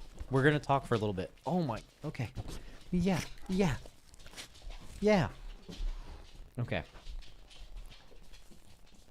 You didn't ask him his opinion. Oh yeah. Okay, yeah. We're yelling. Reptar, buddy. We're not going anywhere. The stream is not over. Okay? Hey, look at me. You're not listening. Okay. So paying for gold, Max, paying for gold for that is against the TOS. Is it not? I literally got suspended because I trade someone golden game. No, it's not against TOS. Max, you didn't ask him his opinion on the new pope. Yeah, I could have asked him that. That was a mistake on my part. Max, how dare you question the validity of my Potty T submission? She definitely killed that dude. Now, if you guys are hearing this and you're like, wait, what? Yeah, there was a Potty T episode, which is a Patreon exclusive of the Potty C podcast. Just in case you're wondering about signing up for that, which you totally should. Not even making this up, a story about a WoW guild ended in murder. Well, probably. But yeah, I remember reading that. That took a crazy turn.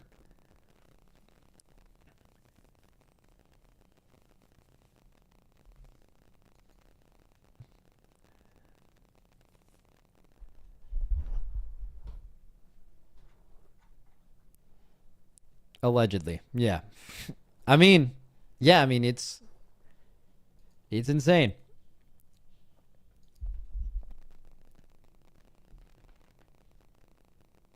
All right, one second. I gotta go grab some food real quick.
Yo, I didn't stream yesterday. What is I heard people screaming about time gating. What's being time gated? Why are people mad? Are we mad? Is there a real reason why we're mad? Or are we mad for we just got to be mad about something? Head enchant, visions, old corruptions. Bro, time gating corruptions goes absolutely crazy because they did that the first time too.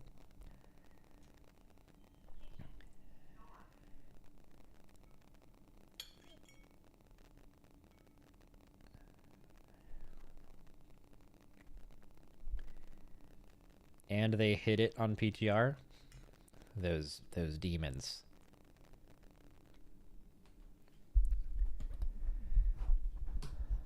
think time gating is interesting, just in general as a concept. Like, if you were to give every, like, just in any game, if you just give all the content immediately and never hold anything, like, don't be making a raid and release it. They're working on a raid that's coming out in 6 months and a year from now, right now, right? Like, just don't do that. Just release it as soon as it's done, and like, don't have patches or whatever. Don't do content. Like, that's the argument of like zero time gating. And it's like, obviously there's some like separating things out where it's good, but most of the time I think people just kind of want their content, especially if they're playing this late in a season. Like, dude, you're already got me playing 3 months in. You're telling me I gotta wait till 4 months to get the rest of this content? Like, basically there's a reason to time gate things sometimes. This probably isn't one of them. Most likely. But also, I haven't really thought about it a lot.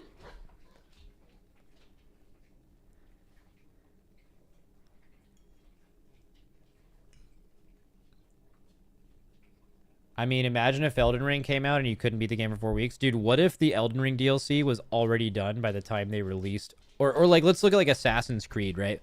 Like when you have really basic DLC. Like, imagine they have the DLC already made, which, by the way, they do. Like, if you're going to release a new MMO, for example, right now, you're going to have the second content patch completely finished before even releasing the game because you need to stay ahead of stuff like that. But that's like time gating, right? Because they're just not releasing it right away. It's already done. You could release it, you know? Like, some time gating, like, totally makes sense. But, like, releasing... I think people just feel like this patch doesn't have a lot of content anyway. So maybe they're just like, bro, you're finally giving us some shit, and it's like, we have to wait for it.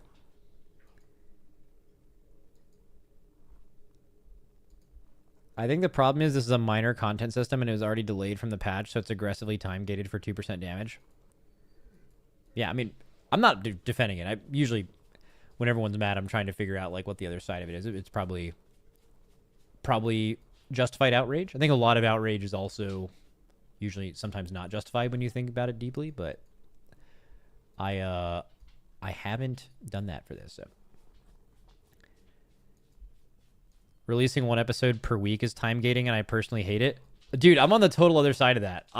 At least for like really good TV, I really like the weekly release, and I do not like binge. I think for like really, really low tier content, and I don't even mean that in like I'm looking down on it. I think there's a really good, like watching a procedural crime show as you're trying to go to sleep, goated, you know?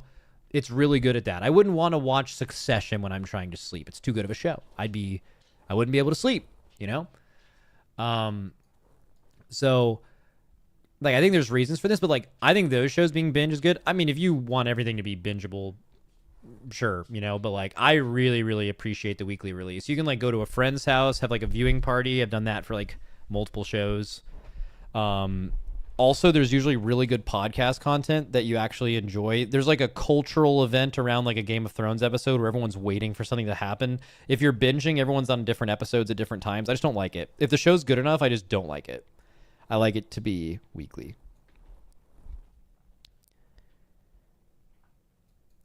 Someone in chat. See, I don't think Horrific Visions Revisited is a prestige system that deserves time gating. Yeah, you're probably right. I'm not saying it does either. Yeah.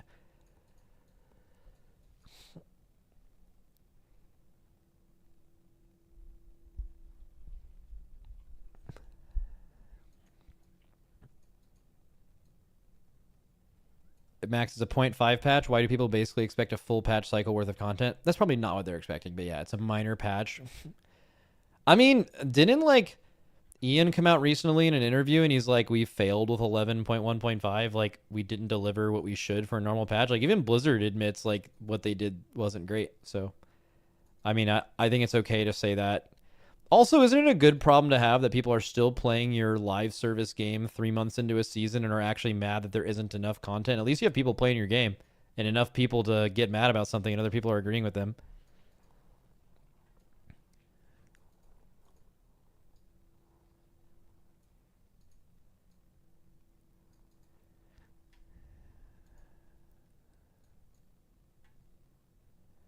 Max, wasn't there a new terms of service around trading gold? How will that affect the race? Oh, you mean like the classic thing? Like you could no longer change You can no longer exchange classic gold with retail gold and stuff like that. That we believe me, we asked them that like same day. We were like, "Yo, so like this could definitely affect how we're doing stuff in the race," and they were like, "No, what you're doing in the race is fine." It's also different than that, but yeah, we did clarify. Max, I think Expedition 33 is all right. I'd give it a 6 out of 10. Cool. I fucking love that game.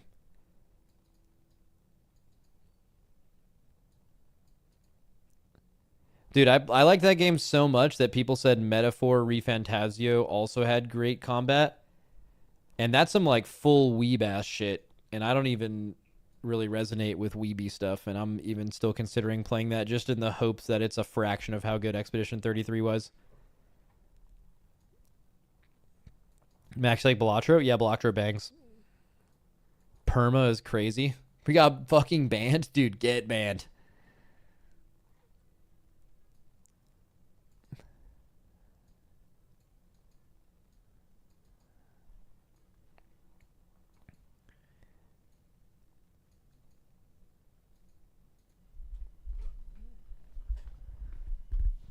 If you need some React content, Ian spoke at this event yesterday. I mean, maybe. I'm eating my spaghetti right now, so maybe I do need some React content. Did you play Doom: The Dark Ages?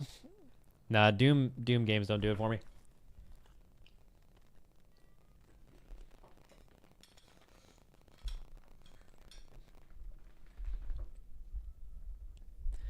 Max, do you get any heads up on the race start date so that people can organize ahead of time off from work? Yes, we do. We typically know, I would say on average, we know the date of a new patch and a new raid probably like 2 weeks before it's like publicly announced. So we wouldn't know like now. But that varies. We've been told 2 days before it's announced. We've been told a date from a Blizzard contact before it was announced publicly, and it was fucking wrong. Not making this up. They literally just gave us the wrong date. This was like 4 years ago, but like they just fucking gave us a wrong date. That's happened. So we've gotten wrong dates. We've gotten it 2 days before. I would say on average now, pretty consistently now, we know like all the guilds involved in the race know a couple weeks usually before it's announced.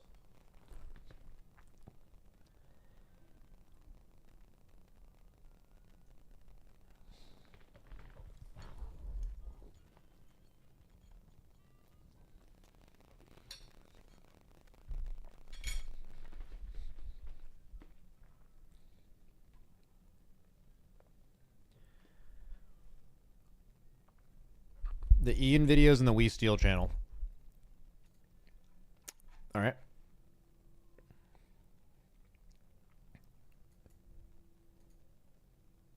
Nordic game day one live from the theater stage. What is this? So what does he do? Put a bench down. Don't walk this way, and also let me back it up. Laid out and plan. Bro, what the fuck is he cooking about right now? It's essential. This sounds like something that most viewers would find completely uninteresting. And I would actually think is really, really fucking interesting.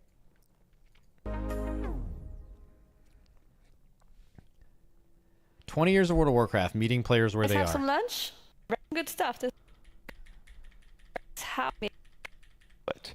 So look forward to the rest of the week ahead. Yo, low key, wearing the suit jacket over the regular ass t-shirt. Let's It's a good look. It. So Goes crazy. As Marianne mentioned, I'm here to talk about what we've learned and how some of our design philosophies have changed over the last years, and how we're excited about how that sets us up to continue our live service for many, many years to come. Does it though? Yeah, it does. It Hopefully goes this hard isn't in a just not caring talk kind of way. for WoW fans, but is something that people who are thinking about any type of game development on an ongoing live service can take something away from. So just to start with some of the boring stuff before we get into the more interesting material. Yeah. started off We know coming about to we know Blizzard about it. and how I got into the games industry. Also a bit of an unusual background. I actually went to law school. I graduated from law school in 2004, thankfully just a few months before World of Warcraft came out. Otherwise, that might have been a bit of a different home to lead raids with my guild every evening. I ran a large community site and a pretty successful guild at the time, and through doing that was able to connect with people who worked at Blizzard. I would give them feedback, and I had a couple of people in my guild who got jobs at the company, and eventually I had this incredible opportunity come up, and I made a very large career transition in my late 20s. And I've never looked back, and it's really been just the honor of a lifetime to go from years. And it's a very different game in some ways than it was 20 years ago when it all began. Back in 2004, there was World of Warcraft. Today, we have the continuation, the ongoing evolution of that game in the form of our War Within expansion that released last summer. That is our 10th expansion pack to World of Warcraft. But we also have a classic version of the game that we re-released in 2019 that is a recreation of that original 2004 experience, and we've continued to evolve that, offering classic versions of subsequent expansions as well. We've also had some experimental content in the classic space, adding new content, building upon that original foundation. All of these experiences have their own sub-communities, but they're all part of the larger World of Warcraft community and the World of Warcraft game that I'm going to talk about today. So again, just a quick rundown of sort of the business structure of WoW.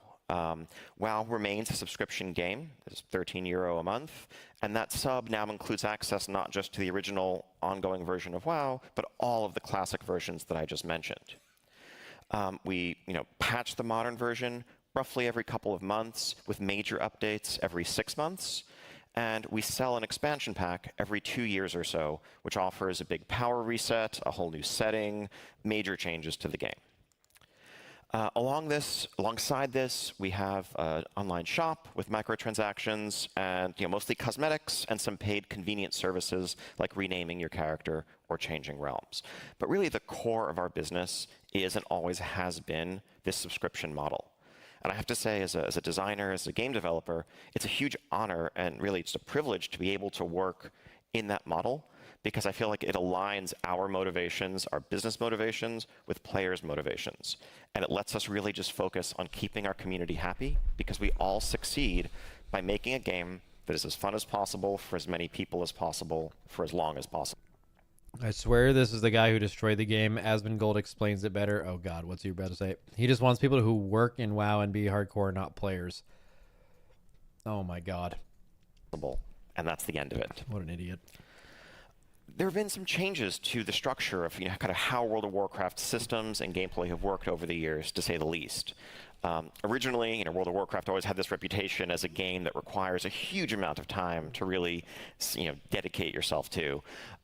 There's still tons to do, but leveling is a much faster process. It's literally 10 times as fast just to jump in as a new player and get to the. Of course, I'm an idiot. WoW is your job. That's why you like this guy. Yeah. What's another nothing statement like? He just wants people who work in WoW and be hardcore and not play.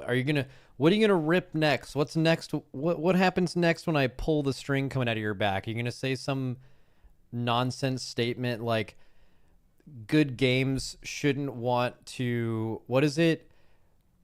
Waste your time. Good games are games where you want to waste your time, which is just saying like you want games to be good. Right? What's next? End game compared to where we were 20 years ago. But there is so What fake profound thing do you have next? much more to do in that end game. We have solo activities, single player questing, long form narrative stories, repeatable content there. We have a wide variety of solo, yeah, okay. I small want to group, skip and past large this. group I want to skip to the experiences, stuff you were talking delves about into earlier. feature we just Maybe I should have added. trusted your timestamp. The one where he was showing the little graphs. I hope I don't miss anything important, but I really want to see what he's cooking up here. Right here. The ones who like what that gameplay sits out there and it has become home to some number of players, it is now equally theirs. And it is their world that you need to be a caretaker of, as well as the designer of. players will have come to the game that you made, not the one you wished you'd made. And Facts. if something's out there for a little bit, Give an example. the people who are drawn to it are going to be the ones who like what that gameplay is. And the people who don't like it are going to be filtered out or repelled. Now, whether this is an entire game, it could also apply to a subsystem in a game, like a class or whatever. Pretend you designed a mode or a class that you intended to be, very tactical, methodical, slow-paced, and deliberate in its gameplay. But players came to it and figured out quickly that there was a way to play that thing that was much faster paced, and that you had greater success doing that, and that continued for a few months. The players who are doing that are presumably doing it because they like that gameplay. And if you try to change it to what you wanted it to be originally, you are doing a huge disservice to them. You're basically making... What are some examples of that? I mean, that's kind of, yeah, big time PoE 1 versus PoE 2, by the way. That is probably the biggest example of this. But I think even in WoW, like Mythic Plus, right? Like Mythic Plus is like kind of what players wanted in Mythic Plus was like how it was in Legion and BFA, and then like they kept adding more and more mechanics. And then this season they regressed and made a lot of the mechanics. There's a lot less going on. They nerfed tank busters and they made it more like you just pull a bunch of stuff and kill it. They just made it easier. And I think what they were doing before, Mythic Plusers liked playing it, and they were like, well, this is what we think Mythic Plus should be, and then people liked it less. People stopped playing it as much, right? A change that serves your own vision at the direct expense of what everyone has chosen and has gravitated towards. So it's essential when thinking about design changes to a live game that you do it first and foremost through the eyes of your community, and that you think about what they want and what they don't want. Here's just a brief tangent. So I want to talk a little bit about the concept of desire paths. This is one of my favorite little urban planning things. As you see here, desire paths are a natural phenomenon that you see all around the world. Not just humans, animals create them too. They just reflect the natural, efficient path that people yearn to take to get. Yeah, the way that the civil engineer or whoever designed it was, if you're going to walk on this road, you're going to go from here to here. We've designed a road for that reason, but the people don't care about that. This thing's going to get welded into the ground basically just from where people actually go. It's actually just a really good way to describe a lot of place things. To another. And if those paths are different than the ones that were laid out and planned, well, you will see what you see here. A dirt path cut through the grass that reflects hundreds and hundreds of people taking this path. I was thinking about trying to come up with a clever visual way of presenting my idea. When I started Googling around, I was delighted to discover that an artist had beaten me to it, so I'm just going to borrow what they did. Here, imagine you see a nice path laid out, a city park or whatnot. Very simple, perpendicular lines, a nice path through nature. Easy. But of course, this is what will happen, as we just saw. People want to get to the corner. Maybe they're catching a bus. Maybe they just, want to cross the street quickly. They don't want to take the long path. They're going to take this path. Now let's imagine our urban planner friend had a vision. He had something in mind when creating this, and it did not include this path. So what does he do? Put a bench down. Yeah, I mean, this is also like, I think in the broad scheme of things, something that we talk about on this channel, this is like also parsing in the game. Like, they created this as like what they wanted for the gameplay experience, and it turns out a lot of people just like trying to do the most damage possible. And they've never designed the game for that, but it's Don't just walk this it just way. exists. And also, if you want to sit and enjoy the nature around you, now you have a bench. You can, rest your legs. This is better, right? No. People are still going to try to take the path. All right. No, really. Also, stop littering in the park. Throw your stuff out in the heat. I mean, I find this really interesting because this is also coming from a place of where he's learned from doing this wrong. Because there are plenty of WoW examples with the metaphor of a desire path that you could link together as like what they were trying to make you do versus what players were actually doing, and they kept putting down benches and trash cans. Right? There's plenty of examples from this, but that's okay. I, in my job, have gotten way better by doing things wrong and learning from it. This is coming from a place of they've done that a lot and learned that it's a bad thing to do. It's an interesting thing to talk about. On this nice straight path that we made for you. What's the problem? Of course, this is, people are people. This is going to continue as it will. Okay, for real now. Just let's put this whole hedge here And honestly, you can imagine this designer reflecting on this and saying, actually, it's a good thing that those paths happened, because where we landed is a better overall vision. It's a bit, this is aesthetically nicer. It was a bit overly simple before. This is perfect. And maybe it holds up for a little bit, but no. And so here we find ourselves again. So what do you do in this situation as the designer? Well, you embrace what people are telling you and showing you very clearly they want to do. You make that a path that you support. Someone in chat put landmines in the grass. And once you do that, things will be That fine. is the solution. For a while, anyway. So full credit to the artist here, Chaz Hutton. But the moral of the story here is, as a designer, as a developer, avoid falling into adversarial patterns where you are fighting your players, where you're acting at cross purposes. And also think about the emotion that that's causing in them and what you're aiming to achieve. Put yourself in the shoes of someone who's... I also wonder how long you have to make a game to really feel the desire path thing. Like, I feel like WoW, probably League of Legends to lesser of an extent, but I think you deal with this exact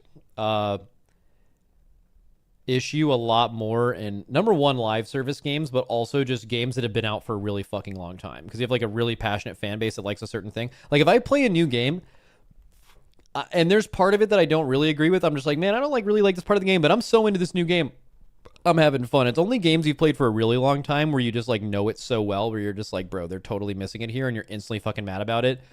And desire paths happen all the fucking time.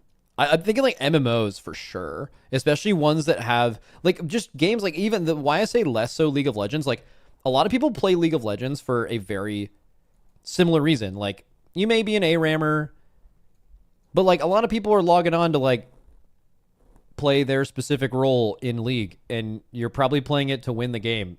And like in WoW, there's like nothing even close to that. There's like fucking 100 things you could play this game for, right? So desire paths probably happen a lot more in games like this. Like Mythic Plus was probably made because people were running challenge modes for sport. And before that, what they did with the desire path, actually paving it into the ground, was they gave you rewards for running challenge modes fast. That didn't exist at the beginning of the expansion, right? They did that because that's what people were doing. I think Mythic Plus ended up basically becoming that. And then they've even had a desire path issue in Mythic Plus where Blizzard, we just talked about it, where Blizzard was like, here's exactly how you want you to Mythic Plus. And players like, we don't like this. And they had to revert it. Trying to catch a bus and comes through this park and finds that there are obstacles in their path. How do they feel about the city planners who are doing that? Probably not great. Do you want your players to feel that way about you? Okay, so you've probably seen memes of like the perfect whatever, it doesn't exist, and then there's an example of the thing. I don't have one of those, because my hypothesis here is, in the context of a live game, truly the perfect design doesn't exist. Now, what I mean by that is, designers and systems designers especially, and I'm very guilty of this, love solving problems. It's part of what probably drew us to design. I think for a long time on World of Warcraft, we tweaked our quest system or our dungeon system or our rewards with the goal and the idea that we could finally solve them. We could finally say, okay, you know what? Dungeons are perfect now. We can stop worrying about this, and we can focus our energies elsewhere and make other parts of the game better. Wouldn't that be great? Unfortunately, players are a little bit more complicated than that. A couple of examples. So in our Legion expansion, we introduced a big change to how quests work in the world, whereas before you had to go to a town and pick something up from an NPC. In Legion, we added... World Quest is a great way to look at this, because like World Quests were great, especially when they gave you artifact power, because you were just constantly needing this thing. Same thing in BFA.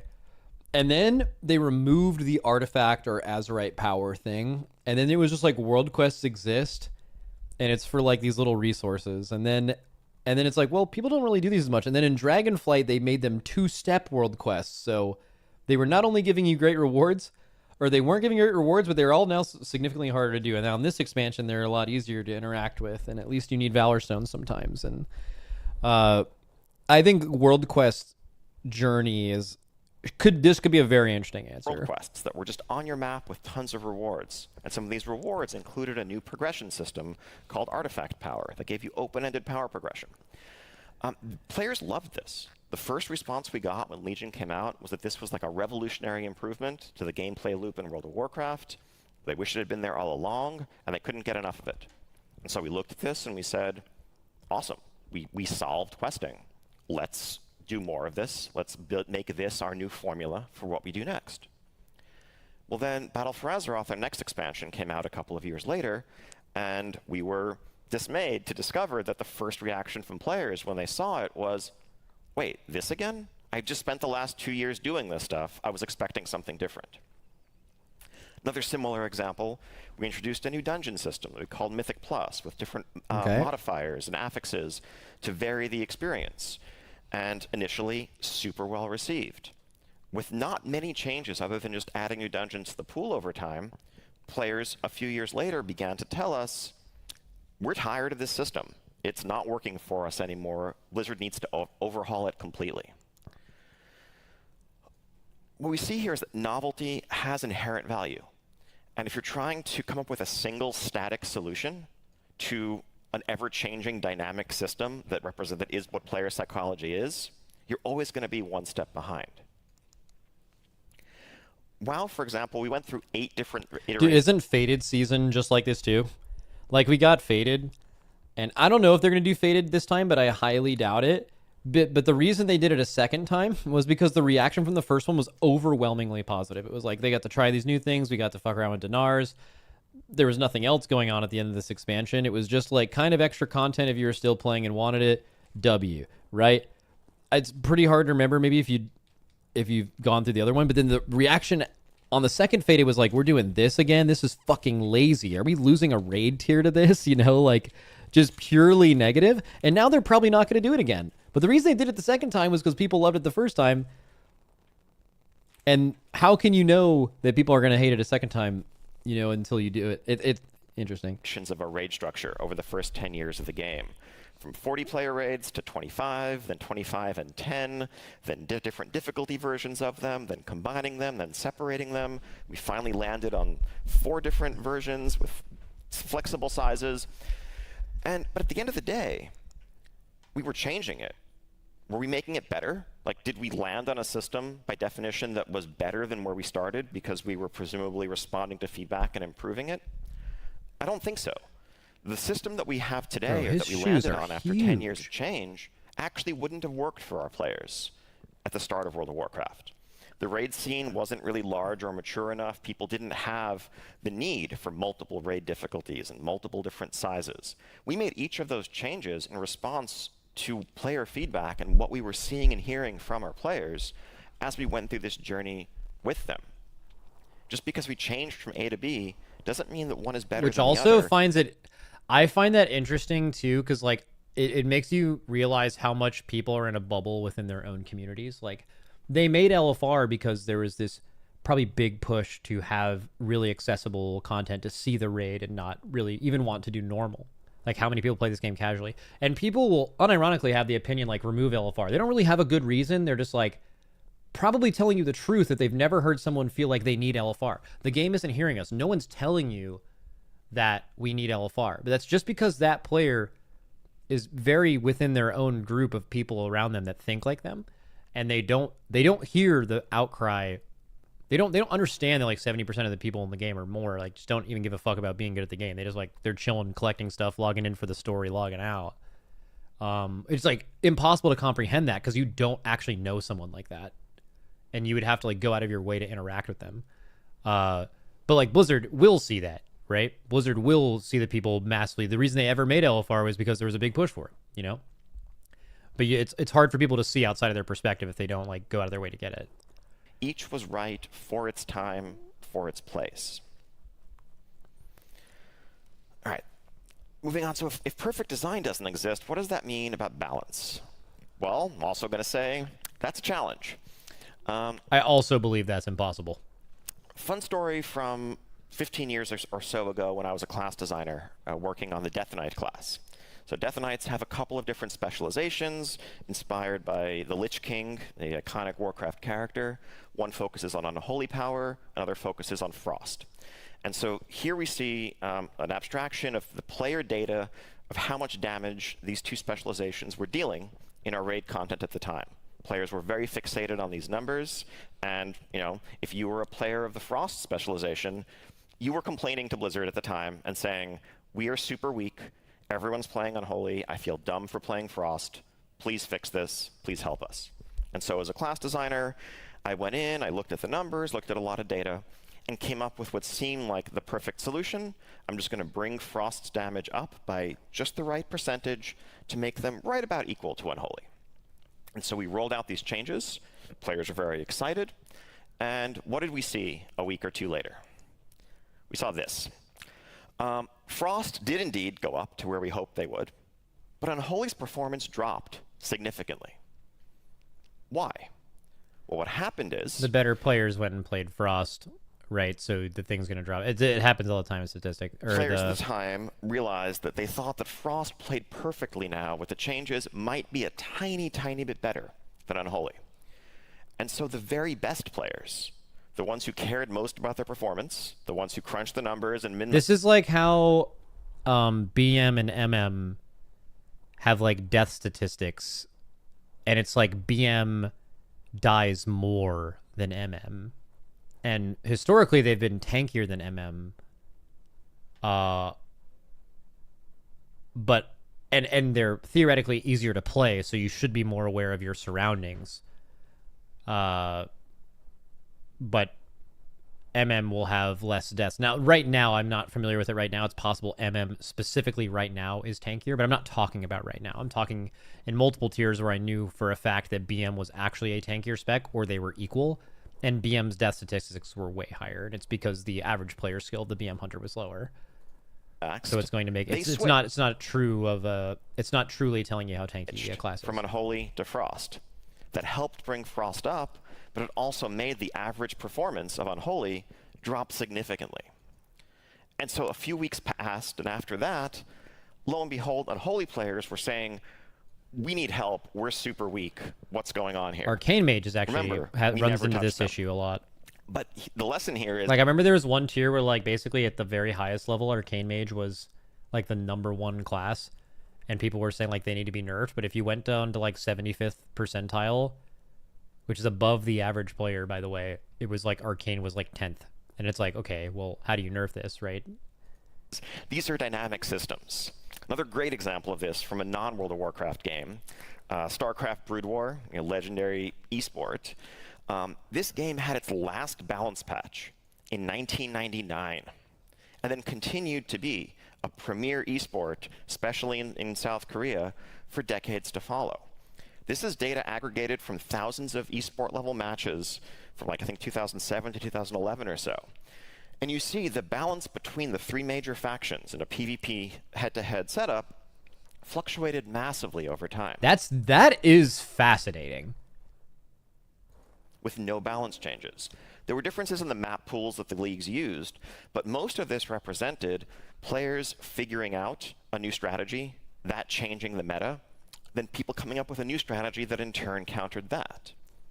Anyone here who's working on or thinking about PvP balance in a modern game today, if you saw a champion in a game with a 56, 57% win rate, or one with a 43% win rate, those would be like crises that needed to be addressed immediately.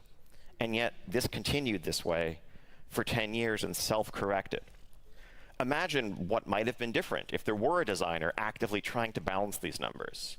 Again, if you're thinking about this, Bro, do you guys care about this? This is fucking fascinating to me. This is, like, extremely interesting, but I don't know if you guys, like, actually care. From the perspective of trying to find a perfect Very solution. interesting. Okay, cool. I assume so. These are dynamic systems, and that may not be possible because just by touching it, you are in like, fact this puts so many things into perspective. The problem itself. One last piece of data here. So this is a comparison of damage done by all of our different classes in our Cataclysm raid. This is Cataclysm Classic that's on live servers right now, but it's the 2012 version of our game balance and game data exactly recreated. This at is the end of an expansion, yeah. The modern raid in the 11.1 patch in War Within, the Undermine raid. So that was then, this is now. That was then, this is now. Well, what are you looking at? Is that like all bosses? Is that single target? Usually single target ends up looking like this. And all bosses are like kind of an insane thing to look at because like usually there's like a very niche boss that shoots someone with who knows? It's probably all bosses. This is probably going to continue my dismay of people using all bosses to make any kind of point. Clearly, we have gotten better at balance over the last 12 years. These bars are much closer to each other. But at the end of the day, what have we seen? Are players overall much happier about balance? No, they all praise us. absolutely not. People are way unhappier. Bro, Warriors did like objectively more damage than like every class in the game in Classic, and no one gave a fuck because everyone was bad. No one cared, man. I actually think the biggest. So people have been complaining about balance forever, but I really think like the pandemic and 2020 onward specifically is big time when like meta tier list. I have to be playing the absolute best thing. That's when that line of thinking like took the fuck the game off. So well. Turns out we hear roughly the same amount of complaints about balance, and at the end of the day, we've seen no indication that the player. Oh, one other thing though is that okay, so while we do hear people complain about balance, it's really rare that you hear people complain about raid balance relative to all things. I think one thing he's not mentioning here is that I think the largest balance complaint usually come from Mythic Plusers, which makes complete sense because basically depending on how good your class is determines how quickly you get invited. If you have 2 hours to play during the day, how many dungeons are you getting in if you're a meta class versus one that takes a long time to get invited? It's massively different. Your ability to play the game literally changes, right? So totally valid why people are upset about balance, but also most people are built to be unhappy because you're really only really happy when you get invited to keys quickly. But that's only true for, I'm just going to make it up, 10 to 15% of the specs in the game. So 80% of the people are like by default mad because you're not happy if you're average, you're happy if you're meta, which is like, that's why the whole like looking for group system causes a lot of problems. But like I think that's part of this because like raid balance has objectively been pretty good for a while. There's usually like an OP class or two, some classes that are weak. Most every class is viable. In a 20-man mythic raid, you can get cutting edge or way higher than that playing a ton of different shit. It's really Mythic Plus, I think, where the balance is because like in raid they give you they make classes really good at AoE, really good at cleave, really good at single target. And then a raid gives you all of those things to where you want all of those things at any given time to do any particular fight. But in Mythic Plus, it's like mass AoE, single target. And that specifically, when you limit the game to a very specific niche type of damage and target capping exists, the game literally isn't intended to be balanced that way. It's more nuanced. And I think that's a good thing too. Like if you were to homogenize the game and make everyone AoE really similarly, but then by result of that you would have more balance, I think it's a worse game. But yeah, anyways, just one flaw in his argument here is that, at least from my perspective, and I'm biased, right? Like I read Twitter and I listen to my chat, and like Mythic Plusers are usually very loud given their audience size. Like relatively, they're usually they talk a lot. So like I could be getting an overrepresented view, but like I think, at least from my perspective, the majority of balance complaints, like 90% are like Mythic Plus related. Who is at the bottom of this list is happier that and they're it makes only sense 4% behind the player at the top than they were 12 years ago when they were 10 or 15% behind. Last is last. True. And so that brings me to the next point. When dealing with people, when dealing with players in a community, perception is what matters. I think a secret for any balance designer, in my opinion, is that in a live game, you're not actually balancing numbers.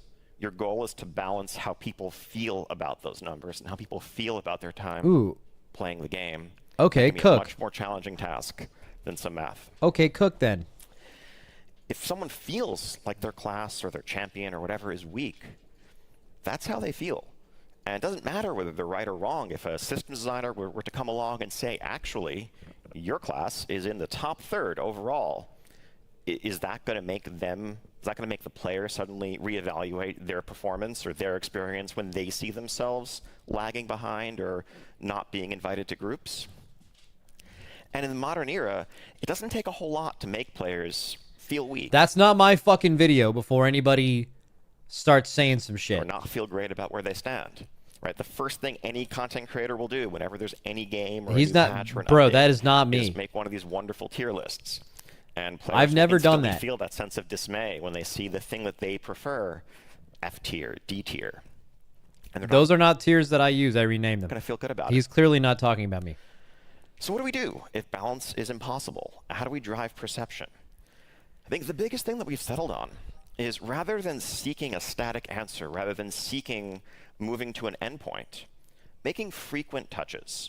Now, whereas in the past we used to do balance patches every few months, probably every 2 weeks or so now, we release a major hotfix At the beginning that of the tweaks patch, yeah. a number of classes and their abilities in different contexts, with the goal being making sure that we can reassure players that if they're on the bottom right now, that's going to change pretty soon. And if they're looking at whoever's the top dog, thinking that maybe they should re-roll or change their playstyle to the flavor of the month, that, you know, actually Blizzard's probably going to fix that soon too. I should just kind of stick with what I enjoy, and it'll be fine. Are we perfect in this? Do we always achieve our results? No. But this is, you know, what we aim to do, and this is the philosophy that guides our balance on a day-to-day basis. And really, that, you know, what this is about is maintaining players' trust and confidence in the process. And that is, you know, when you can't always be right in every situation, the most important thing. For any live game, for any ongoing game, trust is the fundamental currency. Oh, absolutely. Like, think about how much trust they lost just, like, through everything leading up to it and then, like, the Shadowlands debacle. Even Mythic Plus, like, think about how much trust they lost with the Mythic Plus community, but then how much you can gain it back. Like, I think, honestly, like, you can look at players' response to things and think it's, like, totally unfair. And if you look at the, like, most extreme stuff, maybe that's true. But, like, I think Mythic Plus players, this is a small example, but, like, had a total good reason to be frustrated with the direction of Mythic Plus going in to this season. And it's been building for a while, right? And then Blizzard made massive changes in regards to it. And I have heard the most negative Mythic Plusers being very positive about the changes. Like, that's how trust works, right? Like, you don't give up, keep listening and trying things. And I think even the most extreme audiences will respect good work. Of the entire ecosystem. When we ask players to spend time in our world, we're asking them to spend the most valuable thing they have, their time, with us. And I think, you know, if you look at the discourse around whether a game is a dead game online, which is everywhere these days, I think at the root of that is players' anxiety that maybe their time is being spent in a place that in the long run will be unwise, that they're going to regret. Or that the people who make this game don't understand what we want. Like, that's a feeling you never want to have. Like a development team is out of touch and isn't going to look after their interests and isn't going to respect their time. Again, why would they spend their time there? And so maintaining trust through everything we do is absolutely essential. We know we're not always going to get it right. Sometimes we're missing some piece of data. Sometimes we're just going to make the wrong guess as to what players will do in response to something that we put out there. Sometimes... That being said, follow-up question, if I could ask him a question right now, would be, what is the biggest deviation from what you have designed players to do to what they actually did with any specific piece of content that you've released? Because I bet the answer to that would be pretty interesting. Given the interesting. diversity of our community, it's literally impossible to please both sides. If there are two groups that want literally directly opposing things, we're going to have to disappoint one of them. Or what about 5 or 10? But what we can do is act very quickly when we realize that we have gone astray, so that when something is off, players' reaction ideally is, hey, this isn't it, but I'm sure Blizzard will fix this, as opposed to, wow, these developers are out of touch. Do they even play their own game? And that's not to say that we can't continue to improve in this space, but that is our aim in how we communicate and how we think about the decisions we make. Transparency here can be really scary. Admitting that you were wrong, admitting that you missed something to a community when there's people looking to pick that apart is challenging. It is daunting. But in the long run, I think it's the only way to maintain trust, and you need to maintain trust for there to be a long run. The bars. Speaking of that, a lot of the way we used to think about these decisions, and a lot of the stuff that my talk that I had begun to work on 5 years ago was evaluating things, was looking at the longevity of systems and how you consider the future and how important it is to plan ahead when you're making a live service game that you expect and intend to last for years. And back then we were looking at what seemed like some very real design problems. Here we see the original World of Warcraft talent tree from World of Warcraft Classic. You got 51 talent points to spend as you level to 60. Pretty simple, pretty iconic. But that basic premise of getting 1 point per level meant that with each new expansion, when the level cap went up to 70, you got 10 new points. There had to be 10 points to spend things on. When the cap went up to 80, you got 10 more points. And so a few years later, our trees looked like this. And this was just 2 expansions in. And we were beginning to plan expansion 3, expansion 4, and realizing like, whoa, what do we like? At some point, the UI here is a mess. This is so complex for players. It's a nightmare to balance. This is unsustainable. We need to change the system. And so we did. One of the things we did moving into our Mists of Pandaria expansion was to look at our big talent tree and say, you know what, actually, probably like 50 of the points people are spending here, they're just copying some build online anyway. Yeah, or it was like you do 1% more damage. Okay, 5 points there. Yeah, what the mop trees did was they looked at the actual choices you were making and put them on a easier to understand choice row and removed all the points that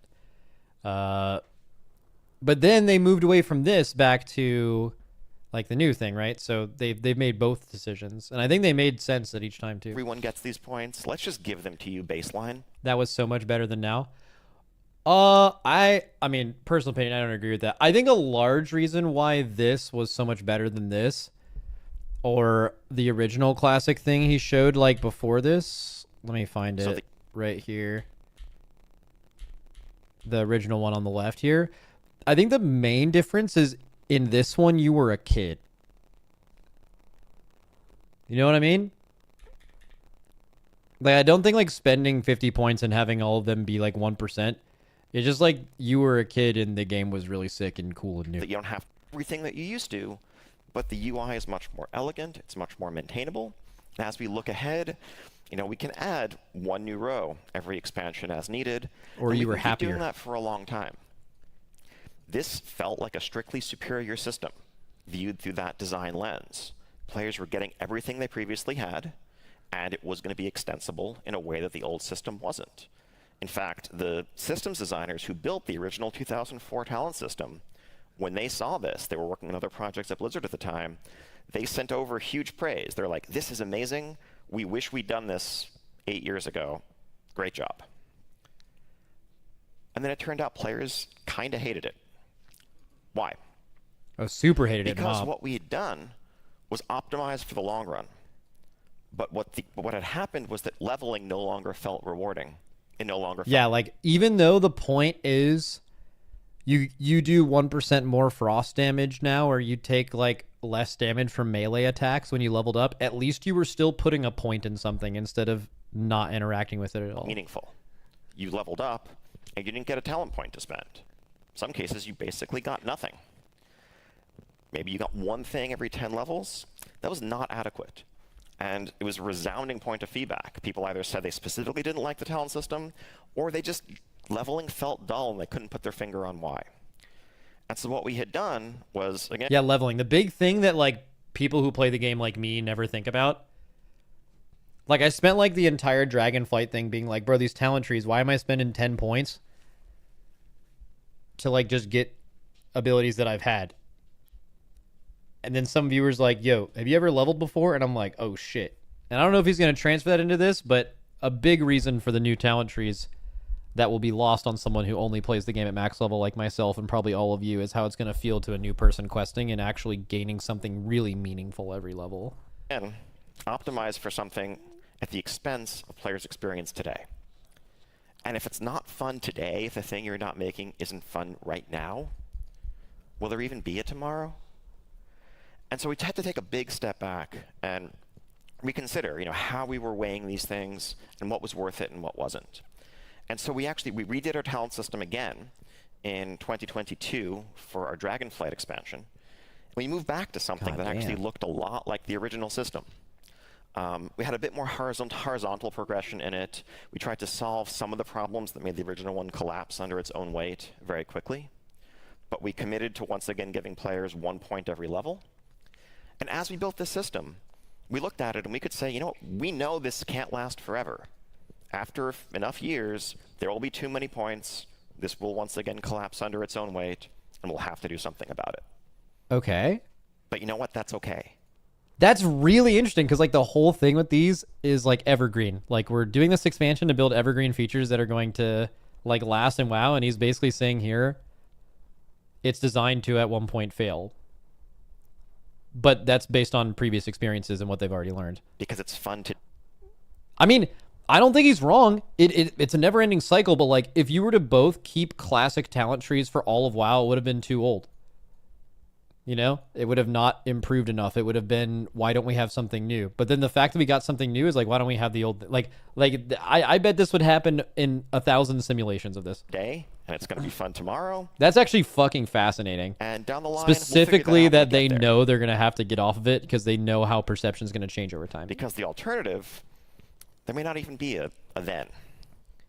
But it just goes back to his whole point about there's no perfect system. He's basically saying you can't just design talents where you get it right and you keep that thing forever. The game evolves and changes with a 20-year live service game.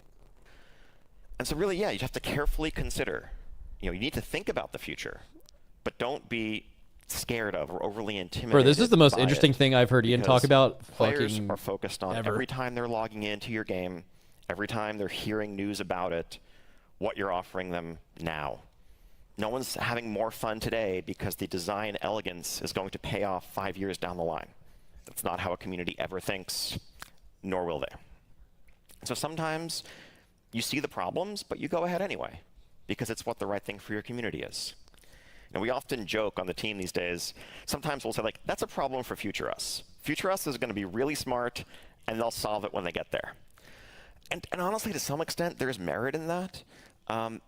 As we've discussed in other contexts in this talk, things change so quickly, so chaotically over time, that if you think you know what problems you're going to be facing 2 years from now, let alone 5 years from now, you're probably kidding yourself a little bit.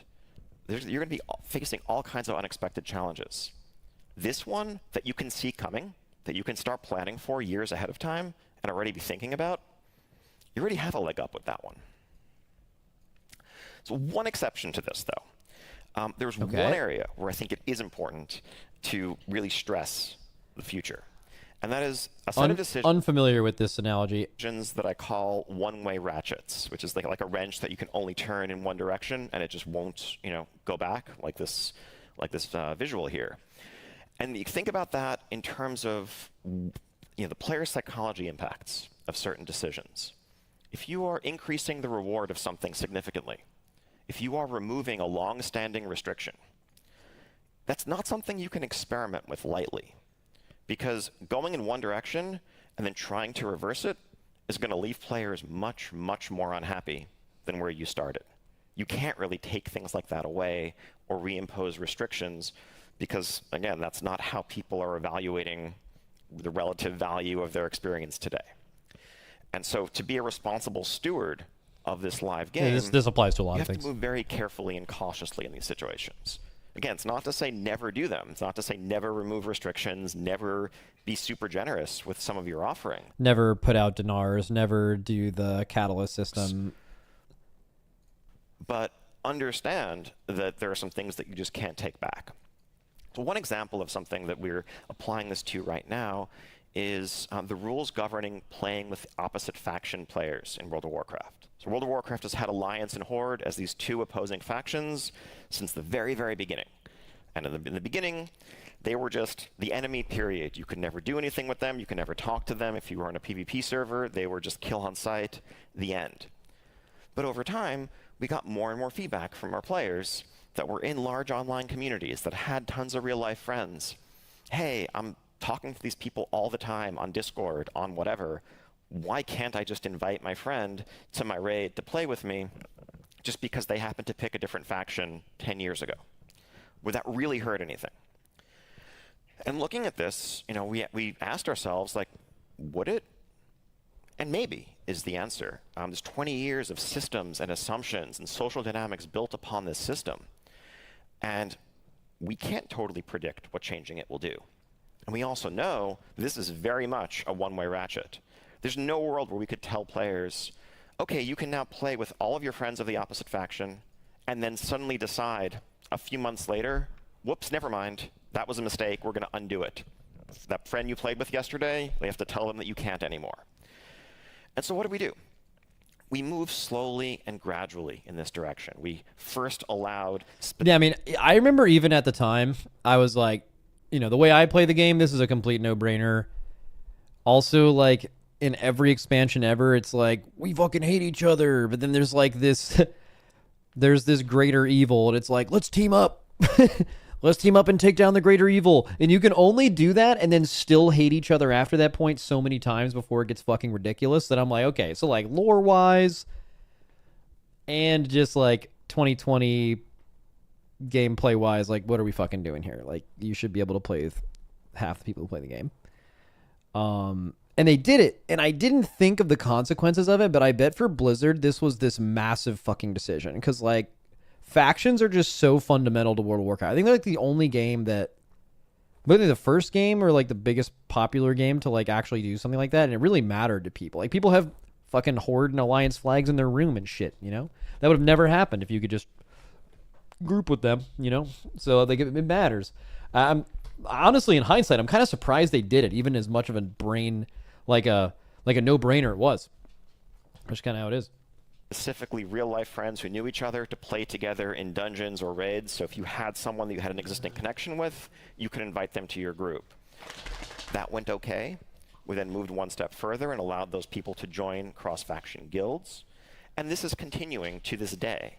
And players admittedly have been frustrated by how slow that pace has been. They wished we just kind of jumped to the end of the line and given them all of it right away. But I think to be responsible as stewards of the game, knowing this was a one-way path, we had to take one step at a time, but we are continuing in the direction that our players are signaling clearly to us they want to go. And so wrapping up, meeting players where they are and serving a community, is about viewing all of these decisions through a player-first, player-focused approach. It's prioritizing player problems over design problems, doing the things that matter to them as opposed to the things that bother you, avoiding falling into adversarial design patterns with your players, staying very agile, recognizing that humans, these are chaotic systems, and you're not going to find a static, perfect solution, but as long as you're moving quickly and you're responding to what you're seeing and hearing, you're going to be closer to what is best at a given moment in time. Nurture and maintain and safeguard and do everything you can do to build trust with your community and to reciprocate it. And as you make decisions, think about the future, but make sure that what you're building is fun today and is serving your players today. Thank you. Dude, banger. Banger. Where is this? What is this for? Like, what is the point of this convention?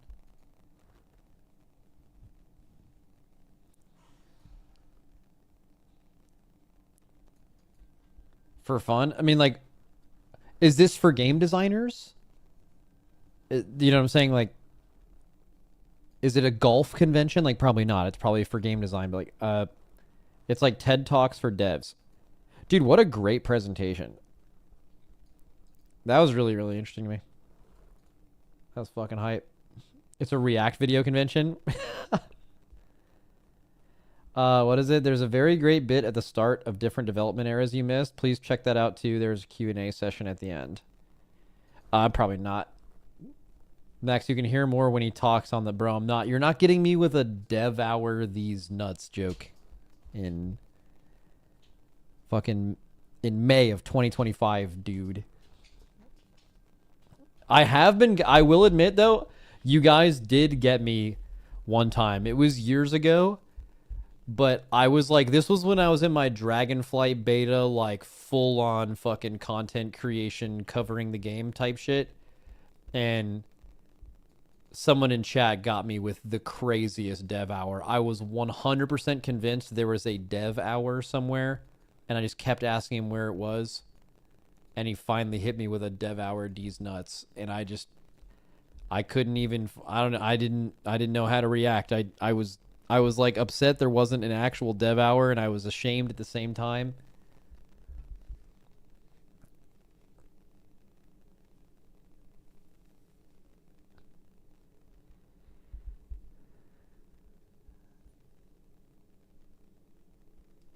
Start a podcast where you interview game devs and call it Dev Hour. Bro, when we went to Blizzard to talk to him about like add-ons and shit, me and Dratty fucking hit him with the like, yo, you should come on the podcast. We fucking shot our shot, boys. Shoot or shoot. And he was like, yeah, that could be really fun. Now, I'm sure like a PR person would like instantly shut that down, but like he said he would fucking do it. So who knows? It'd be hype.